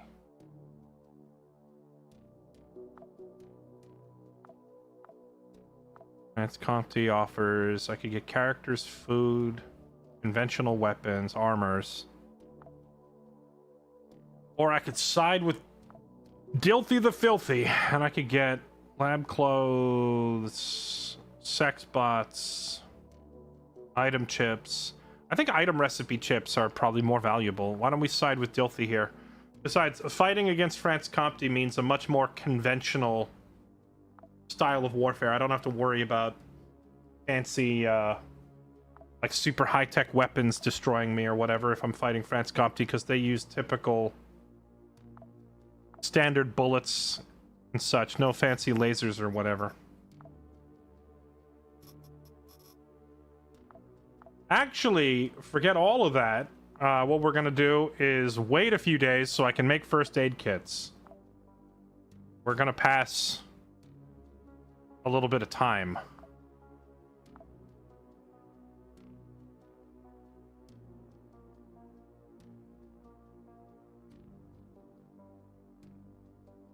We are gonna spend 3 or 4 days building stuff on the ship.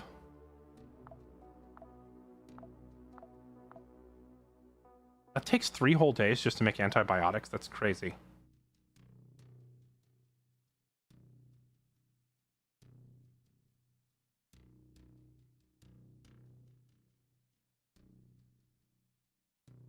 Oh yeah, the gunsmithing kits. I was gonna make some of these. That's why I brought back all those weapon parts.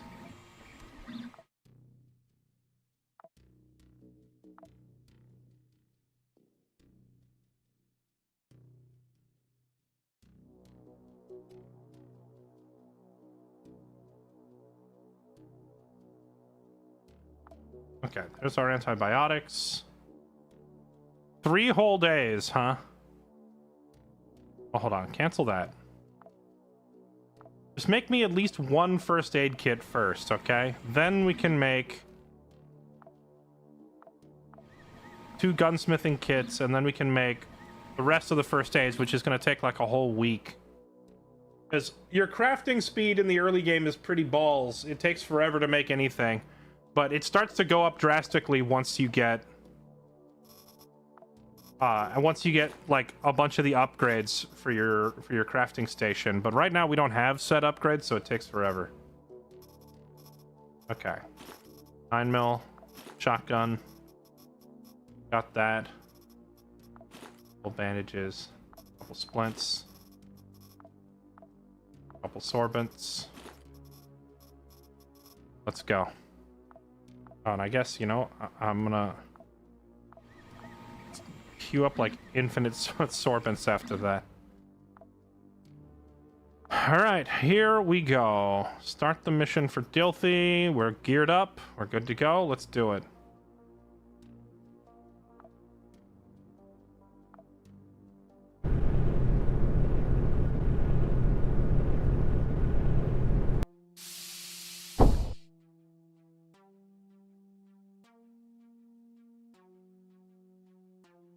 Mitchell, thank you for the 32 months. 6R Dave, thank you for the 85 months. Welcome back. Appreciate the resubs, everybody.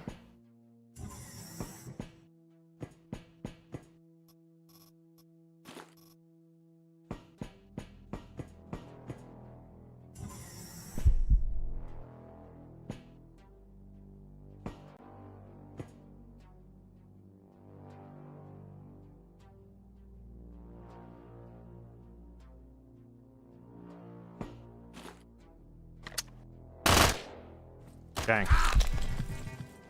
That was not the most accurate shot.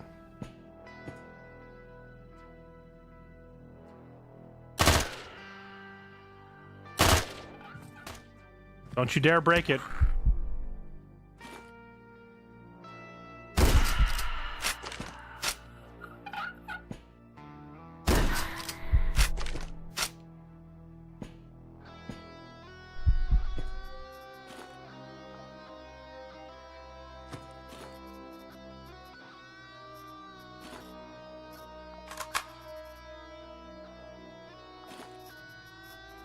I think I just used this thing right away because my weapons were beat up in the mission before this.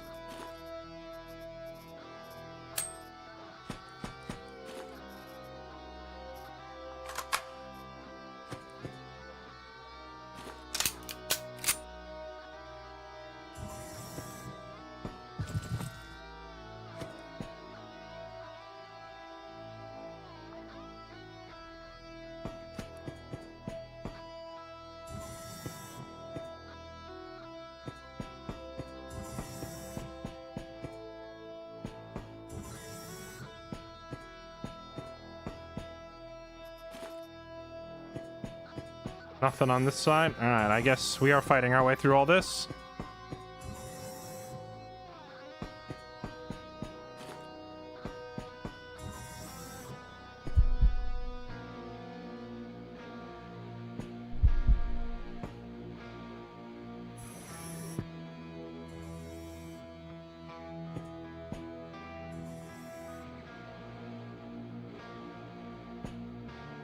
We don't want trouble.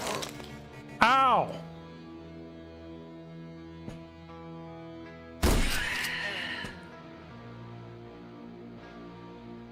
This guy could potentially shoot me off the edge. Although I have dirty shot up. If I shoot this guy and crit, nah, it's not where I can't stand here.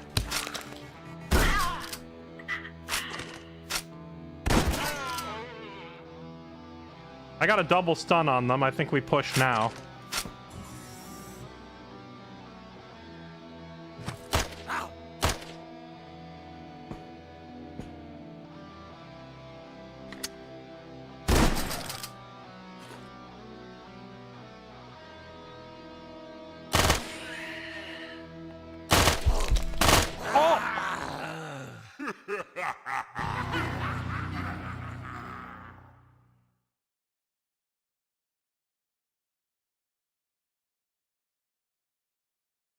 That wasn't even a crit? That wasn't even a crit. He just did 110 damage on regular hits.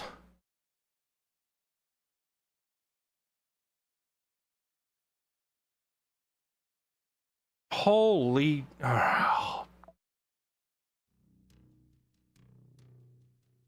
Hydra pistols are 4-shot bursts. Thank you for explaining my own weapon to me that I've been using for the entire game.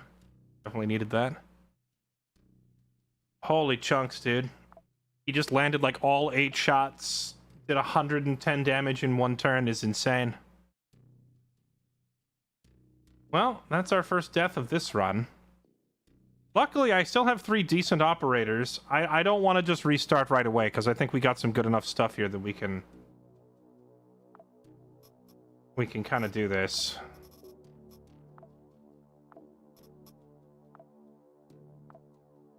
Dude, I can't... Oh, man. He landed like all 8 shots in a row. What do you do?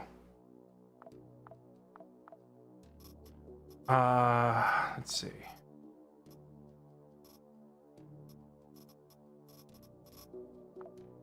We try to let Nico do some shenanigans, perhaps.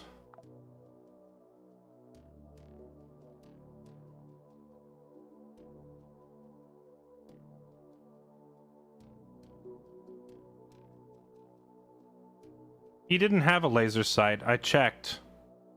He was using standard Hydra, and he just landed He landed 4 shots, and then he landed 4 more shots. It was just really, really bad RNG for me. Cover you're behind. You weren't. I'm aware. Thank you, chat, for explaining the game basics to me of the game that I've been no-lifing for the last 50 hours. I understand why. I understand why we died. The answer is bad luck is why we died, because that guy landed all 8 shots in a row. That's really rough. Let's see.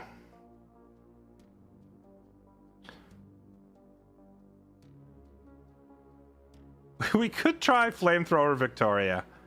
I don't know how well that's gonna go. But we could try it. Well, we don't have... We need well, I have some gasoline, actually. Can you craft gasoline?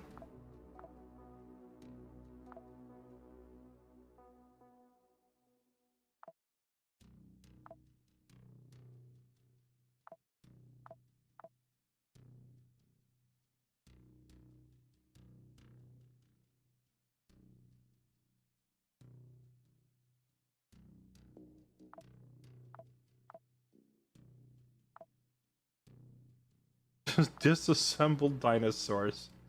You nerd. Dang, that's so rough to lose Percy like that on such a bad dice roll.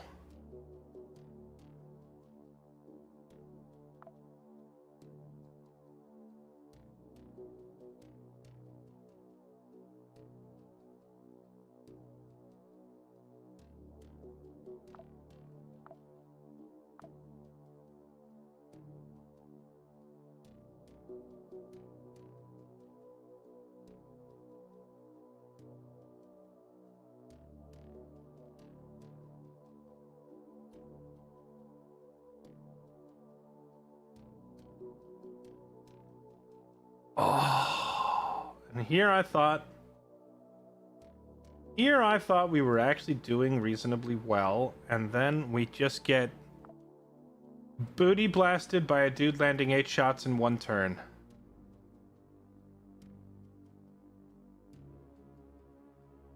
We could just leave Mars and go elsewhere. The problem is, even if I go elsewhere, these other missions don't look much easier.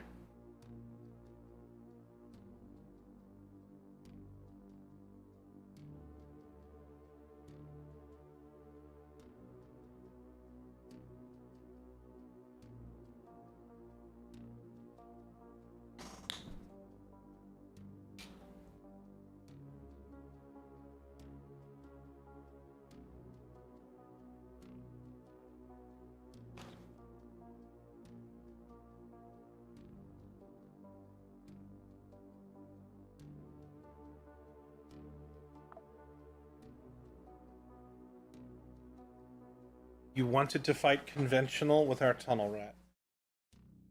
Tickle, you know how much restraint I am trying to show right now.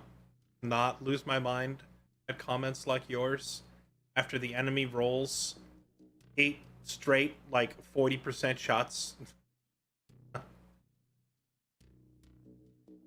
Computer rolls the wildest, like, most unfathomably lucky rolls to land every single shot. Suddenly it's my fault.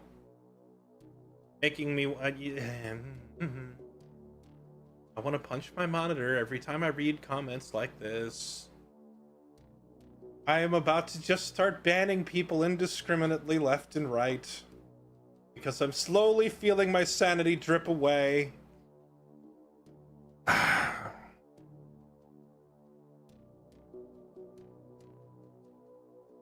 Okay. Calm. I'm in my happy place. I am experiencing a state of zen tranquility right now.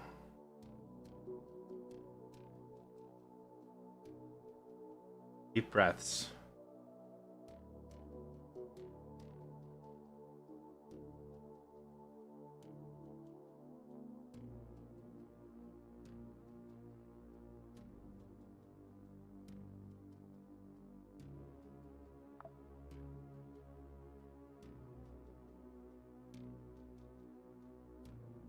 Yeah, let's go mess around on the moon, I guess.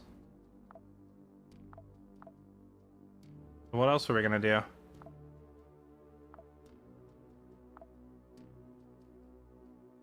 Wait till the Star Wars game? You know, We can terminate orbit, sir. I was pleasantly surprised to see that the Star Wars game was going to allow you to have... Guidance has converged.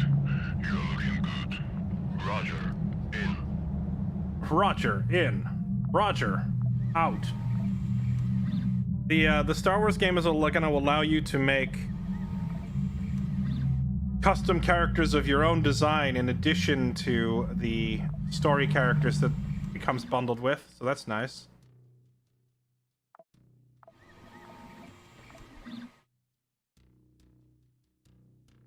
Roger, in. Roger, out.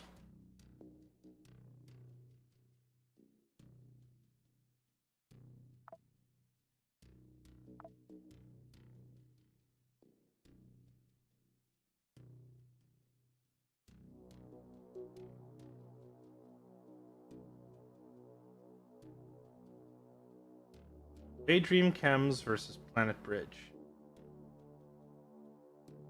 Who owns this place? Daydream Chems owns it, and they sell military units, biotanks. Okay.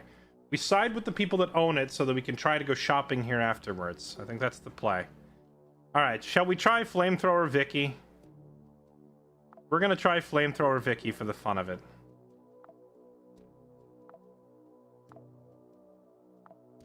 Suppose I should have crafted the flamethrower on the way over here.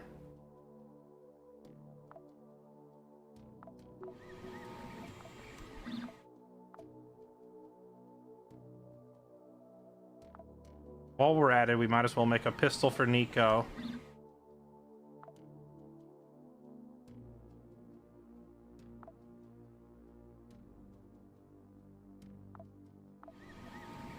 Or more first aids.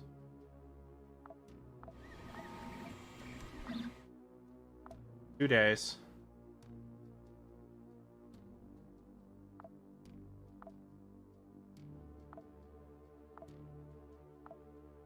Firefly.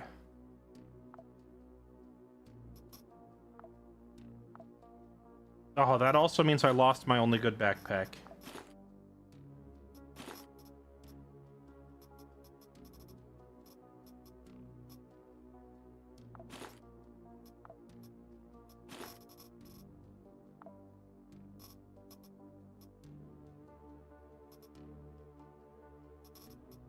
Does she need a shirt?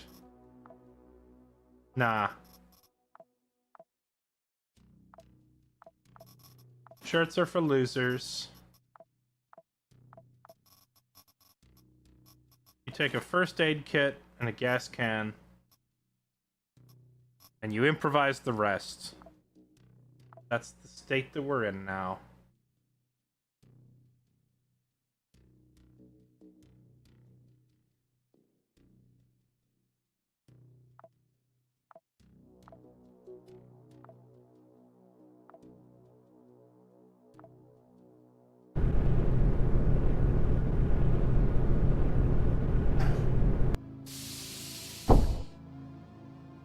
All right.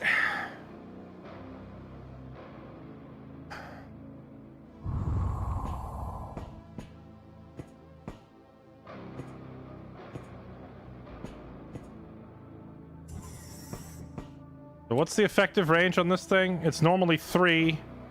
In Vicky's hands, the flamethrower has an accuracy of 5 and 108. Or sorry, effective range of 5 and an accuracy of 108%. So she shouldn't miss. Hey, on the bright side, calorie consumption is based on the weight of your gear, and since she's just running around, you know, butt naked, her gear doesn't weigh anything, so her calorie consumption is negligible. No armor run? Well, we just died and lost everything, so we were too early in the game. We didn't have a backup armor set. We're just trying to survive. Wait, what mission type was this? Eliminate the attackers. Okay. So we have some friendlies.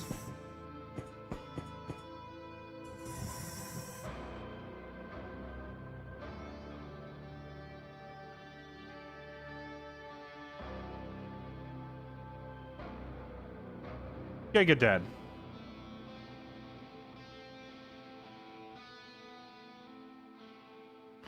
If I close the door now, does he just open it and fire? Because he's already got the question mark above his head. Knife, handgun, handgun. I think we just light them all up and hope for the best. Oh, they can't see me because of the smoke. Oh, that's genius. Wait, this thing empties the entire tank on one left click? I had no idea.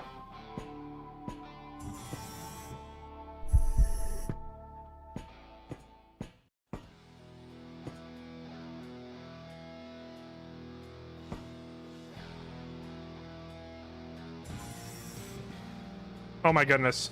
They're like all dead, and now it's just a bunch of demons in there. Why are you coming after me? Are you fire resistant?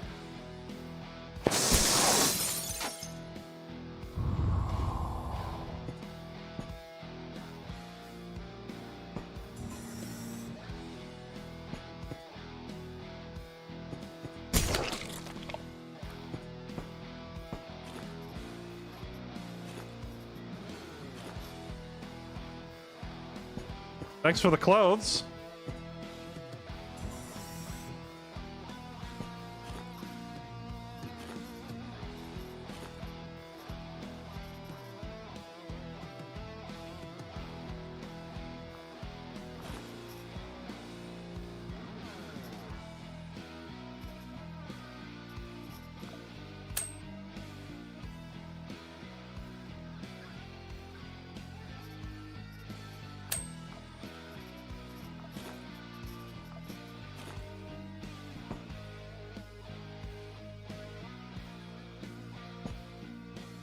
Holy demon conga line! And they're all facing the other way.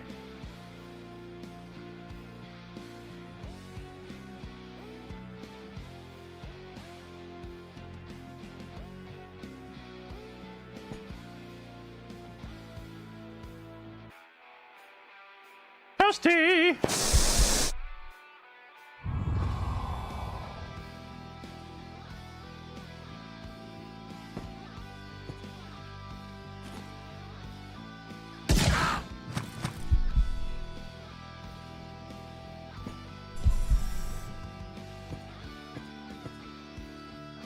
Hey guys, I brought you a demon. Just begins to leave, and again, battles are everywhere.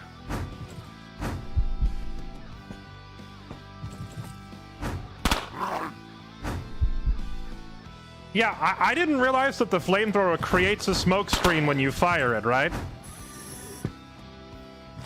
That thing explodes. Well, so much for those guys.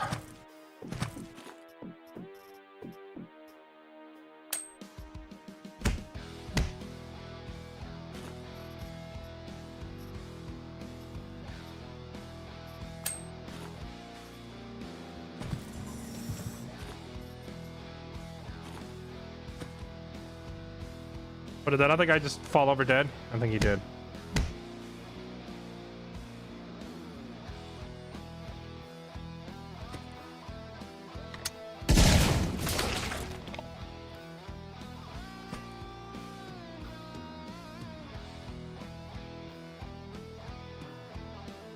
This thing is like immune to everything except poison. Oh, it takes damage from radiation though. And I think my current laser gun does radiation damage, right? Yeah, it does. Perfect. We just happen to have brought the right gun for the job.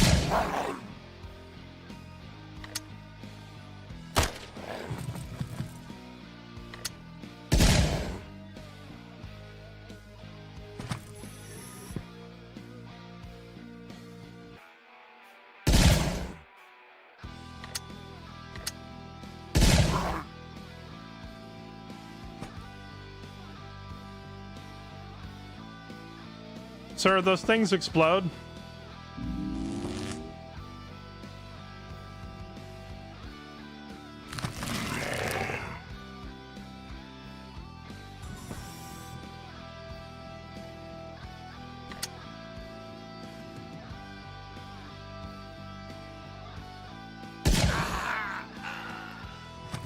That was a nice crit.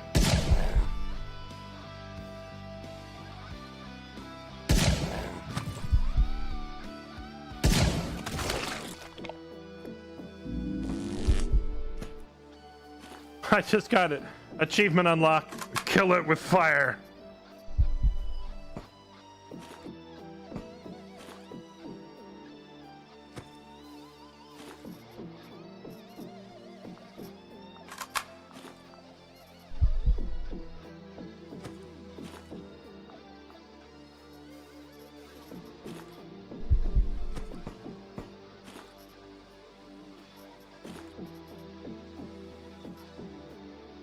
Oh, right. I can't just shove down infinite amounts of human meat because I'll max out the thing, right?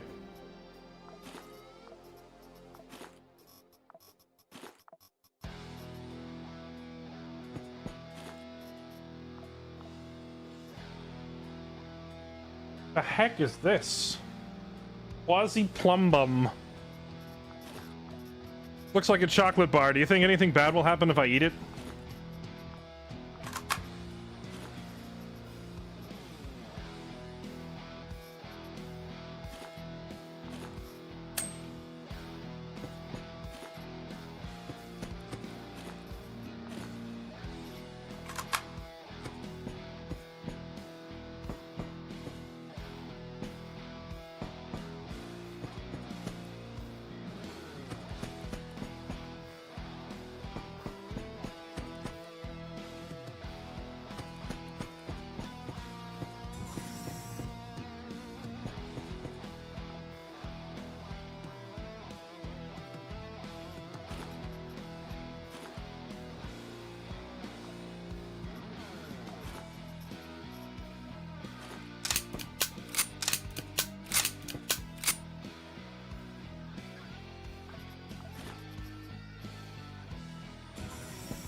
Poison.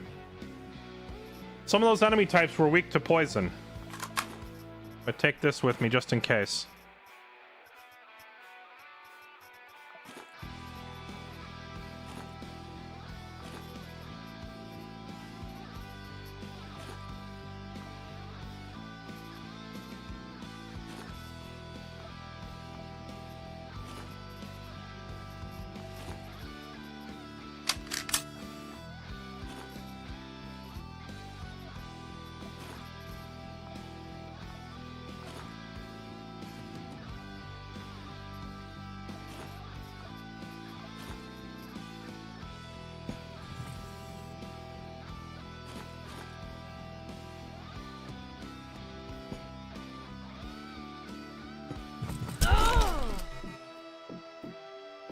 That was kind of rude.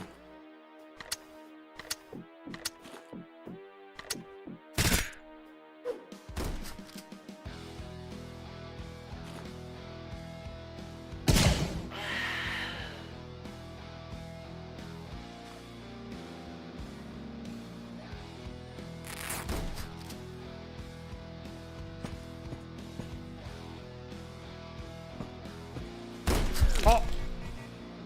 I tried to click that door to pop it open. The door was already open. So she just stepped there and lost a huge chunk of health. Not ideal.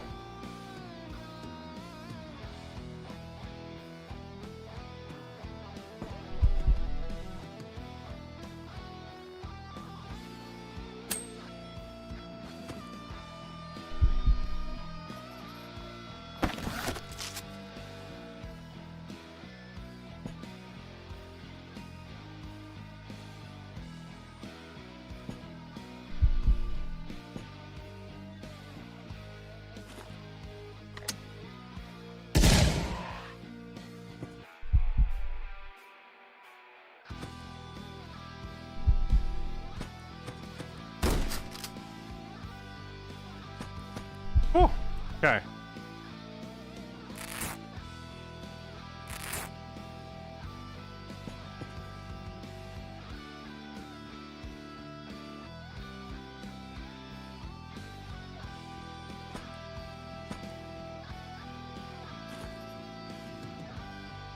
We're gonna run out of food soon.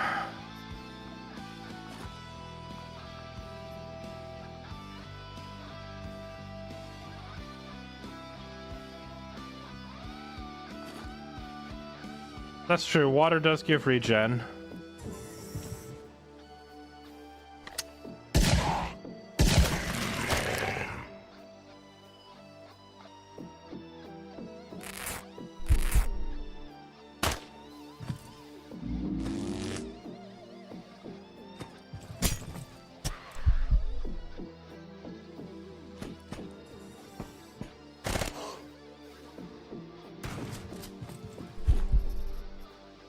Ooh.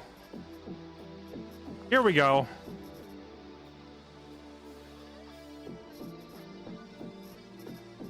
Armored pants.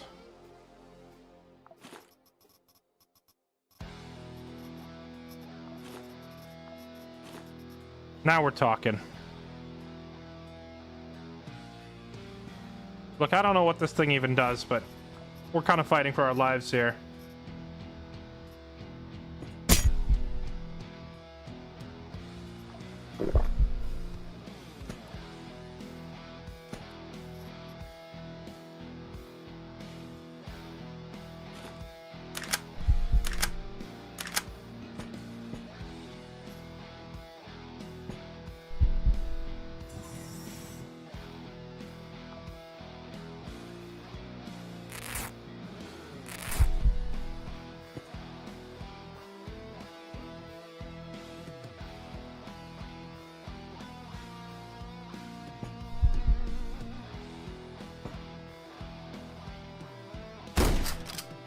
Oh, he's behind a vending machine.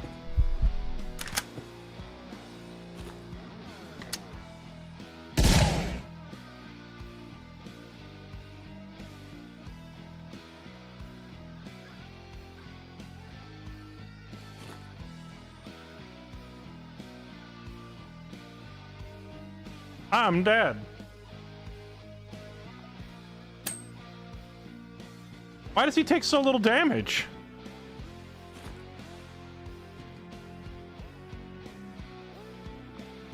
I need a crit. I didn't get a crit, but we scared him. I'll take it.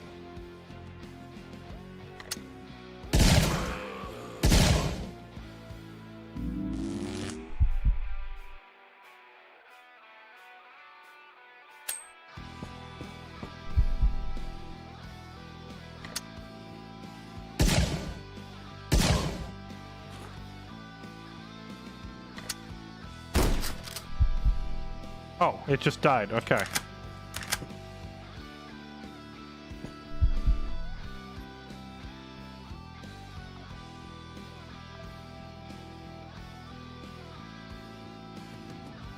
We have to eat the human meat.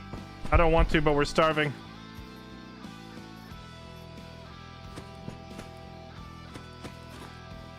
Oh! Never mind. Super lucky can of food.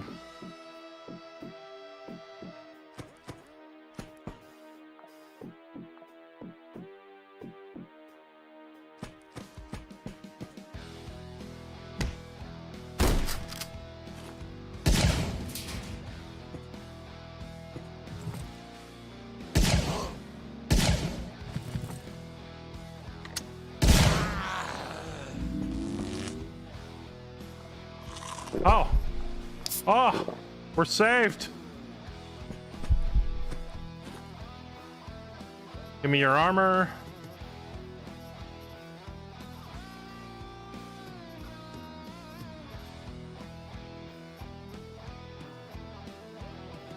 Yeah, the morphine, I could go pop the morphine to keep this timer down if I have to.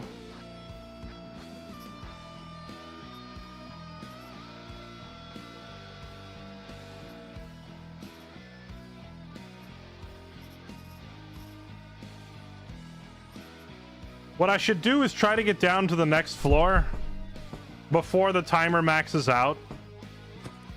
Because if we know we're going to have to contend with a Baron, I want to use that turret. We'll set the turret up somewhere.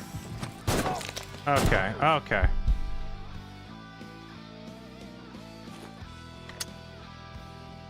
Guess I'll die then.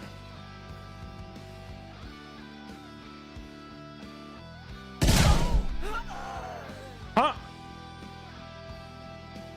Or we'll get a crit and live.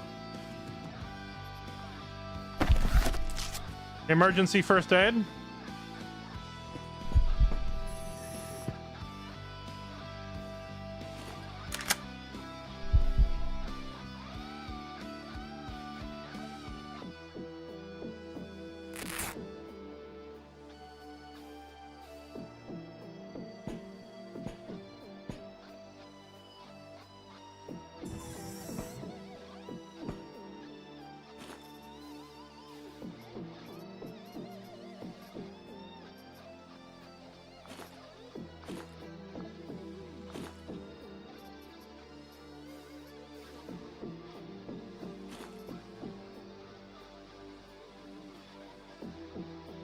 Yeah, I'm probably not using this gun. I'm gonna set it down, put the first aid up here.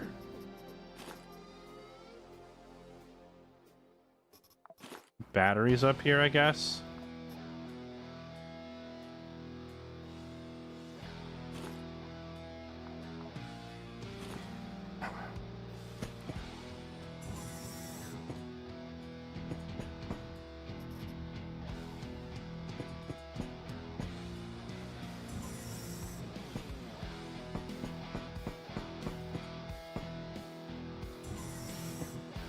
Too many close calls. That's the thing about playing Victoria or any other squishy character. Every door you open is death.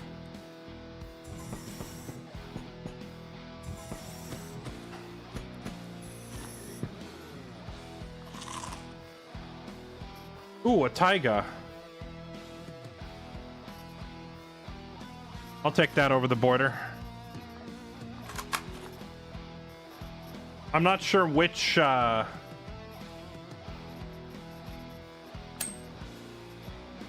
honestly not sure which ammo type would be better here.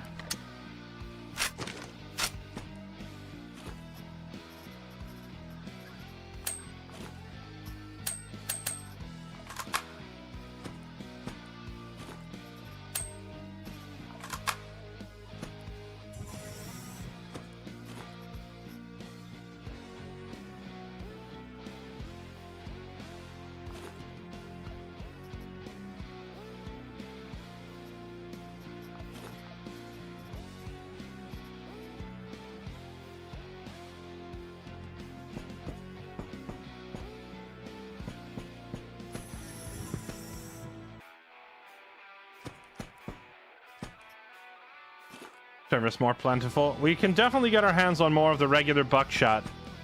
The The slugs give her really good range, though.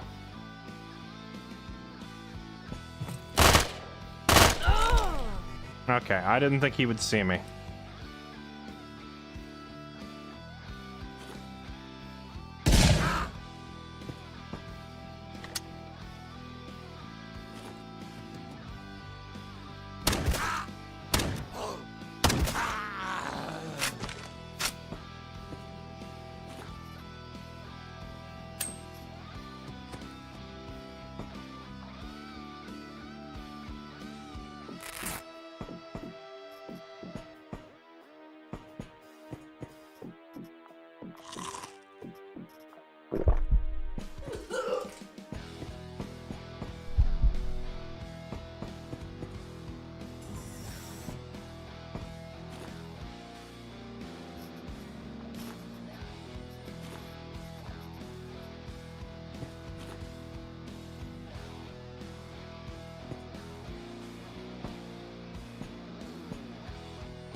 Okay.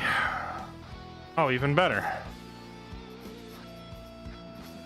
Backpack upgrade after backpack upgrade.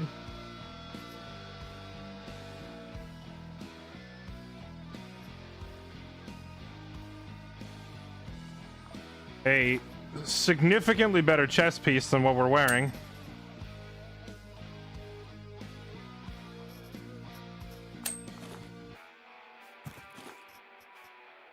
Oh, hey, look. I recognize that gun.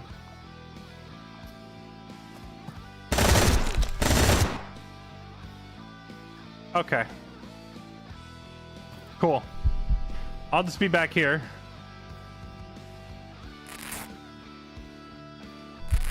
Don't mind me.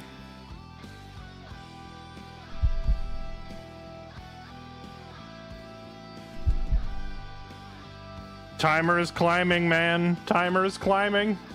This is still the first floor. 90 health. I know. Vicky is not easy to play as.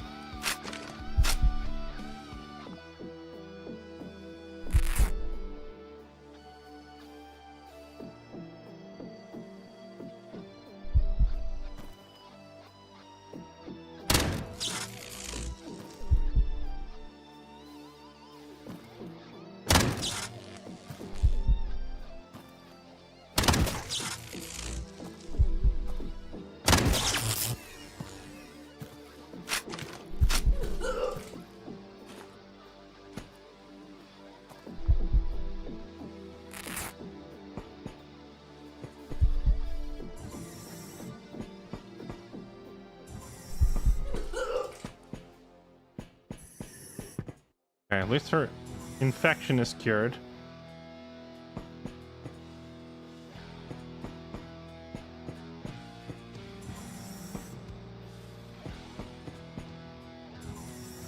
Man, I really wanted to get down to the next floor before the timer hits 800 or 1000 and all hell starts to break loose.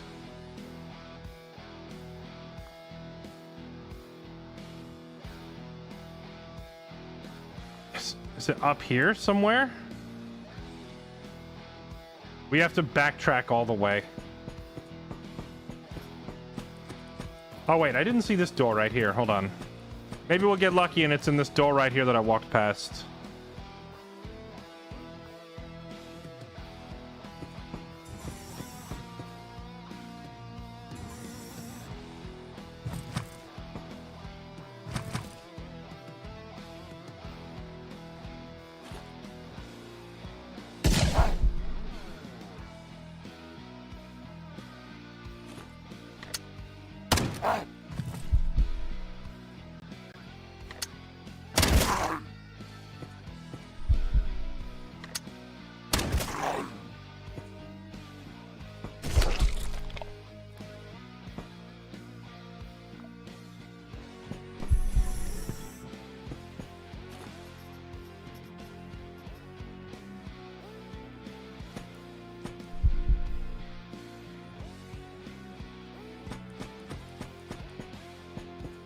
No, it's a dead end. All right.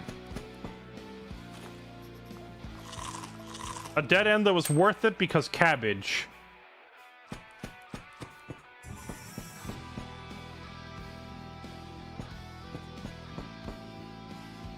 Okay, so what happens at 800? All of the bad guys on the map pop and become demons and come running at me. But if virtually everyone on the map is already dead, that means very little happens, right?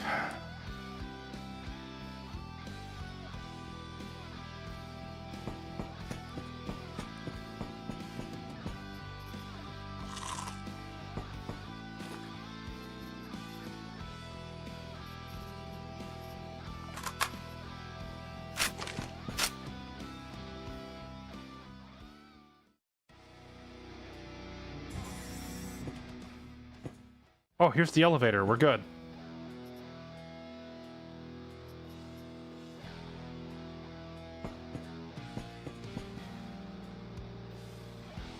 Oh, man. I want that research thing, though. I left it on this body. I could call in the capsule and go back for it, but, like, if I spend any more time on this floor, the Baron might show up.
Is he already here on the door?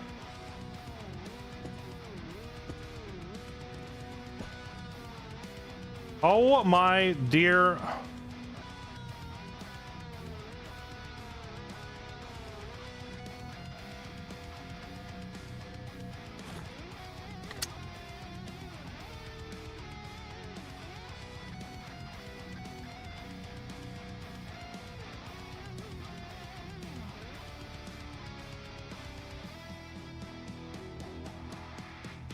I need my flamethrower. 1, 2, 3. This. So if I go up the elevator, we die, right? Because I have to come back down, and when I come back down, these things will all be waiting at the elevator. So what we have to do is, because he can only go 1, 2, 3, he doesn't get to hit me this turn. We swap to this thing right now. I think we also repair the shotgun just in case.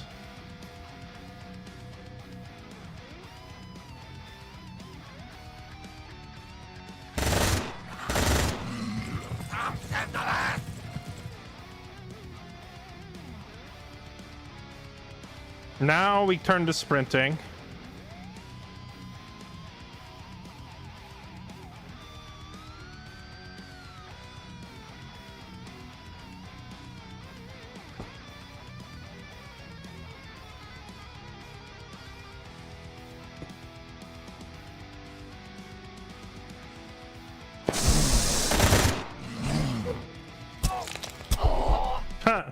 We're giga dead.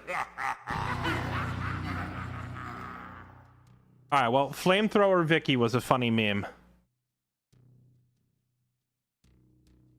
Flamethrower Vicky was a funny meme, but honestly, I wasn't really expecting to live there.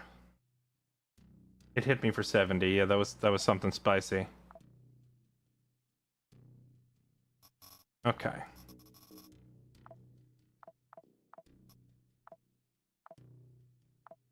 Did it work at all? I think Flamethrower Vicky worked well against human opponents, but it falls apart immediately when we're fighting Quasis. Oh, hi, Katie. I got a new run started, and it was looking really, really good. We had a god first run. I found everything I needed. We got the welding machine and all that, tunnel rat Percy. And then around mission 4, I stepped up to a guy, and he landed 8 shots in a row with his Hydra pistol, and just one-shotted Percy. I blame it on that Real Tech starting armor that has, like, no blunt resist.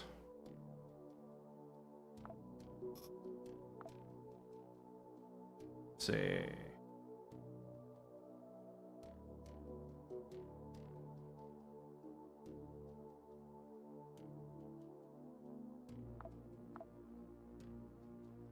All right, we finished crafting that handgun, and then we see if Nico can get, like...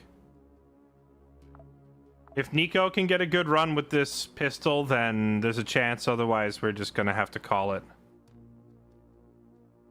See, what if I just try throwing nails with Jan?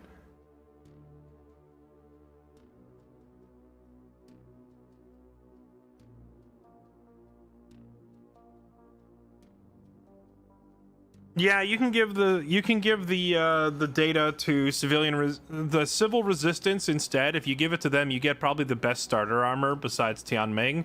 You also get a welding machine from them, so you can immediately unlock item crafting, which is pretty big. All right, Nico.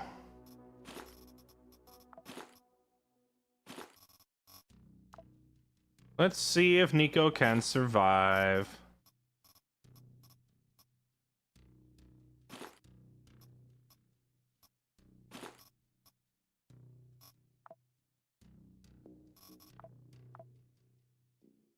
At least we have a couple first aid kits to try it with.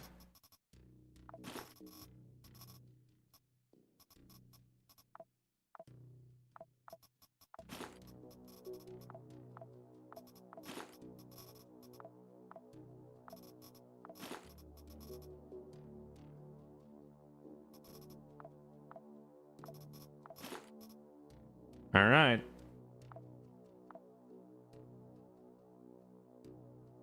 Tianming versus Church of Revelation just popped up. I'll take that instead.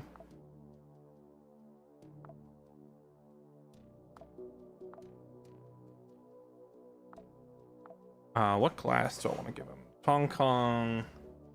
Problem is, we don't have any of the pistol buffing classes whatsoever.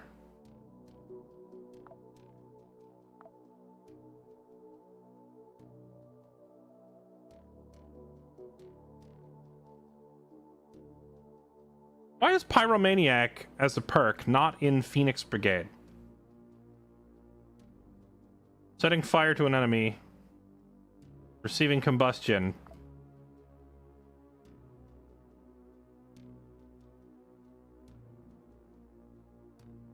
I'm just gonna give him Tunnel Rat because I think Dirty Shot and Shelter and Marauder and Caution are all very good. And all of these perks work regardless of what weapon type you have. So it doesn't matter whether you're using a shotgun or a pistol or whatever.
Missed 295s.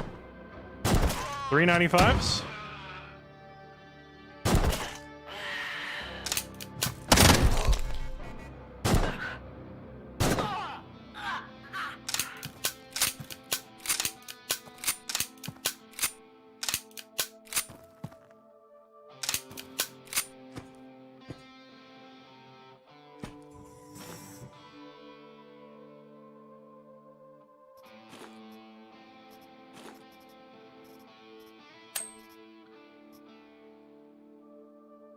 Need a backpack.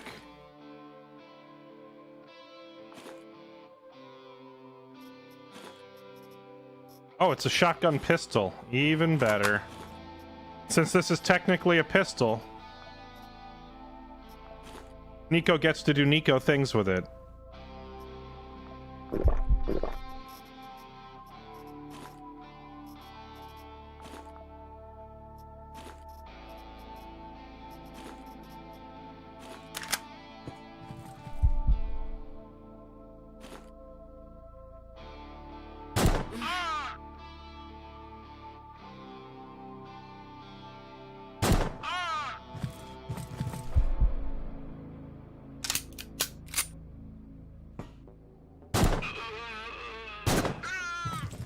We don't want trouble.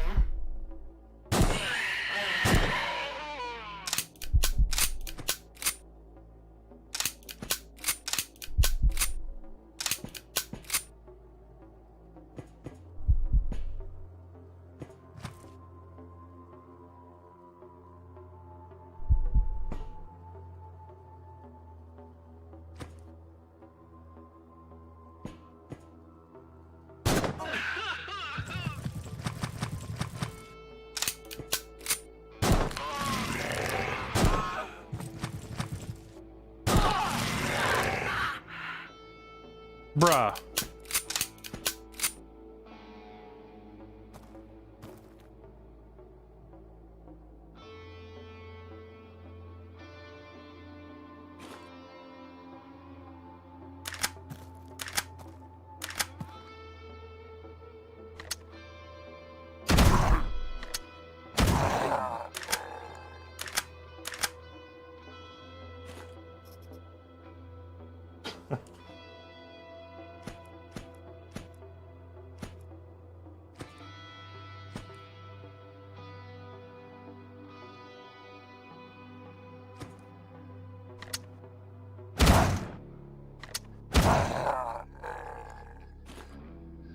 Okay, so this thing is really only killable by poison and radiation. So I don't know how I'm gonna get rid of it with Nico.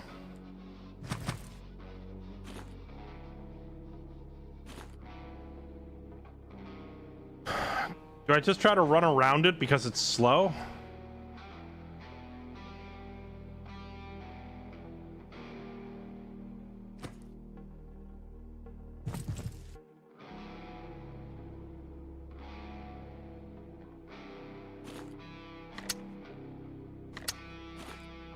Like, it just doesn't take any damage.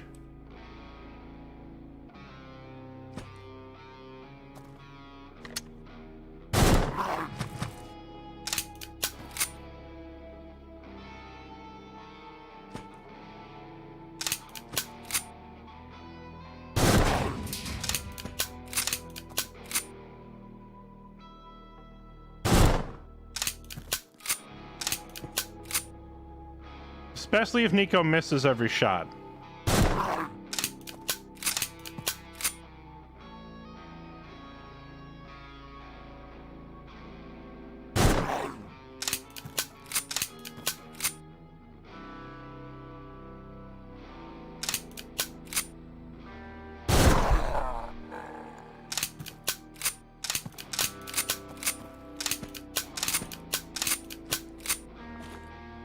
Took like more than half my ammo to kill it. Okay.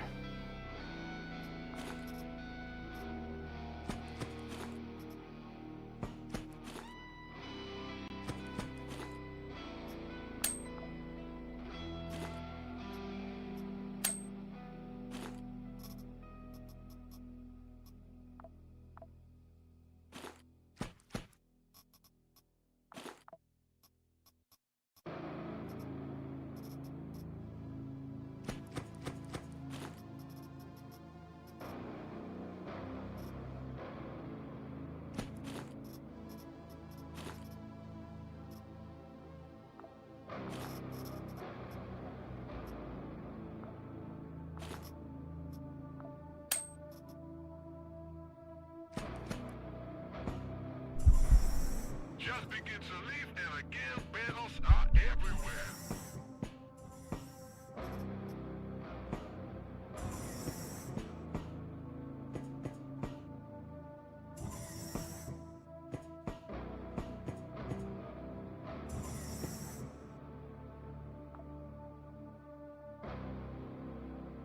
Huh. The satellite dish is already destroyed. That's funny.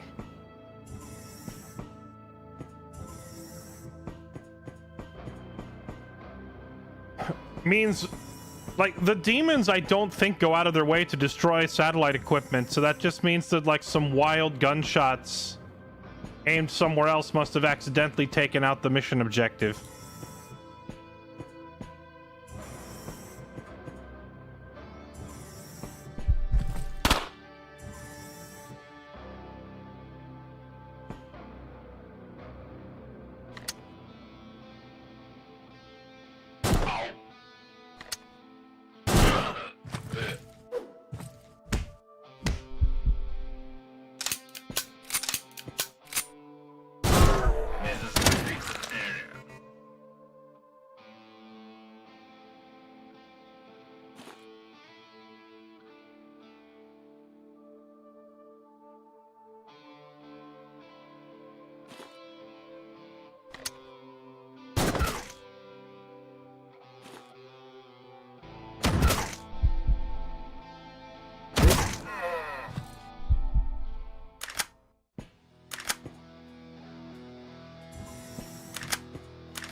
Redemptor gratis non dato.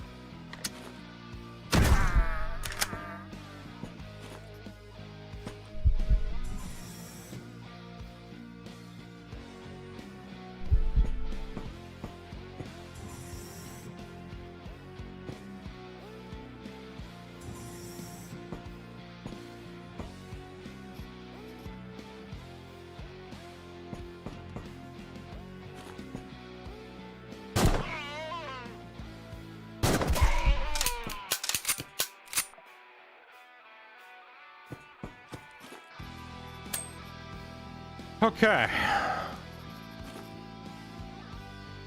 Oh, wait, hold on. I just remembered. I can avoid the cannibalism debuff if I take an empty can with me. And then you cut dudes up and you put them in the can and eat them, and it doesn't count as cannibalism.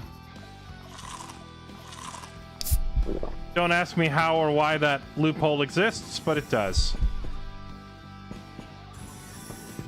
Because at that point it counts as eating canned goods instead of eating people.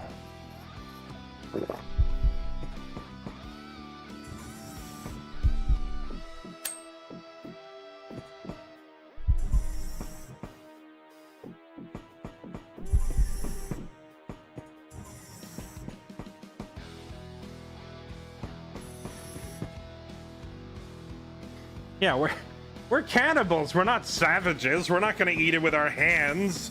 Come on now. Use a napkin and a fork, you weirdo.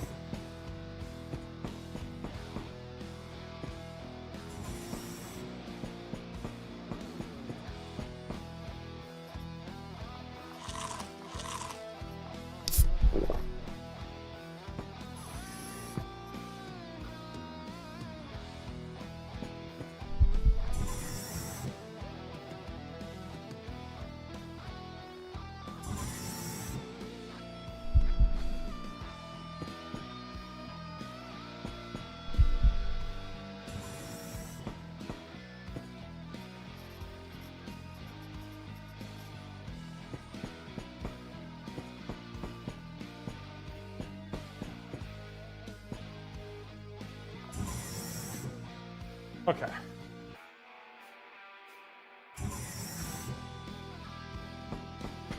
I'm just gonna grab this stuff and move it down to the next floor in case we end up in a situation where I can't come back. Because, like, if the Baron is attacking you at 1,000 quasi, you can't go back up to the previous floor. So if that happens, we want, to have this stuff readily available here.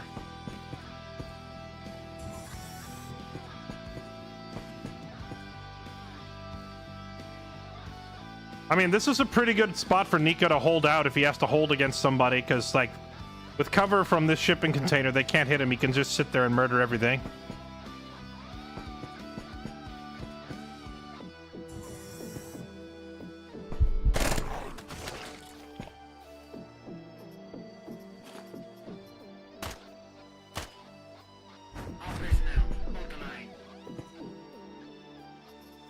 I'm just gonna let those guys have fun over there.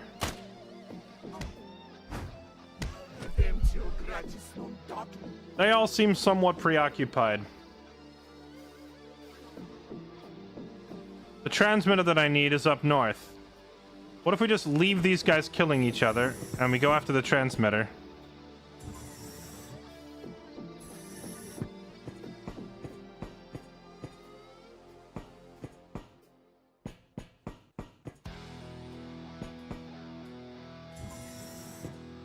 Oh, it's right there.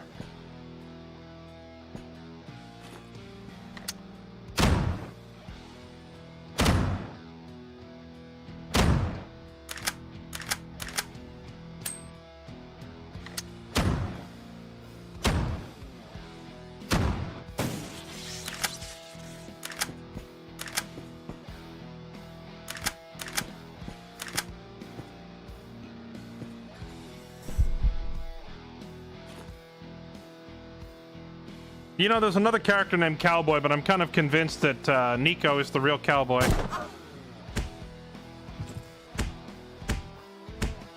Oh, they're all still fighting each other.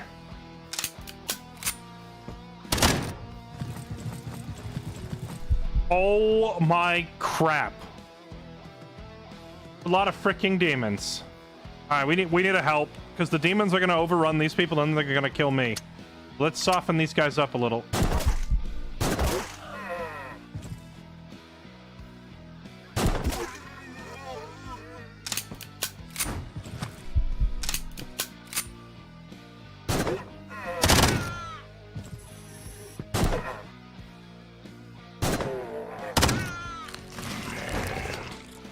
Why is this guy getting shot? Is there two different human factions here as well as the demons?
I hate that you can only stack 3 meat. Or, sorry, you can only stack 5 meat, but 3 make a meal. That means you'll always be 1 shy of making 2 meals. Unless you're playing Priya, who can carry 9, and then she can make 3 meals out of it.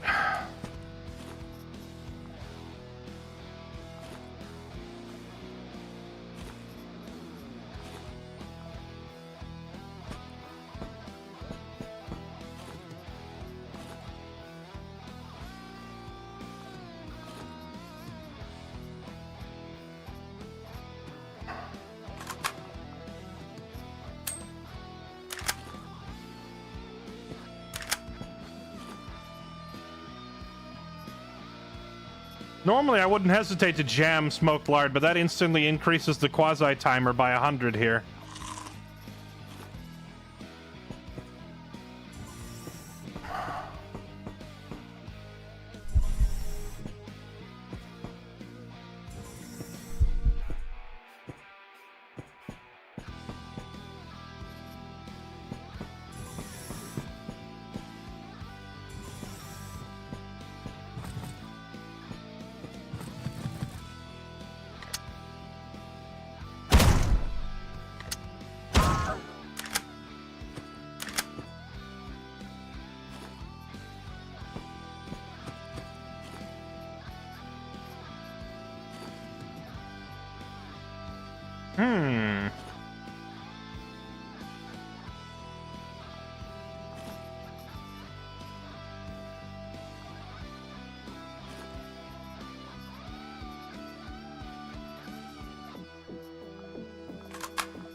What the? Were you just hiding in the corner of the room?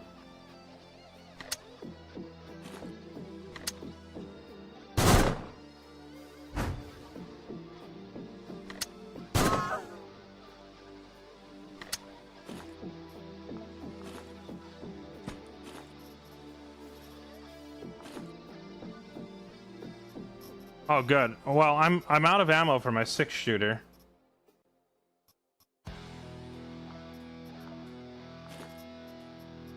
Pulling cadet armor here is actually pretty good.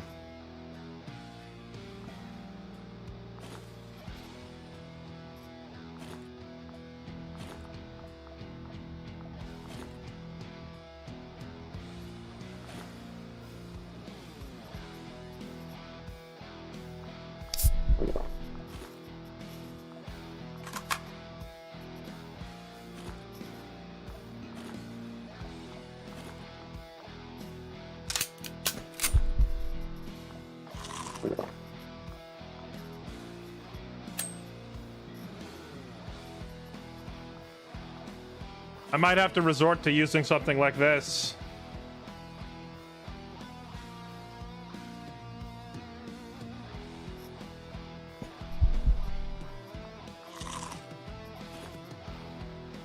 Just because we're out of ammo for Nico's other stuff.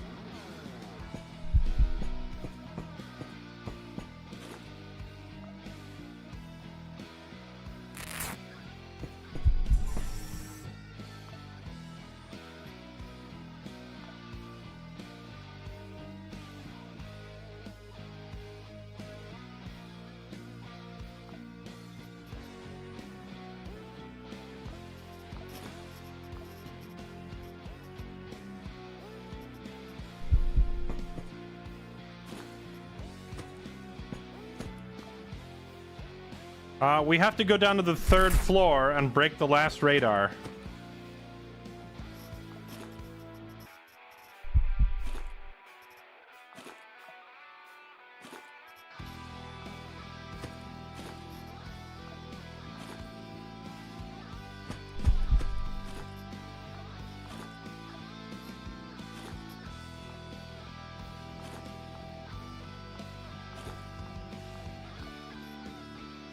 Well, it may not be a very good gun.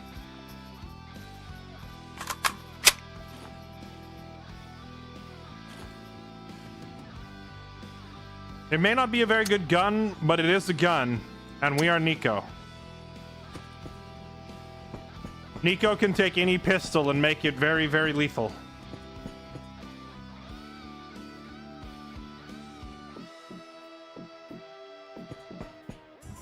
Yeah, I was honestly kind of thinking of grabbing the axe as well as another option. There was a melee there, but Nico really, really doesn't want to be in melee.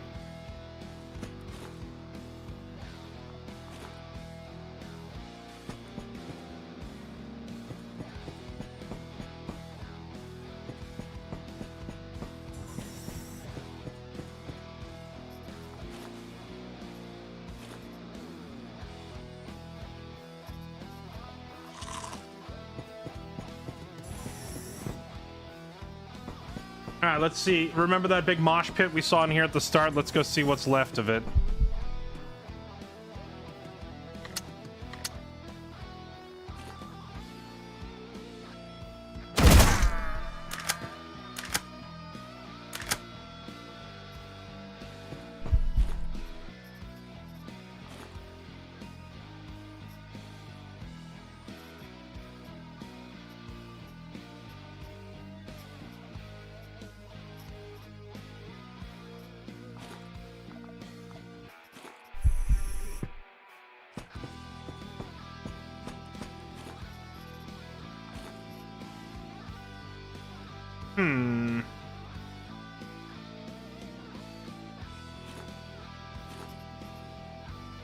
Comparing the Hydra...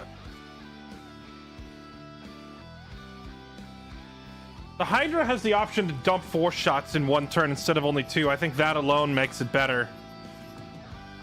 Because in an emergency, you know, the oh crap button...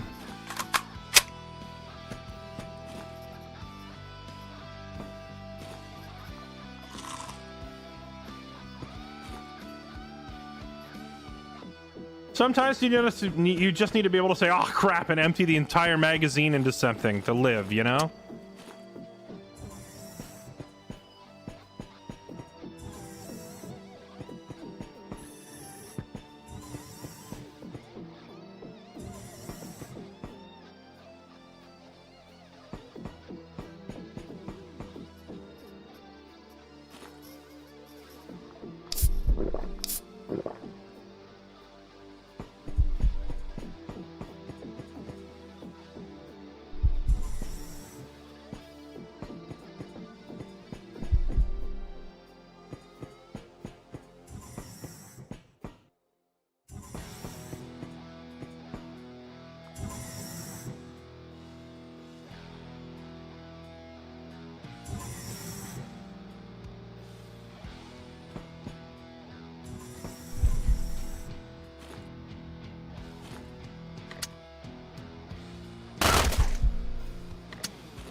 Right then, you guys sound like you've got a lot of issues to work out over there. I'll just leave you be.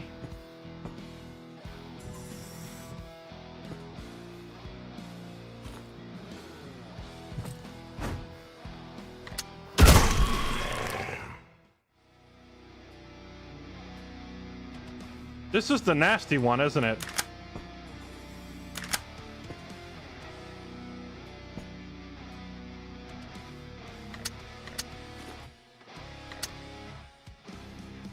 These guys, they don't take any damage.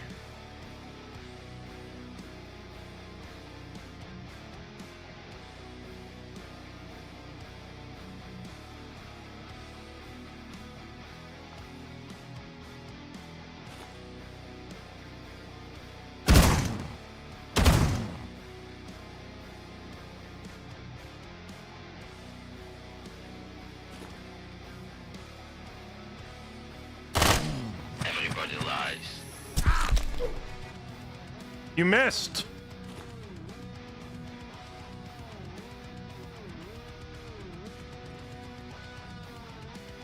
If I step away, you think it'll turn and kill him instead? Or will it stay aggroed on me even if I'm further away?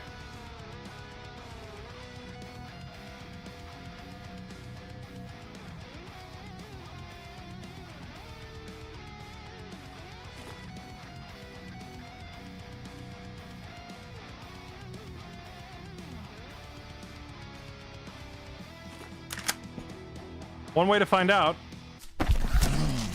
Oh, it does stay on him. Oh, let's go. Thank you, unnamed homie.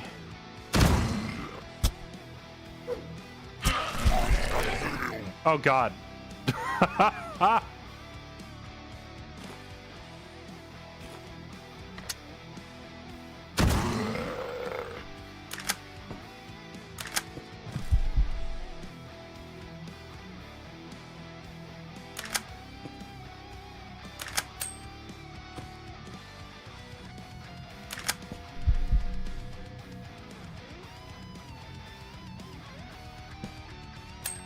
Oh, the door is locked.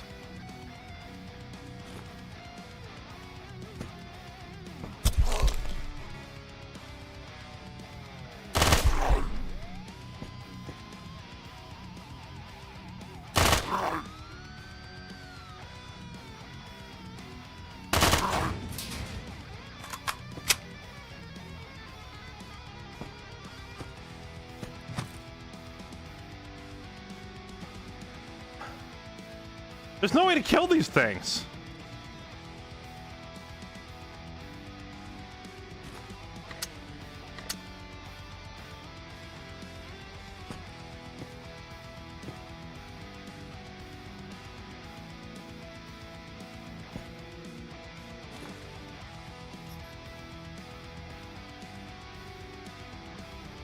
They just don't take any damage from conventional bullets. I need poison, radiation.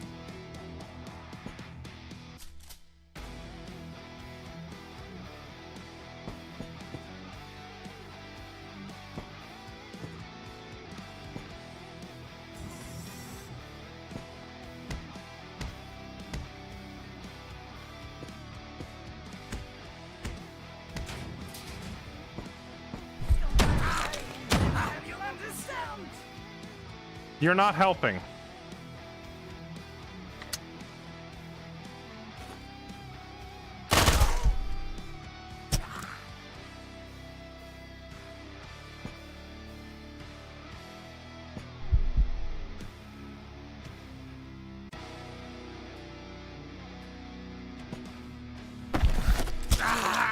We're done. Well, chat, I thought this was the run. We got off to such a good start, but that burst fire that landed like 8 straight shots on Percy really ruined the run. We got dunked. The history of humanity is written in tears and blood. Liars, tyrants, idealists, they all tried to bring happiness.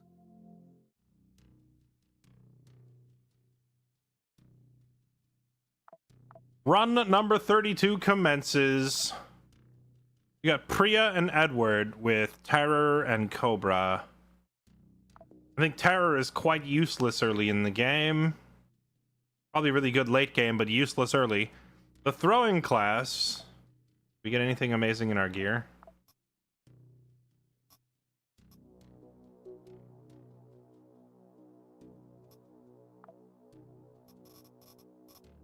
We did start with a bag of 80 nails.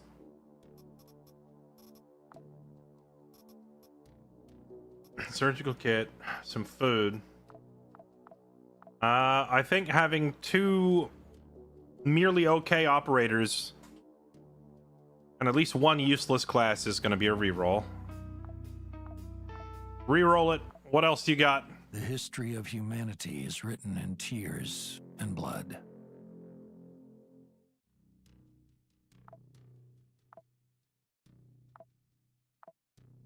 Edward and Max, Valkyrie and Cobra. This is a little more practical. No, this is still 32. I don't count the ones if I just re-roll them. Let's see.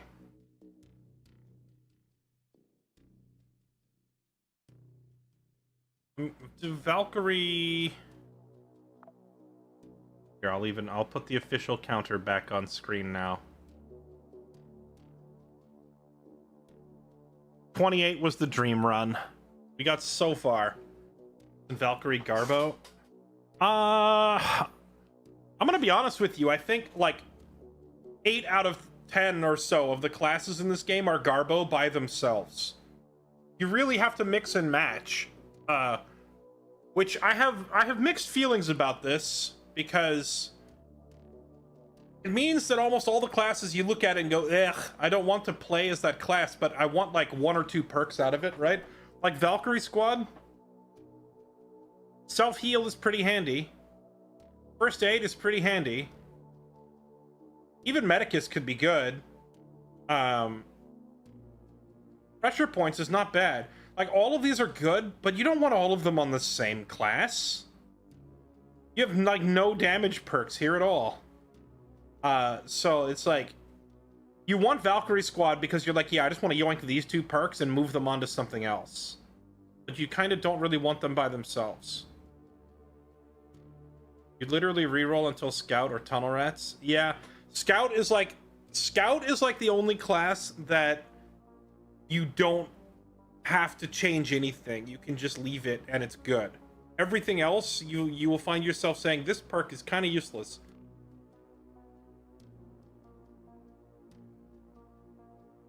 The fact that we have Max, though, makes me kind of want to give it a shot. A Max with a throw build. Did he get any crazy items in storage?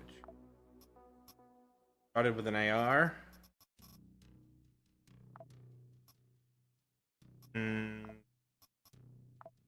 All junk.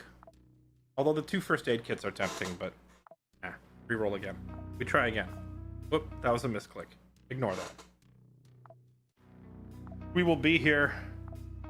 We reroll again. The history of humanity is written. Yeah, I didn't have anything to throw. That was what I was checking. Like, if we get the throw class, Nico and Percy, Cobra, and Unit 317. Okay. I mean, this is probably a meme and a half, but Unit 317, 9 mil and 42 cal damage and wound chance. Damage with a silencer. Okay, yeah, I have a feeling we're gonna die very quickly, but we're gonna try it anyway. We're gonna do Nico with 317, and we're gonna sell the chip directly to its owners, which is Ancom. This Ancom gives you a... We can terminate orbit, sir. Confirm charge and go. Yeah, this is a meme attempt, but I am gonna try it. For the orbit. Roger. In. Give it to Tianming. What does Tianming hand over? I know they give you the really nice armor, but what weapon? They're gonna give me like a saw blade thrower, a Handao, and something.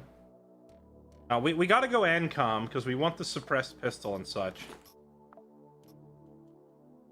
Okay, give me all of that. Good work. If you need contracts, we distribute them to the SPN channels. Work for us and become rich. Okay.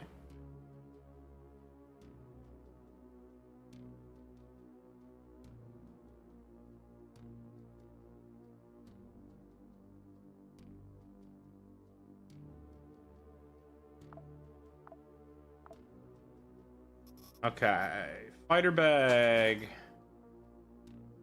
Squall SMG, that thing's not bad, but what we're really here for is the old woodcock.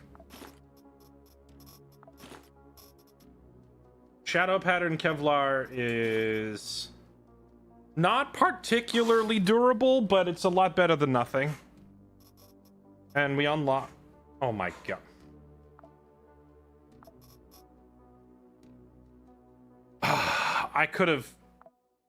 We could have had Scout Percy. We could have had Scouts Percy. But now I don't have the big bag or the big gun for him. Rip. Alright.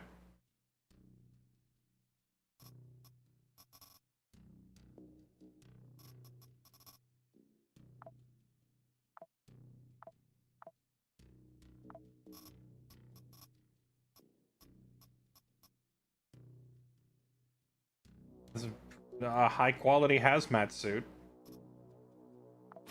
Gladiator tack vest.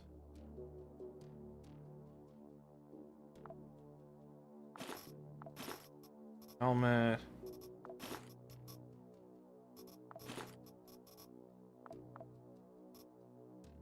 I'm literally done just a can of beans. Not a single bandage. No first aid kits. No nothing.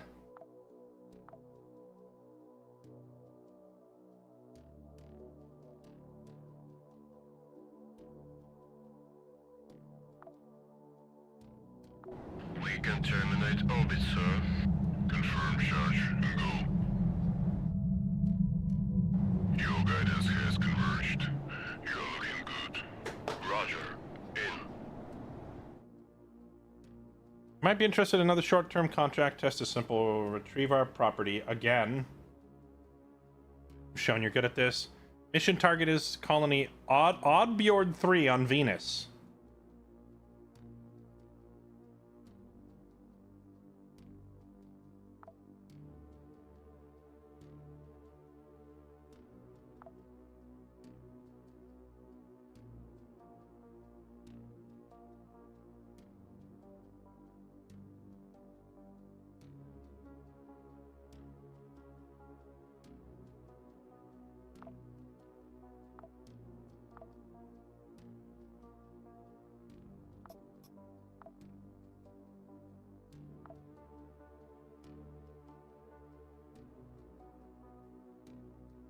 I guess we're working for the pirates on this run.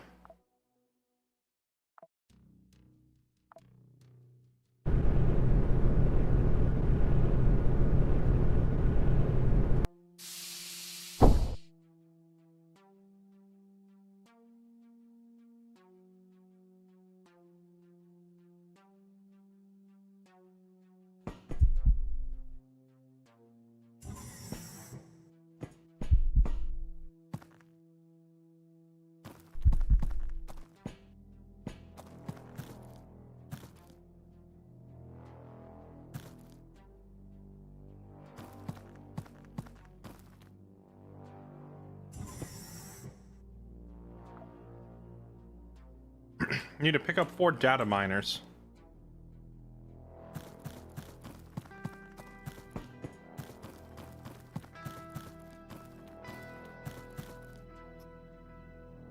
Oh, a suppressed pistol recipe. Shame it's not the one we're currently using.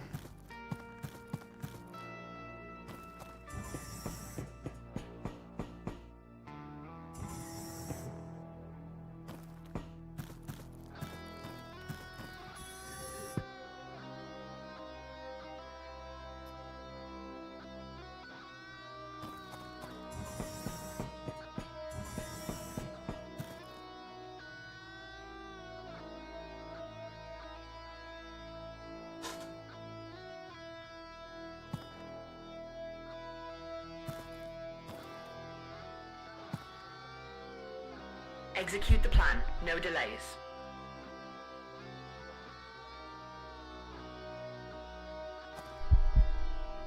I believe in the reasonable rate of return.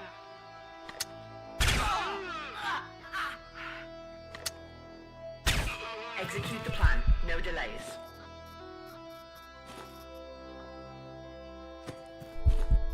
Oh! God run begins.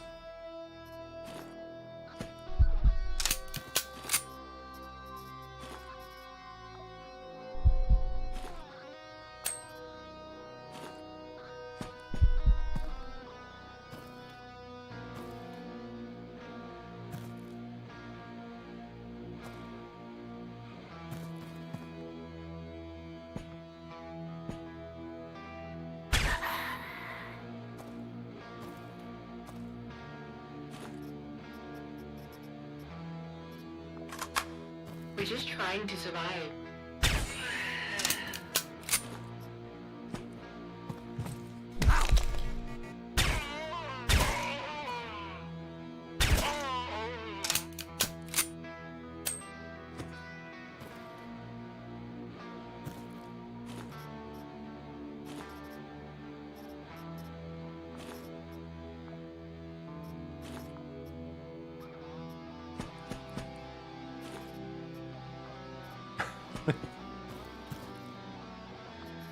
What is this? Dude, Nico does such a disgusting amount of damage with this pistol.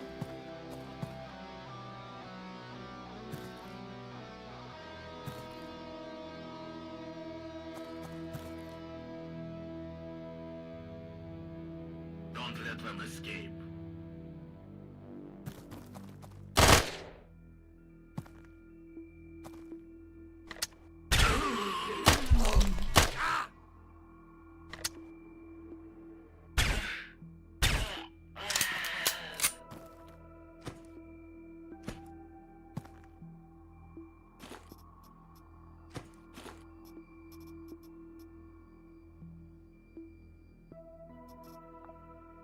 I just realized I'm carrying 3 of the same shotgun. What am I doing?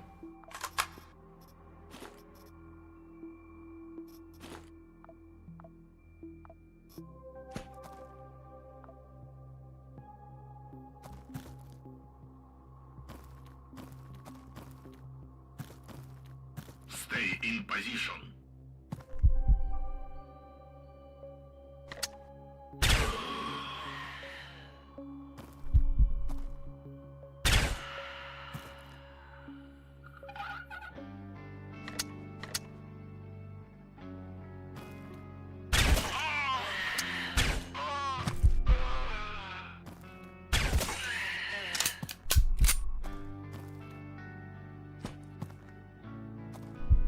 Okay. Nico things. Tap, tap, baby.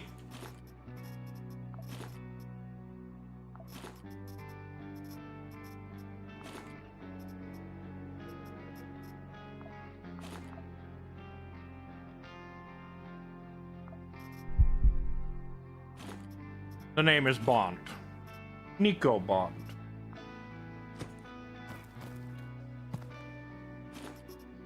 Yeah, Nico is the pistol guy.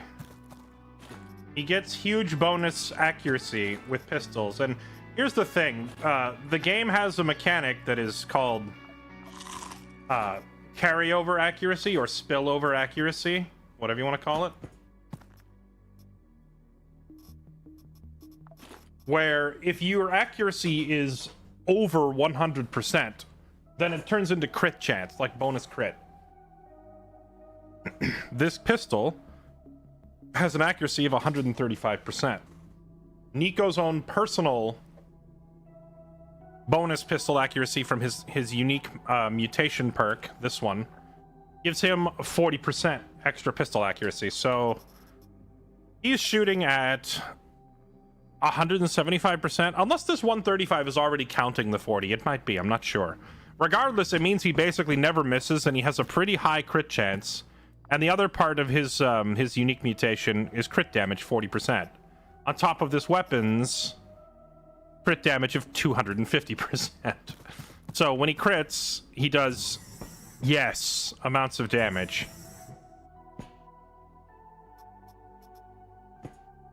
I think those numbers that we're looking at are actually already including it, so that means his total 135% accuracy, so he basically never misses, and he has a bonus 35% crit on top of the weapons base 15%, so that puts him at 50-50.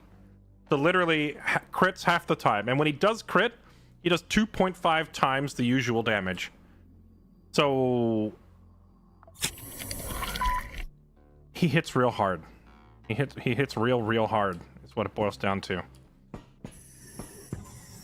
And with a suppressed gun like this, he hits real hard quietly, which is a nice touch. What's that? Which one of you guys had the knife? I know one of you had a knife. There it is. I'll borrow that. I do have my own knife, but cutting up bodies is, you know, it's unpleasant business. It messes up your tools.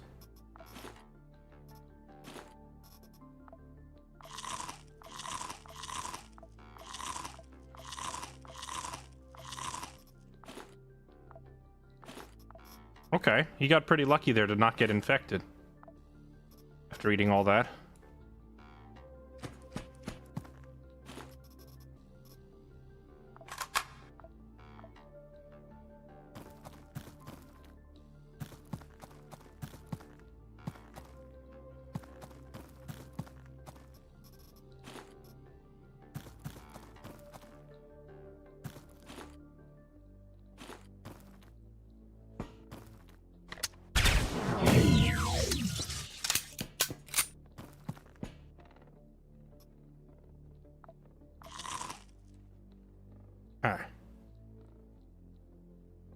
At 2.9 because of his perk. I'm pretty sure that the numbers reflected when you mouse over the weapon are already calculating the operator's unique perk into it.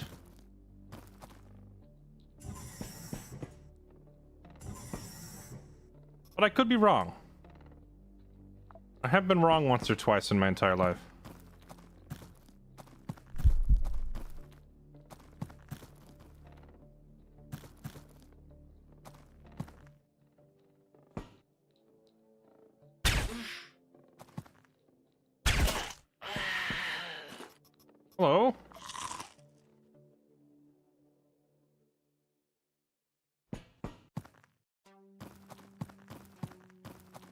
That's a whole floor? No, there's this spot up here.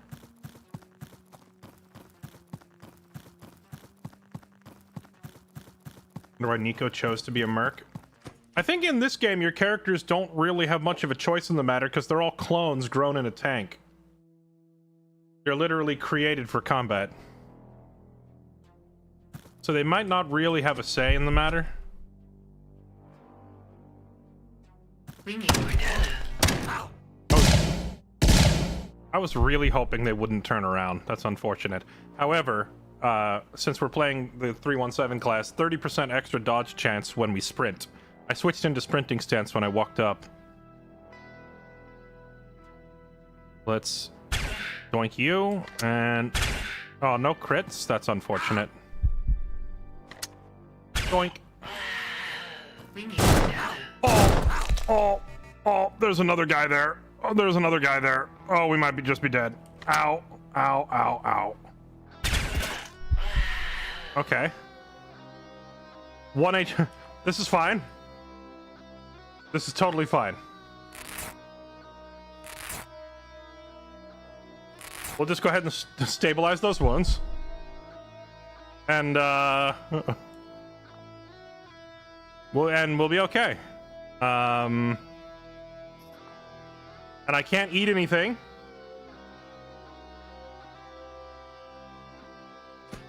We'll just show ourselves out.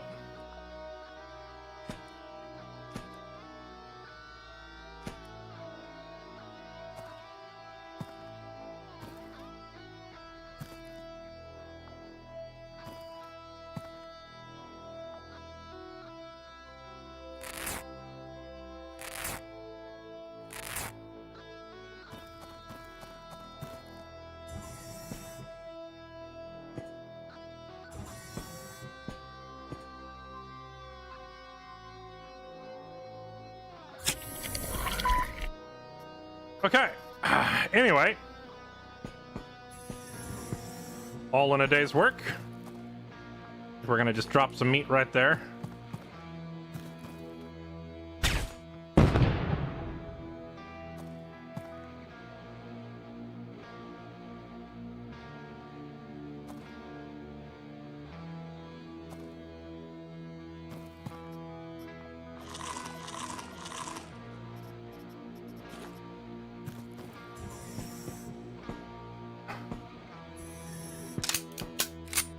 And then we're just gonna sit in here and pass several turns.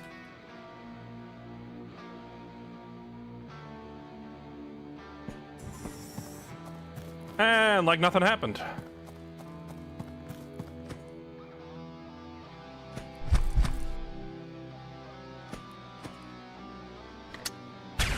We can solve this.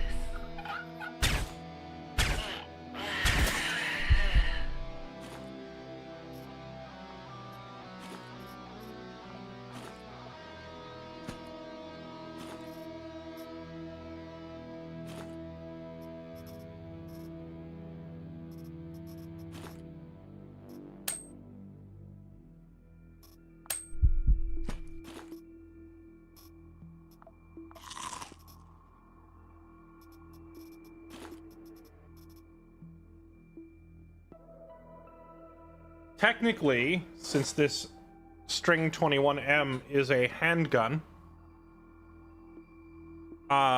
then Nico would get his benefit to this thing too if we decided to take it with us. I just don't think I have the inventory space for a laser right now.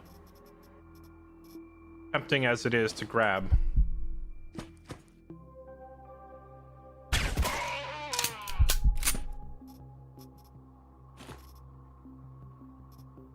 This, however, I do want.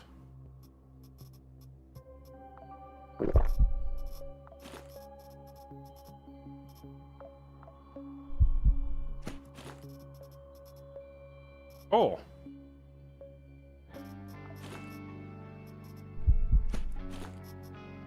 The Libby is a pretty nice gun for the early game as well.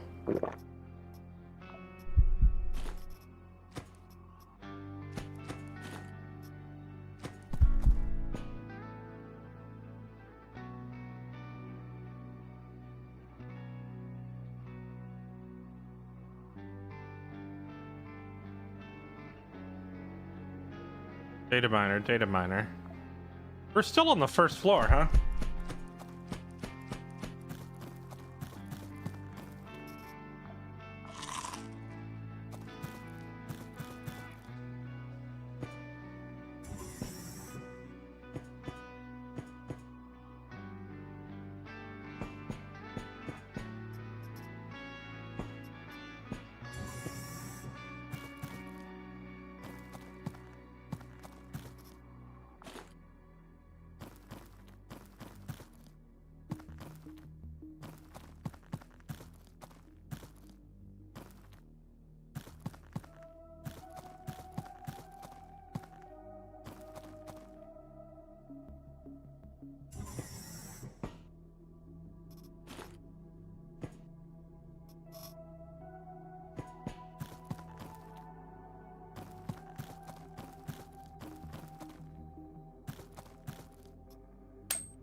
I can't stack these up any higher. I'll toss this vest. Interesting. So you can finish these robbery missions without even having to go any deeper, huh? The problem is, I need 4 of the data miners to give the pirates to complete the robbery, but I wouldn't get to keep any of them.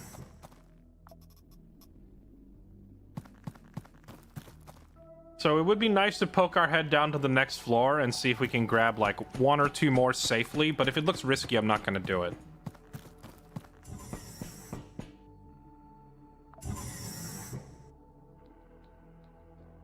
Let's see.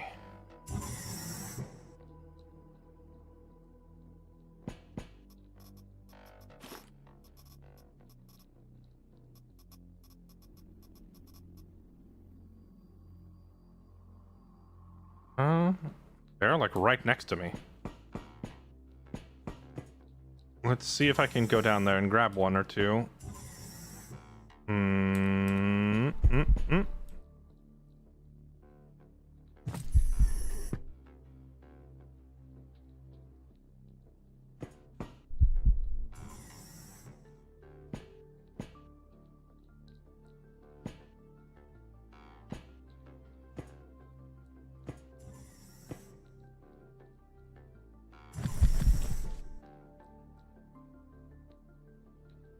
No, we don't have the pod because we just started this run. This trash can is in my way. Otherwise, I could pop this guy.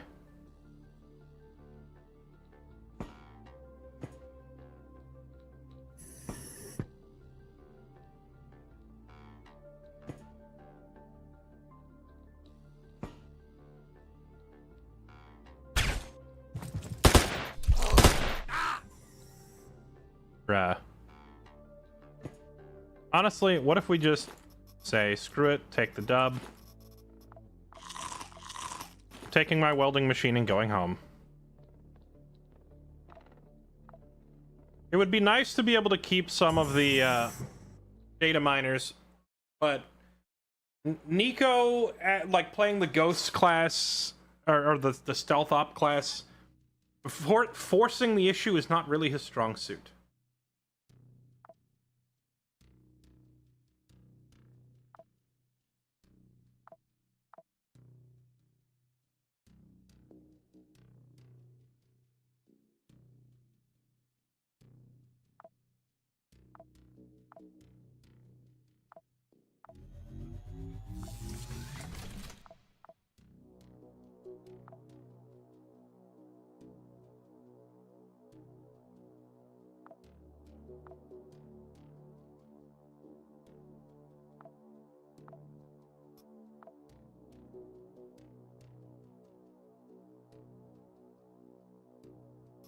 Okay, here's the plan. We send in Percy now as a scout of Hades.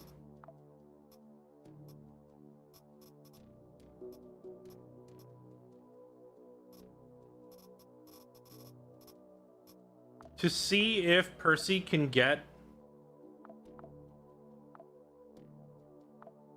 We're sending him in naked with a gun. We're gonna see if Percy can also get, like, a set of gear for himself.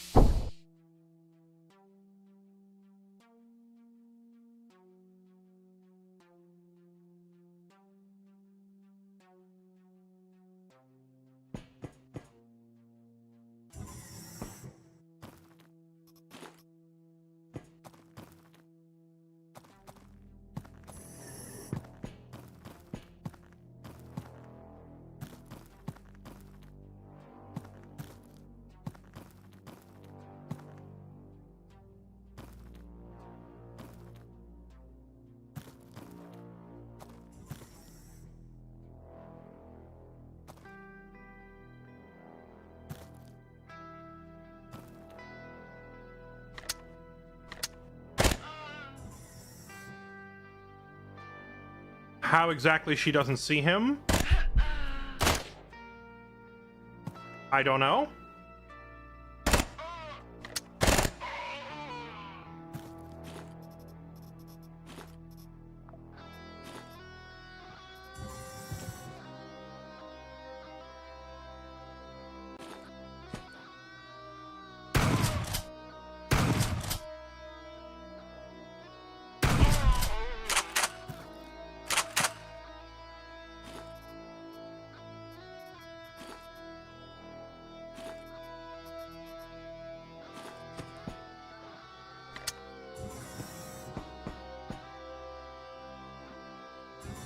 Let's bring him in for questioning.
This little 42 cal rifle from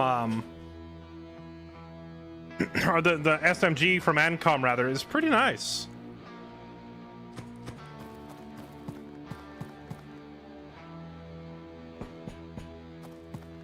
Is this the run? Probably not, to be honest.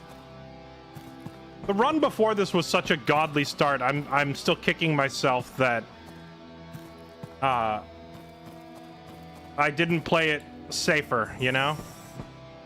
I walked into a room because it looked like we had the advantage, and then just got booty blasted by a guy who landed a million shots on me in one turn and one-shotted my Percy. But we had like Tunnel Rat Percy with a welding machine. Like, oh man, it was such a good start. It was such a phenomenal start. And then I got scammed.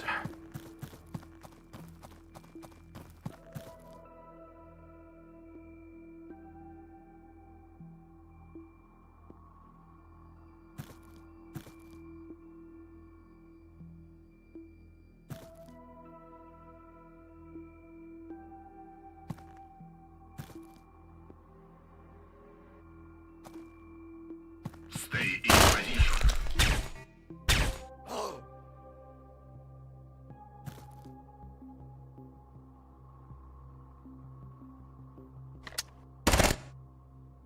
Okay, Percy.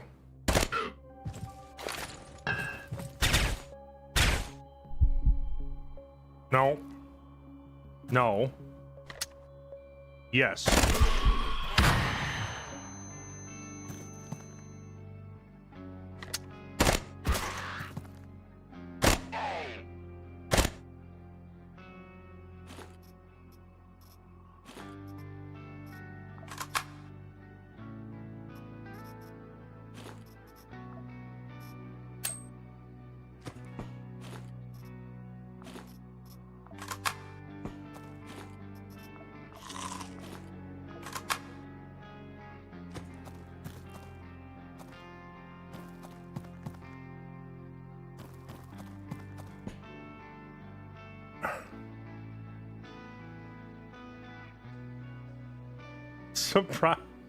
Surprise butt sex with a shotgun.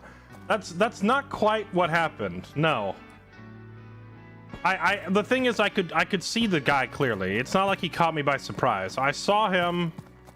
I saw the room. I saw where he was positioned, and I thought, well, I could sit back here and I could plink away at the guy. I could plink away at him, and we could take 20 shots back and forth. Or I could just walk up there and kill him. And because we had decent armor and we were playing as Percy, I figured, alright, I can probably get away with it. I'll just walk up and kill him. And so I walked up towards him. Then on his turn, he took one step toward me, put his gun on burst fire mode, fired 4 bullets, and all 4 of them hit. Then he fired again, because he had 3 action points, and all 4 of them hit. It was just what we call unfortunate.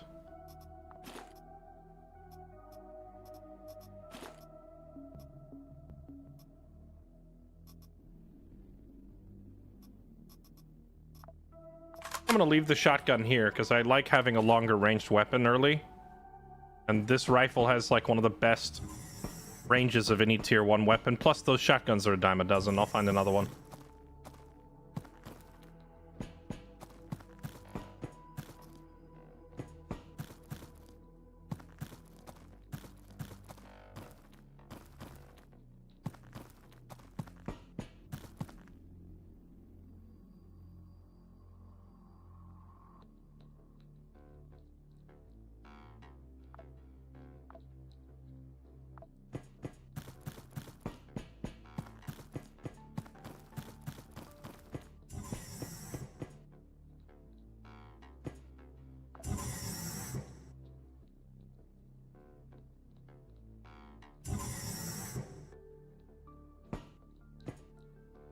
Wearing heavy armor, assume all bullets will hit. We weren't wearing heavy armor. It was just a Bloodbath Kevlar, which is medium at best.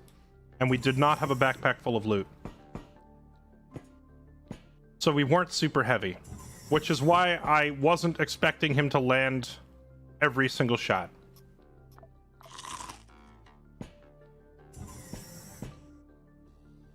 Even looking back on it, like, I feel like I would have made that same decision in that same circumstance almost 9 times out of 10. Because the odds of us dying there were so incredibly low. And the odds of that guy being able to land every single shot was just, like, uncanny, you know?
What shape is the popsicle? The rocket pop? Obviously, it's the shape of a rocket.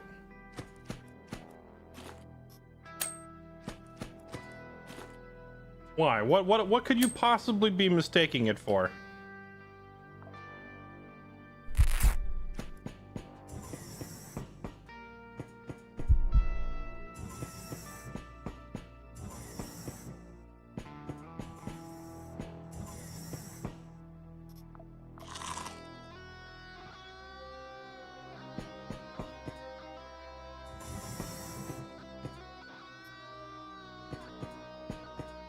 Let's see if we can get lucky and find a guy with a backpack for us.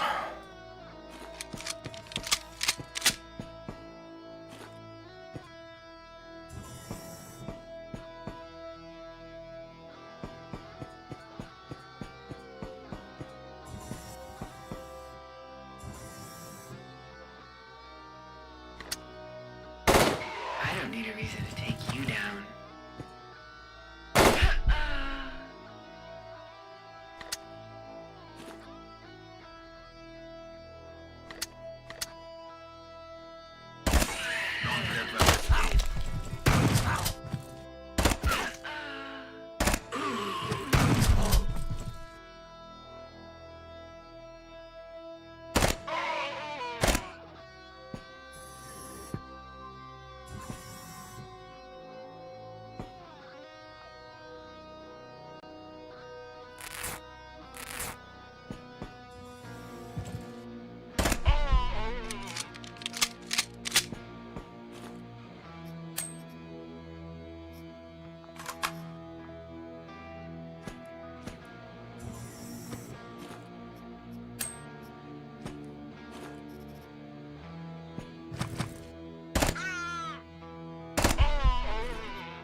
I'll be happy in the future when I get what I want.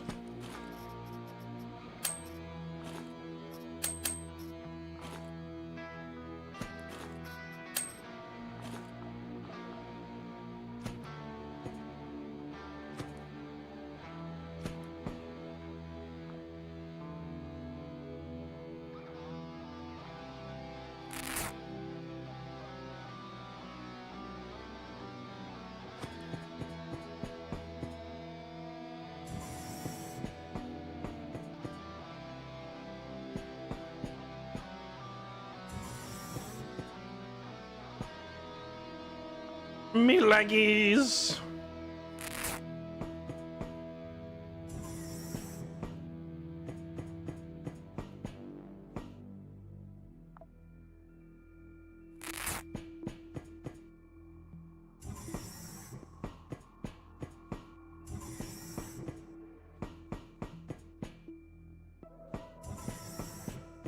All right, well, there's nothing here. I guess we're gonna leave.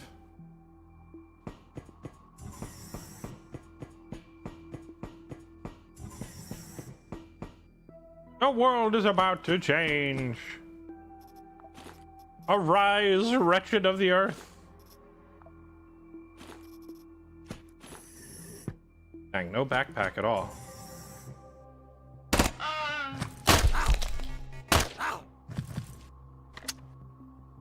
Oh!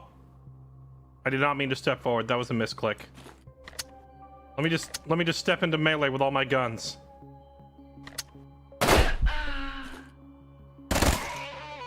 Okay, nothing a little mag dump can't fix.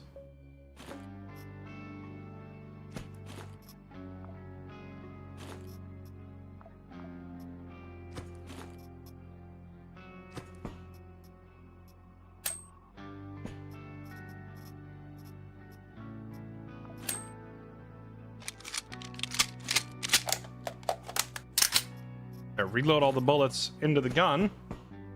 Alright, let's get out of here.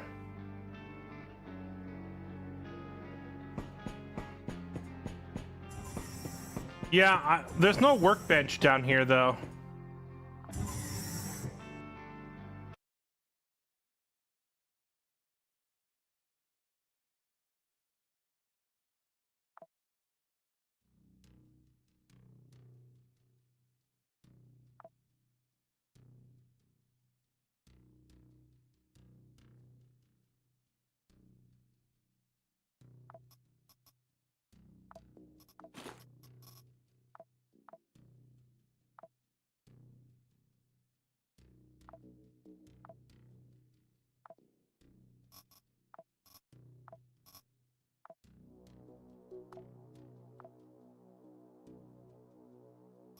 Okay.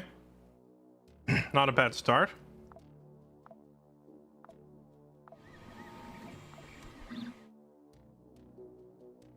I haven't gotten any... Oh wait, no, we got a few rags out, so we can make bandages.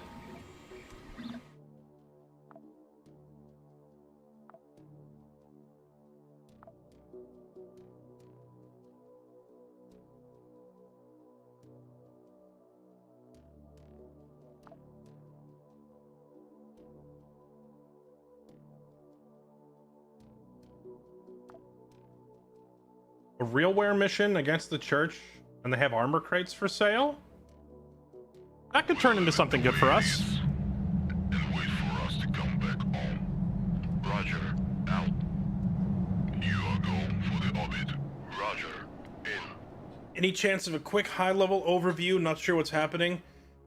Sure, what's happening is I had the run 28. We did incredibly well. Hold on. We turn this on. Run 28. We got off to a great start. Max ran like 20 successful missions in a row. We hit the ground running. But I didn't know enough about the late game and about the customization to start prioritizing early on or to have any sort of a game plan. So the enemies sort of outscaled us, and then when Max finally died, that run fell apart quickly thereafter. Then run 29 and 30 both failed pretty miserably.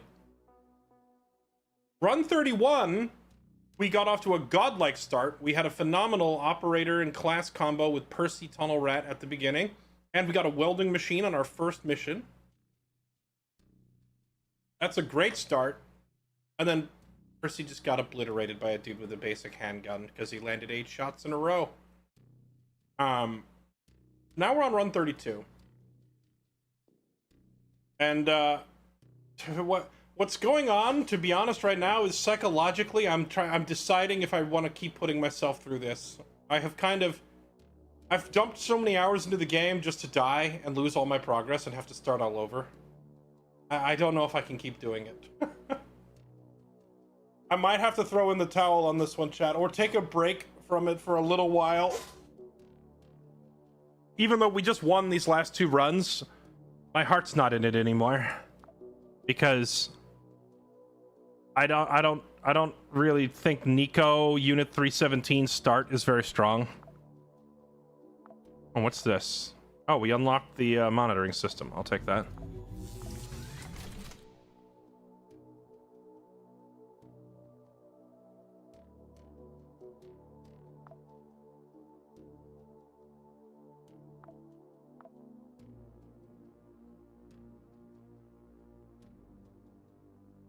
Dazed, reeling, about to break.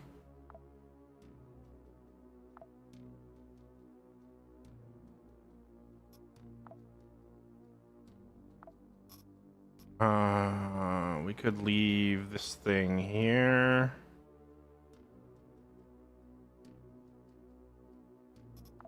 Yeah, I mean, Star Wars Zero Company's out in just a couple of days, and that's like the next big thing for me, probably. I'm just like, what if we start playing Star Wars Zero Company though, and it sucks? What will I do with myself if it sucks?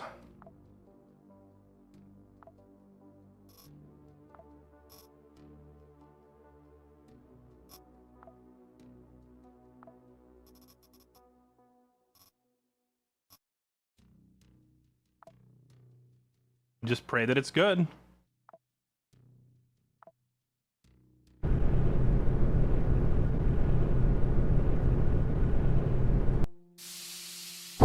Two missions in, you have monitoring and crafting unlocked. Just not a bad start. I know it's not a bad start. It's just I don't have a ton of faith in either of these starting operator combos. Nico to me is like a late game luxury operator. So I feel like this character and class that we're currently playing is like, when you have really good gear and cybernetics to juice him up so he can run around one-shotting people, he's very good.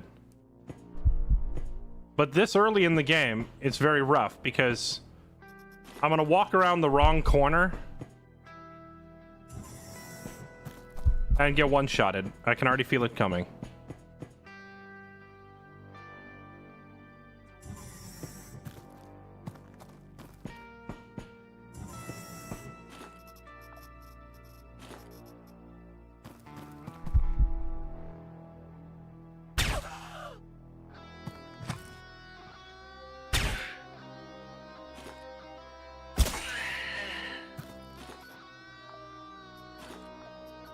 The old knife throw.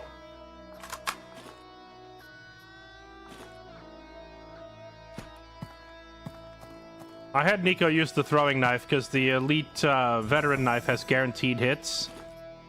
Sometimes you just really need someone to die right now and quietly.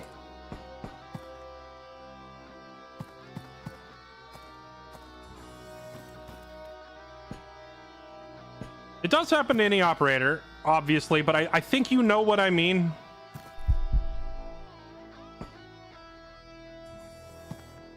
Unless we're pretending not to. Oh! That was an awkward misclick. Okay. Oh, because I still have the knife in hand. I meant to shoot, not stab.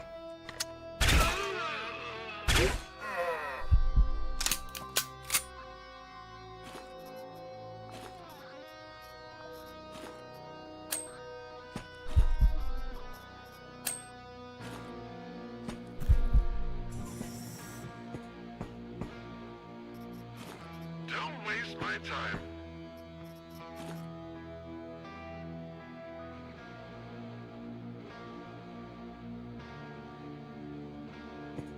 I expect nothing less than perfection. Hello, friends.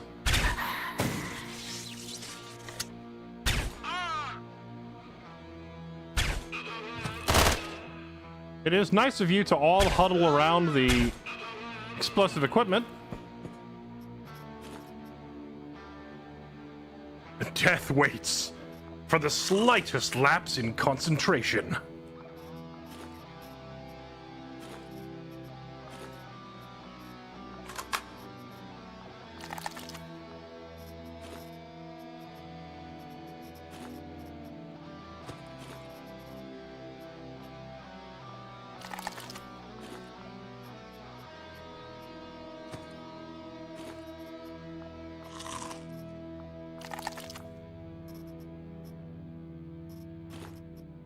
Everyone has got their hands on Zero Company says it's like a more narrative XCOM. I think that much is obvious just from watching the trailers. They are pretty clearly heavily emphasizing the narrative of the game.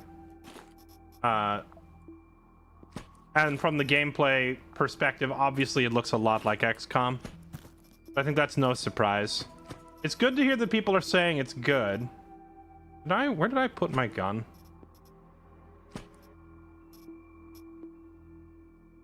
I didn't scrap my gun, did I? Chat, did I absentmindedly scrap my gun while I was talking?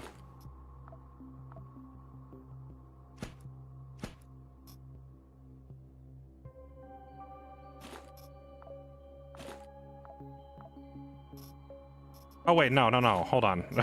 I'm so used to carrying two guns. I'm like, where's my other gun? My other thing is a knife, not a gun. Okay. But yeah, I think it's no surprise. We already knew to expect like a narrative-focused XCOM style game. The real question, I guess, is just going to be how good is it? So, glad to hear that the reception has been positive. Although, I would say best Star Wars game in a while is unfortunately a very low bar to clear. Because the last several Star Wars entries have been kinda not great.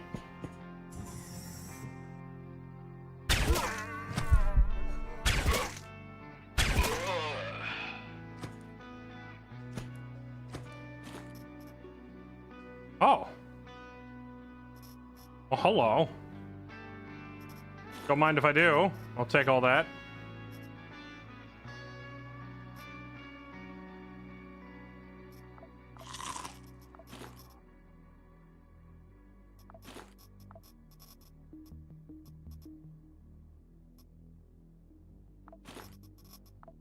And I want this because we need to get real armor for Percy. Percy's wearing like nothing.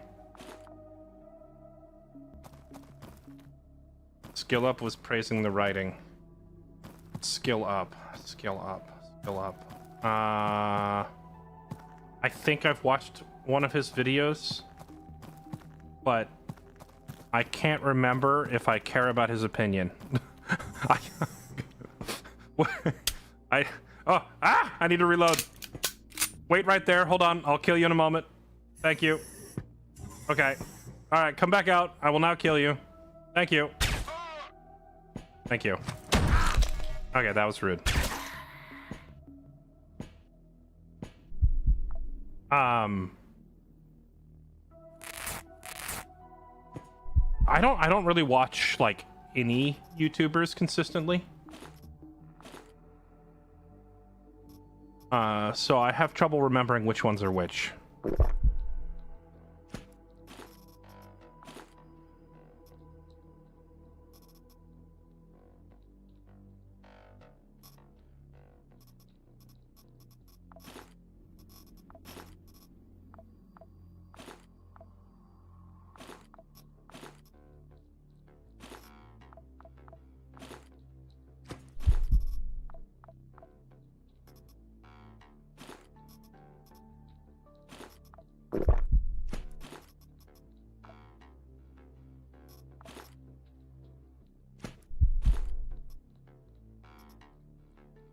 Can't really trust an early access opinion. They're paid to say it's good. Well, see, that's not necessarily true. I know that's not true because I am one of those people who sometimes gets to play games early. And oftentimes... So I'm going to let you in on a little science, okay? A little secret, chat. If I get early access to a game, which, by the way, we might actually be playing Zero Company a day early. I think I mentioned that before. Oh yeah, we already have a welding machine, but another one is always nice. We might be playing Zero Company a day early, but here's the thing. If you're ever watching one of my streams, obviously, we're required by law to put sponsored in the title, right? So we're not allowed to hide that fact. But just because I'm sponsored does not mean that I'm going to sit there and tell you the game is amazing if it's not. And if I am playing a game and you hear me say stuff like, haha, wow, this character's funny. Wow, Chad, look at the level design. Isn't this background beautiful? Wow, Chad, look at this. This guy is great. This is funny. Haha. If you hear me saying all that, I'm gonna be honest with you. It means I think the game is mediocre and I'm trying to find something positive to talk about. Straight up. Okay. Straight up. If you hear me paying random compliments like that, it probably means the game is just average or bad outright. They can't make me say it's good. Right? They can pay me to play it. They can pay me to show it to you. They can't force me to tell you that it's good. So... but on the other hand, you don't want to bite the hand that feeds you as a streamer. If they're paying you to play the game, I don't want to sit here and be like, yeah, this one's trash, chat, you should skip it. They paid me $5,000, they paid me $10,000, they paid me whatever. Okay, no one actually pays me $10,000, or at least not in a back when I had 5,000 viewers. Not anymore. But you get the point, right? I'm saying, yeah, they paid me however many dollars. It sucks, don't buy it. I wouldn't have a job for very long if I was just outright saying, yeah, don't play it, it's trash. So I'm not going to be outright negative of a game that I'm sponsored to play. But that also doesn't mean that I'm going to sit here and lie to you and be like, yeah, this game's amazing, Chad, you should go buy it. Whereas, on the other hand, alternatively, sometimes I'm playing a sponsored stream and you just hear me outright say, chat, this game is phenomenal and you should go buy it. If I say that, it's because I mean it. I am never going to tell you, hey, this game's awesome and I love it and you should go buy it right now, it's great. If the game isn't awesome and I don't love it and I don't think you should go buy it right now. The only circumstance in which I will say things like that is that I actually think so. Now, if I don't think it's good and I don't love it and I don't think you should go buy it, that's when I resort to random other topics like, haha, that guy's hair is so funny, chat, look at this guy. If you're ever watching a sponsored stream and I'm going, hey, chat, look at the level design here, it's so beautiful, look at the trees, man, look at the water physics, isn't this great, chat? That means the game's bad. The TLDR, if I'm making a bunch of random compliments, but I'm not actually saying, I love this game, go buy it right now, it means it's bad.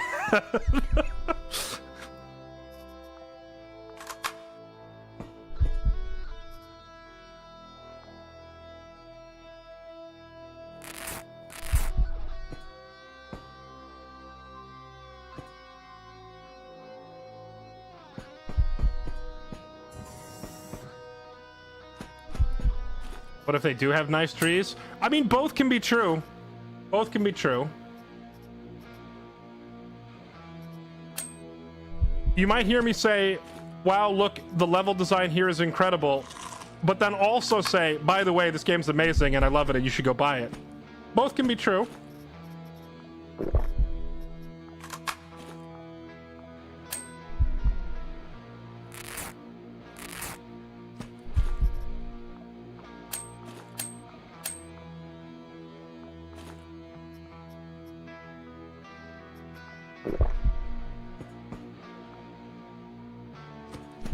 But now you know the science, okay?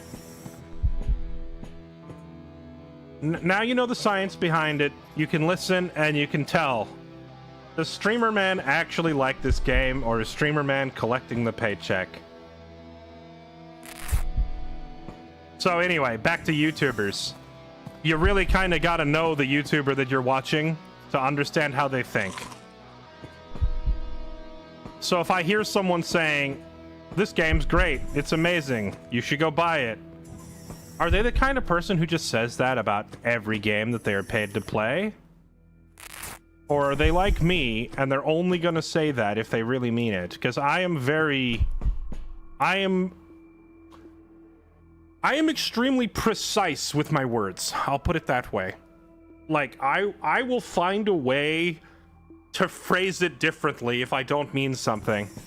Like, you're never gonna catch me saying, this game is great and you should go buy it. I will always rephrase it to something that isn't that. Like, hence the whole random other compliments thing. Because, like, it's a weird situation to be in when you have been paid to, like, promote a product, but then upon playing the product yourself, you realize this is not a great product. Therefore, I don't want to palm this off on my unsuspecting audience. Like, I'm never gonna... For people who value my opinion, all, like, 4 of you that actually care about my opinion, right? There's some people that are just in here to watch me play the game, and that's fine. Some people actually trust my input, though, on what to buy and what not to buy. All 4 of you. For those of you 4 that actually trust my opinion, like, I take that seriously. You know, to me, it is a sacred trust. It is my royal duty as a streamer to give you an accurate opinion on things. Now, I know primarily streamers are just for entertainment, right? But like, I'm not just a lol, haha, look at this, how funny this is kind of streamer. I tend to be more analytical, and I try to give unbiased reviews as much as I can. So anyway, to whoever that was in chat that prompted this whole rant, what I'm getting at is, it really depends on which YouTuber. It really depends. Because some of them will actually, yeah, they'll just say, it's great, you should play it because they were paid to say it. But not all of us do that. So if you can find someone who actually gives honest reviews, you know, follow them and listen to them in the future when they tell you if something sucks or not.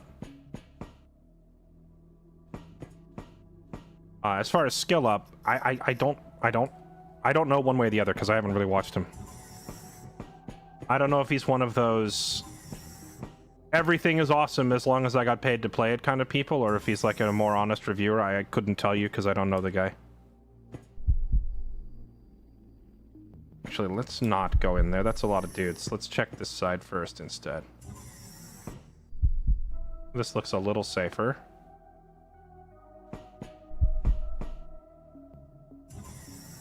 That's a bunch of dead dudes in there? Question mark? Don't know who did that. Let's lock that door. This also looks pretty empty. Lock that door.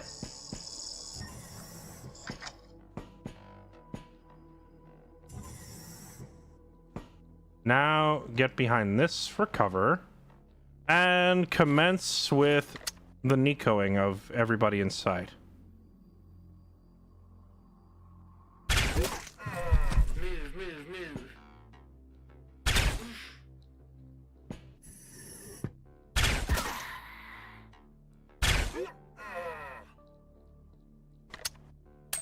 Wish this gun just had slightly longer range.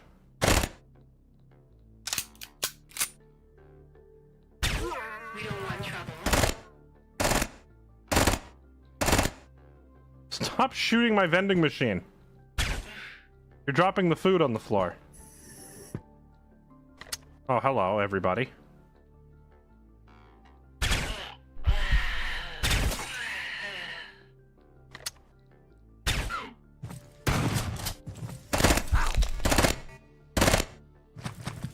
I think the door just closed behind me, which is not good.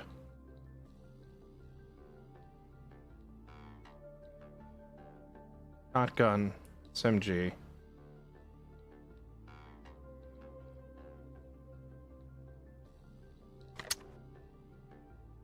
What's my reload speed on this thing? 2 action points. I could start the reload, step here, finish the reload with 1 action point remaining, and then fire. Oh, that's only a double tap. That's not enough. This guy is about to beat me to death with his own foot.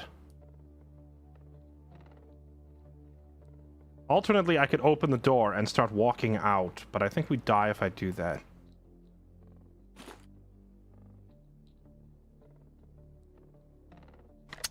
Or I could knife this thing down. Shoot that guy with my pistol. Okay, oh no, actually no. What if we... Oh, I have to try to knife this thing. Alright, here we go. Huge. Okay. Double tap. He didn't die.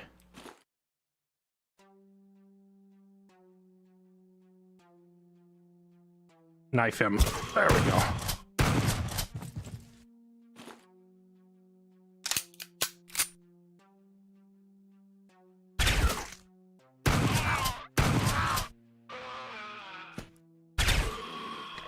Huge. Whew! The throwing knife clutch.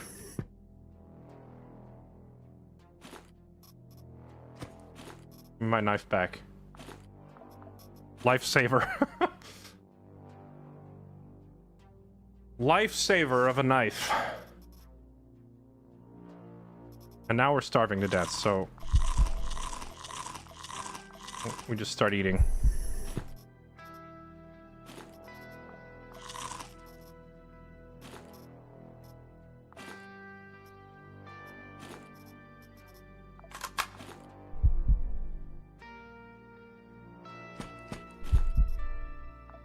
Oh yeah, food came out of the vending machine. I totally forgot. I could have eaten that instead of making myself sick with raw meat, but it's whatever.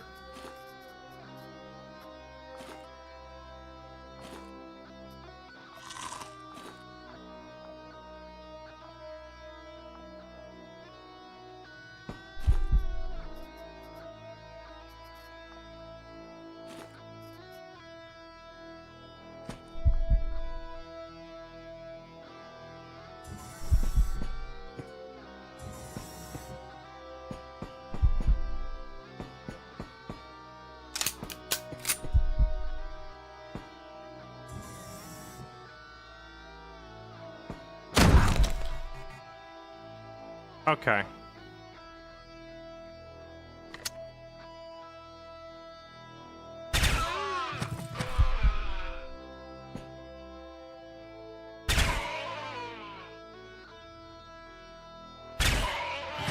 We don't want trouble.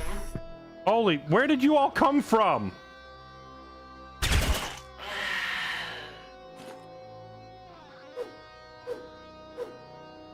Okay.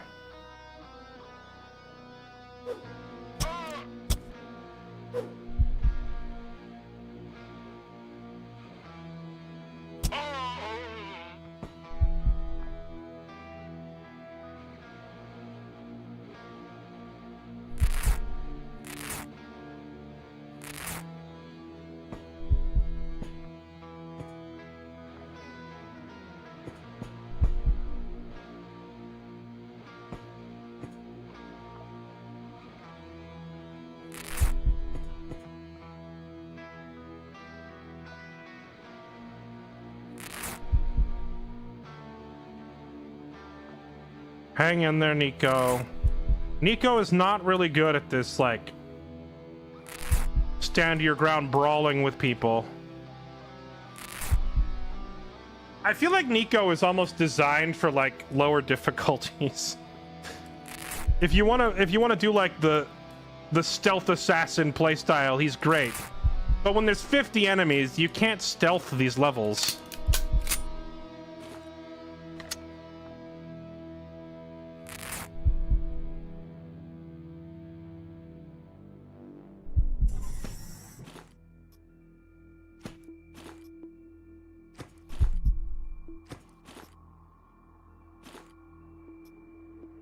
Unfortunately, my weapon is about to, my weapon's about to break, so I'm gonna have to find a replacement firearm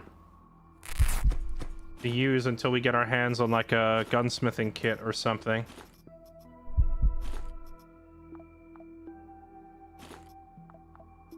I'll hold on to this for now, because it's better than nothing.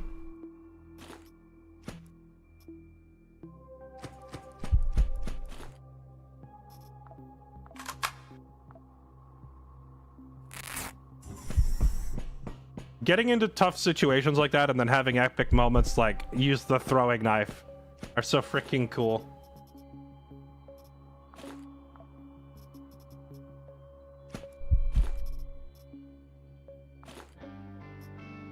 This'll work.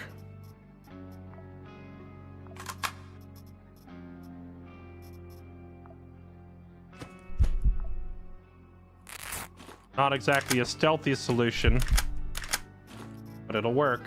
Oh. A stealthy solution.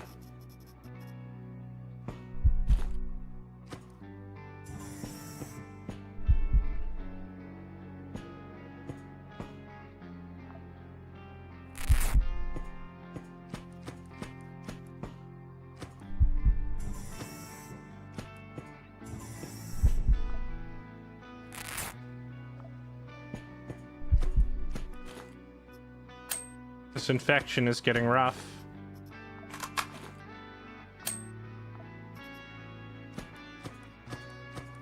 We're not here to waste time.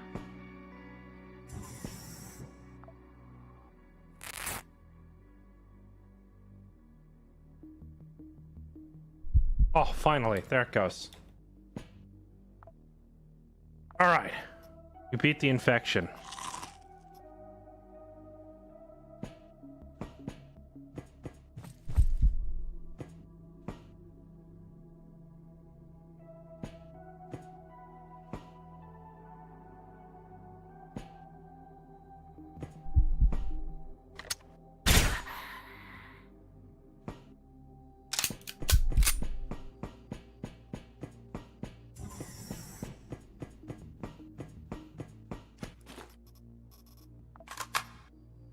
Yeah, that's exactly how it plays out, Mizram, is like Nico would be phenomenal if there was only like 3 or 4 enemies per room. You could sneak in, assassinate 1 or 2, and then have a little shootout with the other 1 or 2, and then move on with your day. But that's not the like when you're playing on unfair difficulty, that's not how it works. Instead, it's get into a shootout with 2 dudes, 43 more rush the hallway, and suddenly your stealth operation is not very sneaky anymore. That's how it always plays out. So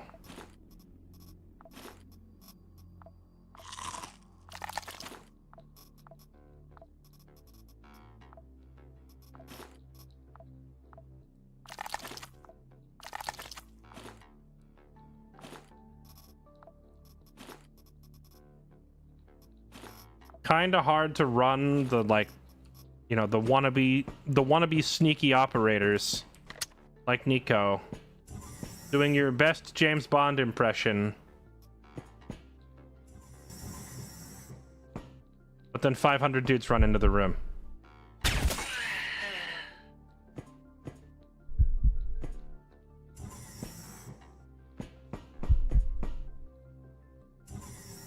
There we actually managed to assassinate a solo enemy without drawing any attention.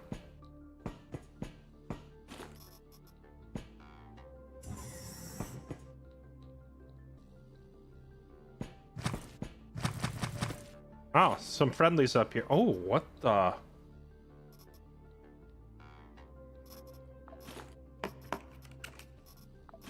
Huh?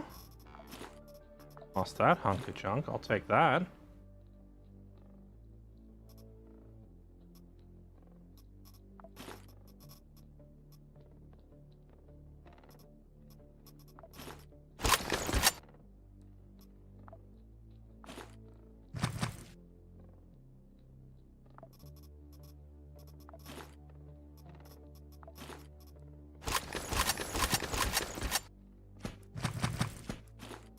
That is a very high tier weapon for this early in the game.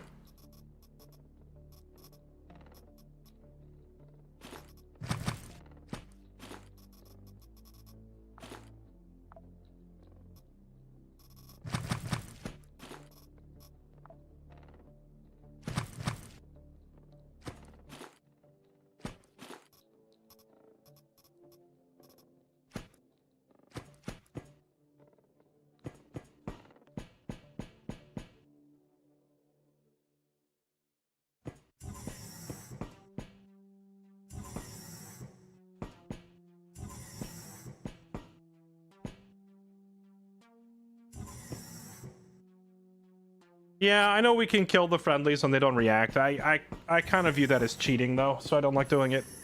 Because in what world do you just walk up to a room full of 6 people and murder them all and they just kind of watch you do it? It seems to me like the dev just hasn't gotten around to programming the friendlies to turn on you if you start killing them.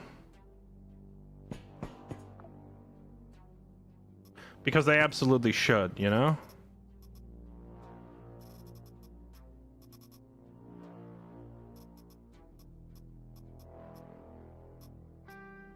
Leave all this stuff here. We'll come back for it in a minute.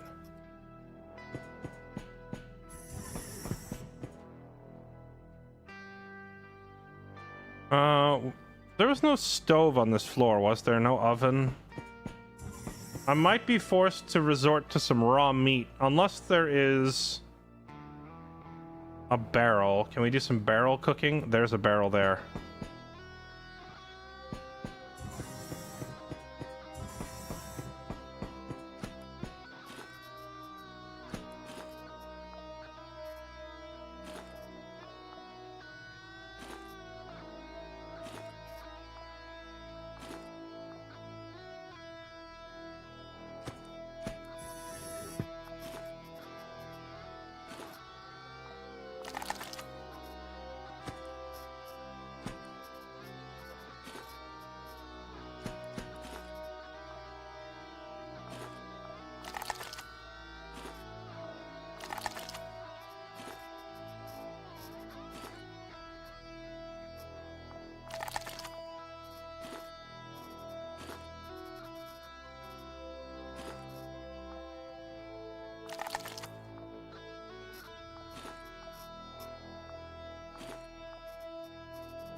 We're getting enough meat, not just for dinner, but also for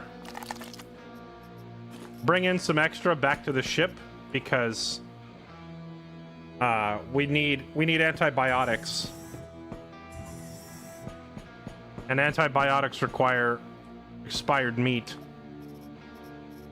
I think I can still cook the meat, right? And it'll still expire if I bring it back to the ship.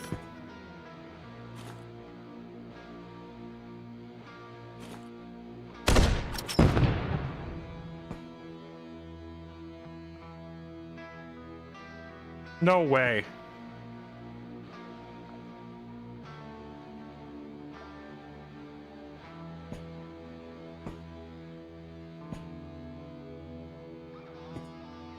Okay, thank goodness. I was gonna say that specific tile never ignited, and I was like, what if it didn't cook the meat? How funny that would be.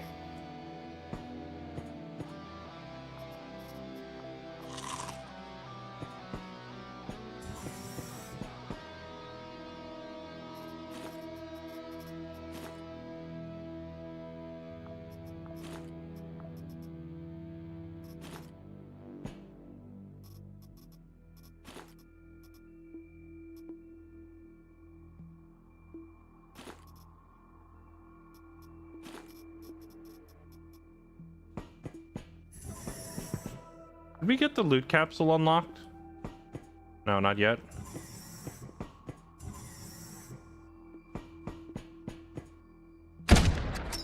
Okay, I meant to, you know. Oh, that's awkward. Let's just step here.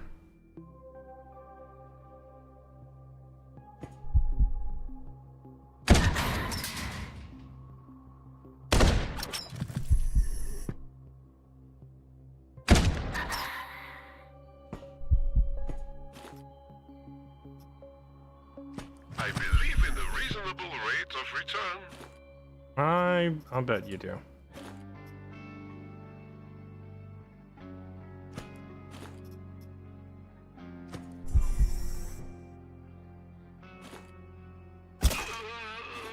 Knife throw.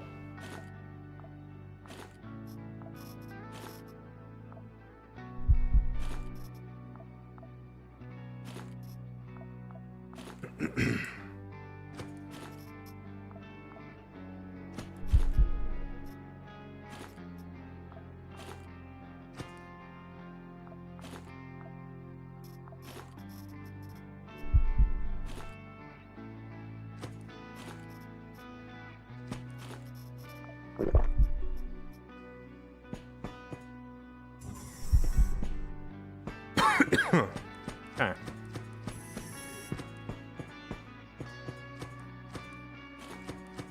Ammo. We don't really have ammo for this gun. We're just gonna have to swap guns again. I would really like to keep this rifle. It's hard to get these this early in the game. We got like lucky RNG that a higher tier enemy appeared. And we got even luckier that somebody else killed him for us.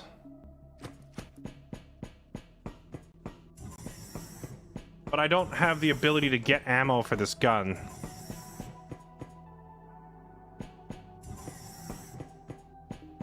At least not easily. Okay. We gotta start dropping some stuff. Well, I'm not leaving the specialist roster. I need that. Quasimorphosis scanners can stack, so we can do that. This is a one-time use surgical kit. I can live without it. And I don't need a empty rib bone. Lost that. Give me my pistol back. Mainwind game. These are easy enough to find.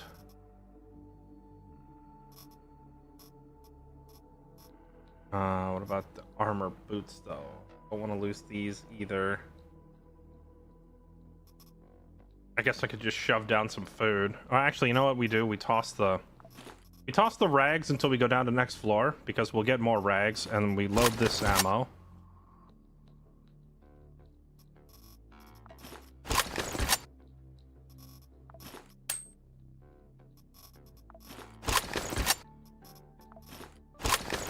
Okay, load up those armor-piercing rounds. I think that's it. We could toss a stack of food to grab the Bane wine game, but Bane wines are common. Not hard to find.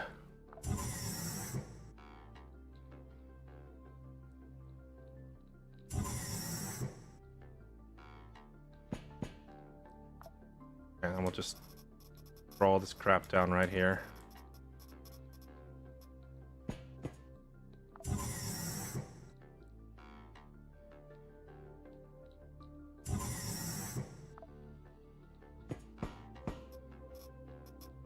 Yeah, we'll swap for the more durable vest. Take that. Take all this. Take that. All of this.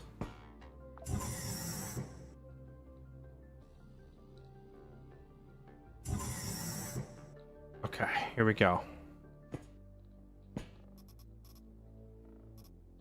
I'm just gonna keep all that on me because it's all combat supplies.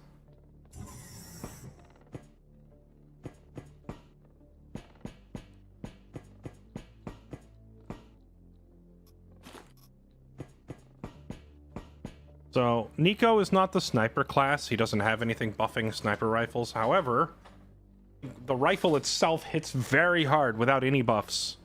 And it has pretty reasonably high accuracy as well. And we have a beautiful long hallway. Oh, hold on. Yeah, let's just take that out of there, so if this thing gets shot, it won't explode. Oh man, this is... I pity any enemy who has to chase me up this long hallway while I have this rifle.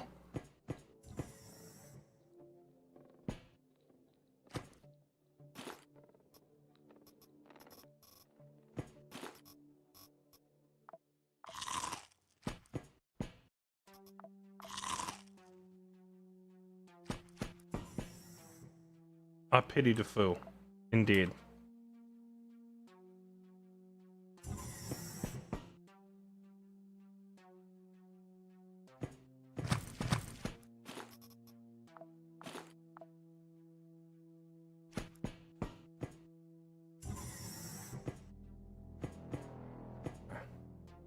Nothing here.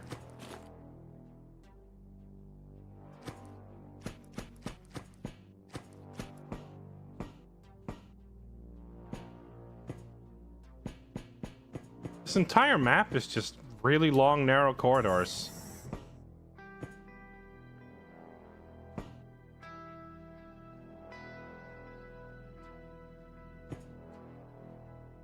We're just trying to survive.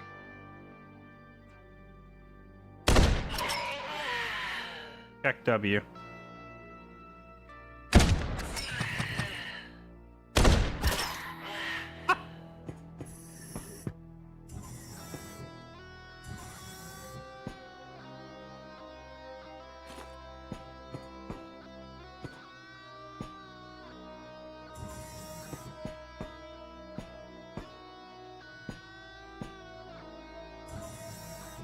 Oh!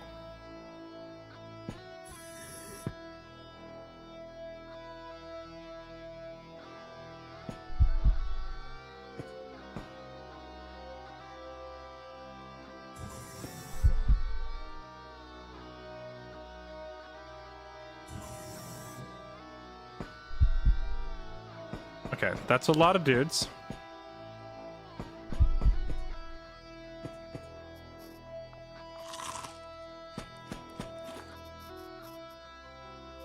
This seems like a more appropriate response.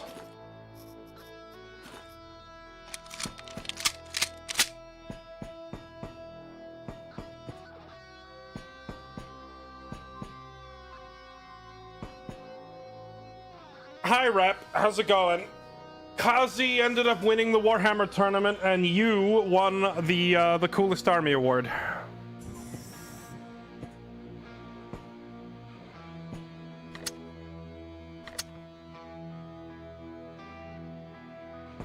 I don't want to be in this little room, so here's what we're gonna do. We are gonna just open this wall. Like so.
With all the noise that I'm making, why are these guys not chasing me yet?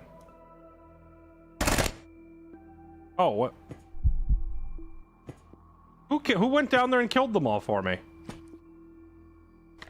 The potential earnings can be huge. Okay, never mind. They're not all dead.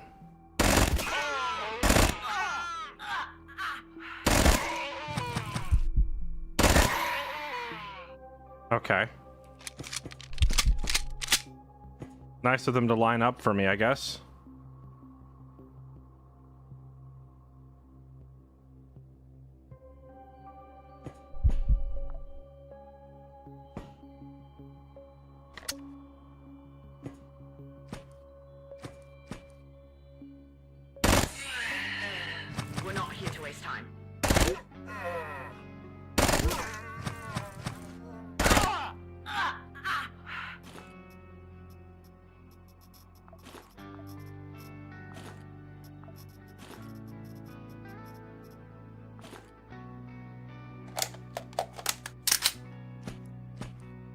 Nice thing about playing an operator like Nico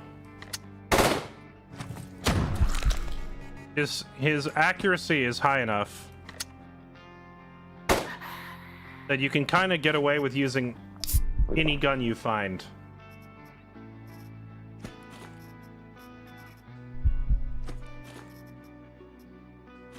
He's just quite lethal with literally everything.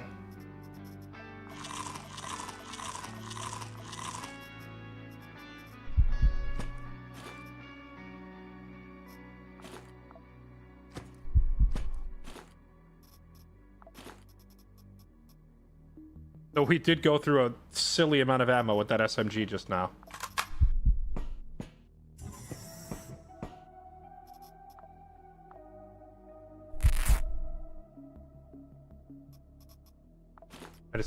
I healed the wrong wound. That's awkward.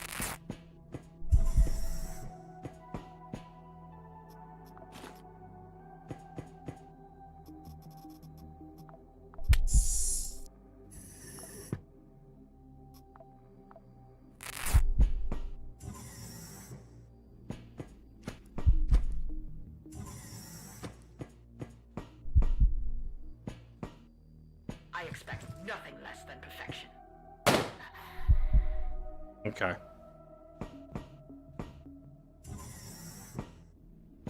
Hands up now. Bunch of friendlies.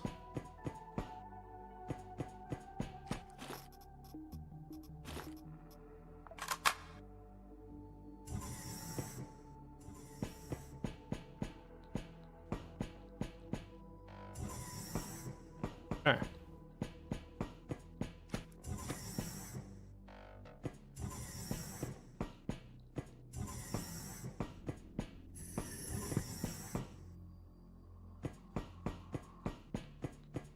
No. In this game, all of the clones have set identities. Nico is always Nico. He's like his own unique character. You don't name them yourself or anything like that, which I kind of enjoy making and naming my own characters from scratch. So I do actually wish that it was that way. But I understand some people like having unique characters. To me, it's always a bonus to just have a blank slate that I can make my own. My understanding is that the upcoming Star Wars Zero Company does both. Like, it has unique story characters, and it also allows you to just recruit from a template and make your own. Although I have noticed that in games that do both, there's often like mechanics attached to it that kind of wreck it a little bit. Like, I'll use Final Fantasy Tactics as an example. Final Fantasy Tactics is probably like my favorite game of all time, or at least it's up there in like my top 3 ever, right? But when you play Final Fantasy Tactics, you can make your own characters, or you can play with the characters provided by the story.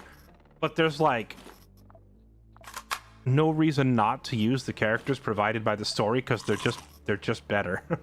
Like, the story characters have juiced stats and special abilities and such that the other characters can't do. I don't particularly like this, because then I feel like I'm missing out if I don't use the story characters.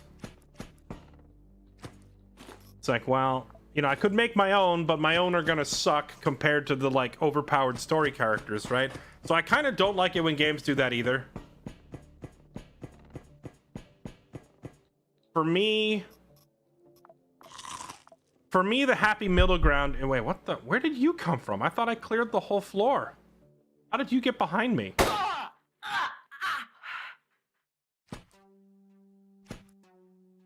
It's one guy. How did you get back here? Where did you even come from? All right, freaking ninja.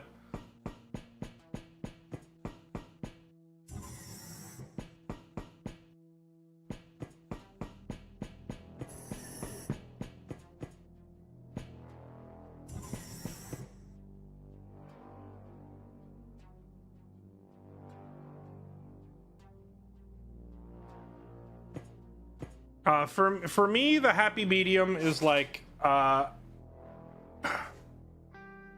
one good way to do it is like Divinity Original Sin 2 or Baldur's Gate 3, both of the games by Larian, where you have the story characters, but mechanically they're not any different than a regular character, aside from like some very tiny little quirks here and there. But also they're fully customizable. Like you can just change their class right off the bat. So that's one way to do it.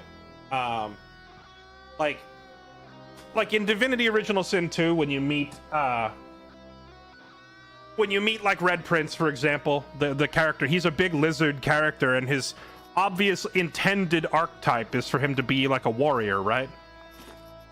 But when you first meet him, he's like, obviously I'm trained in sword and shield, but I know a thing or two about magic if you need. And it basically just lets you choose in the dialogue, like, yeah, I want you to be a caster, or yeah, I want you to stay as a warrior, pretty much.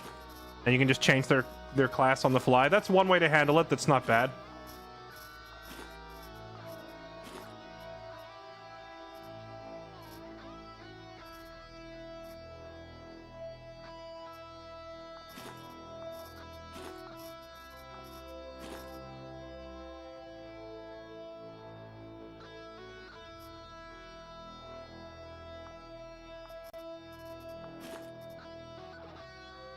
I think we got everything we need. I'm leaving behind a bunch of ammo, but ammo is usually easy to farm, so...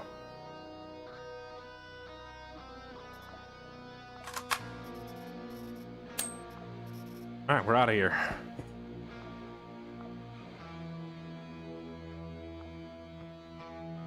Fried meat doesn't spoil.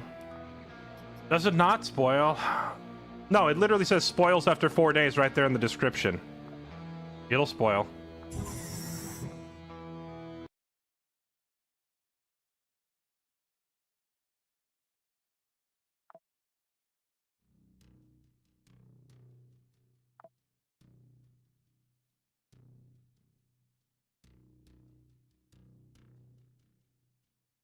Well, some of them do, Rep. Some of them do. Like Astarion. Astarion gets some, like, really, really silly stuff later in the game.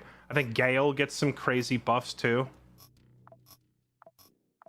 But, like, Karlach and, Shadowheart, etc.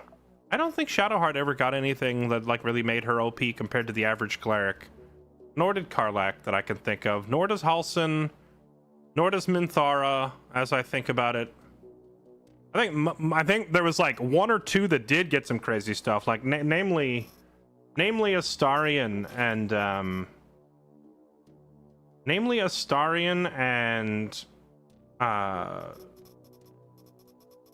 freaking, I already lost my train of thought.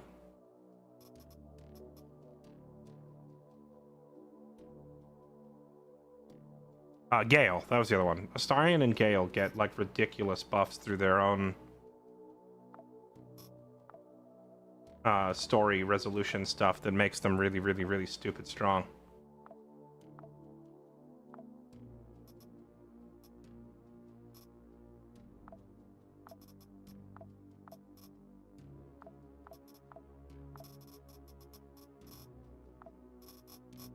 Got 2 ledgers.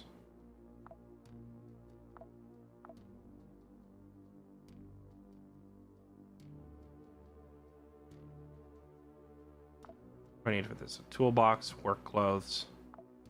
Okay.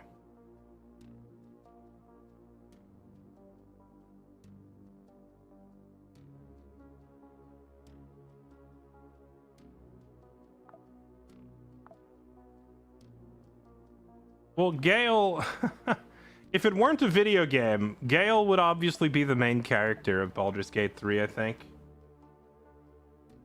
He's the one who has the freaking bomb that can save the world and all that.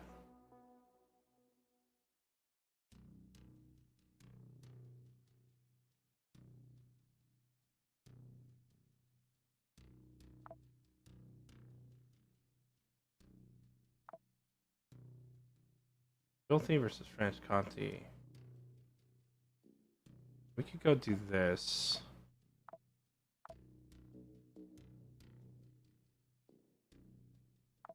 We're already making bandages. Let's put some more splints on the production line. Fly to Mars. We can terminate orbit, sir. Confirm charge and go.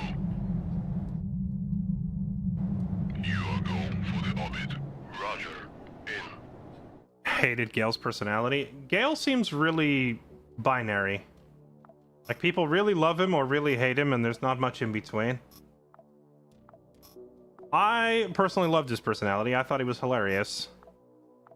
But apparently a lot of people don't.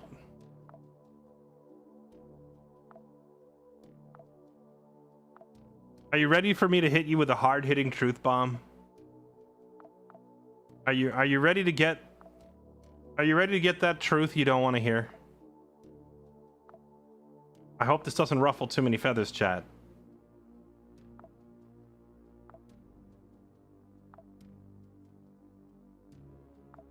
I can't even get enough materials to make a repair kit to fix my gun.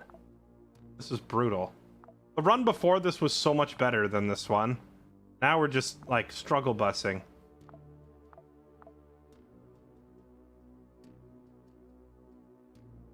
Am I gonna say Shadowheart is overrated? I think everybody knows Shadowheart is overrated. No, I'm gonna say something else that may or may not impact you personally. Okay, it may or may not affect you, but you know it's the truth, so I gotta say it. Are you ready? Here it comes. The more intelligent you are, the more appealing Gale is as a character. If you really hate Gale, you're probably just not very bright. That's my hot take. There it is. I know half the internet is going to hate me now, but I'm just saying. All of his dialogue, the way he talks, it's also. I feel like I just lit the room on fire and ran out. Gonna make everybody mad. All the Gale haters in shambles.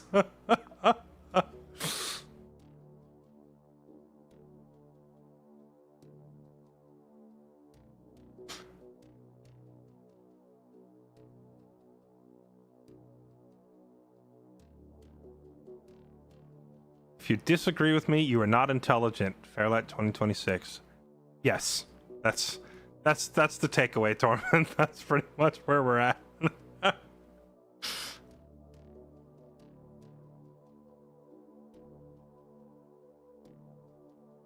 Guess whose arm I'm cutting off again today? What? Hopefully not mine. I just hated how he kept coming on to me. I feel like half the characters in the game wanted to bone you and wouldn't take no for an answer.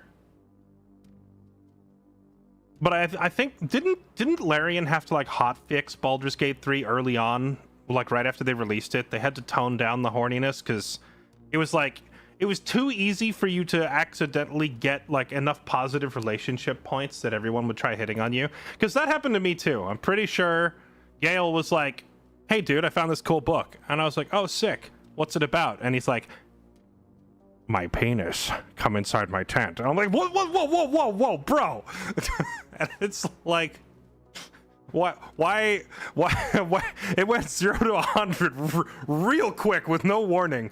But I'm pretty sure they had to patch the game to dial those values down a little bit, and it's still kind of bad. But at least it's not as bad as it was on launch, right? Like if you were the way the dialogue was for Baldur's Gate 3 when it first released, it was like a character walks up to you and it's like, "Hello, player. How are you today?" And your answers are, "I hate you, go to hell," or "Unzip right now." And it's like, the answers are so extreme, you know? If you tried to be polite with somebody, you end up in bed with them, or you tell them to go kill themselves. There's no Like, you couldn't just be normal with anybody. Luckily, I think they leveled it off quite a bit after launch. They ironed it out somewhat, but like at the beginning, it was very much either I hate you or we'll bang. Okay, the Commander Shepard meme.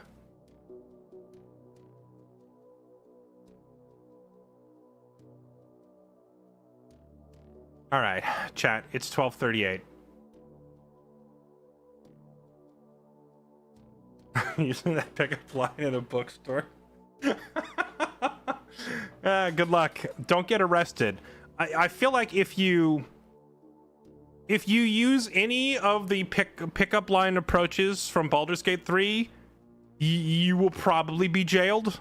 That's like, you know, minimum 5 years jail time. But I wish you the best of luck. All right, I think it's bedtime for me. I'm not sure if I want to continue this run or not, because I feel like starting with Ancom and Nico and no Tunnel Rat, I mean, Percy and Scouts is nice, but I didn't get the good armor or the big backpack, so I'm not sure if I want to stick with this run or not. I might play a mission or two off stream on this run, and if I die, we reset, but if I don't die, we keep going tomorrow. Regardless, Star Wars Zero Company in 3 days. I will probably put Quasimorph on hold when Star Wars Zero Company comes out, and we'll be playing Zero Company instead.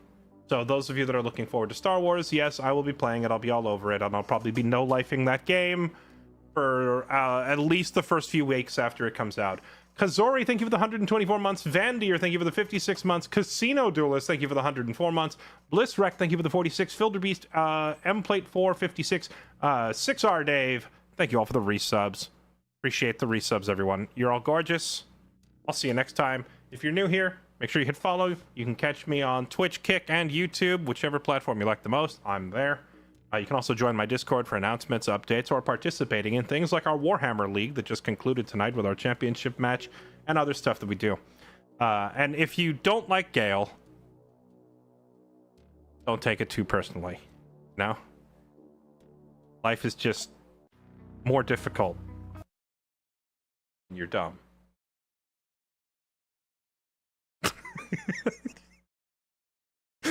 Don't hate me, chat.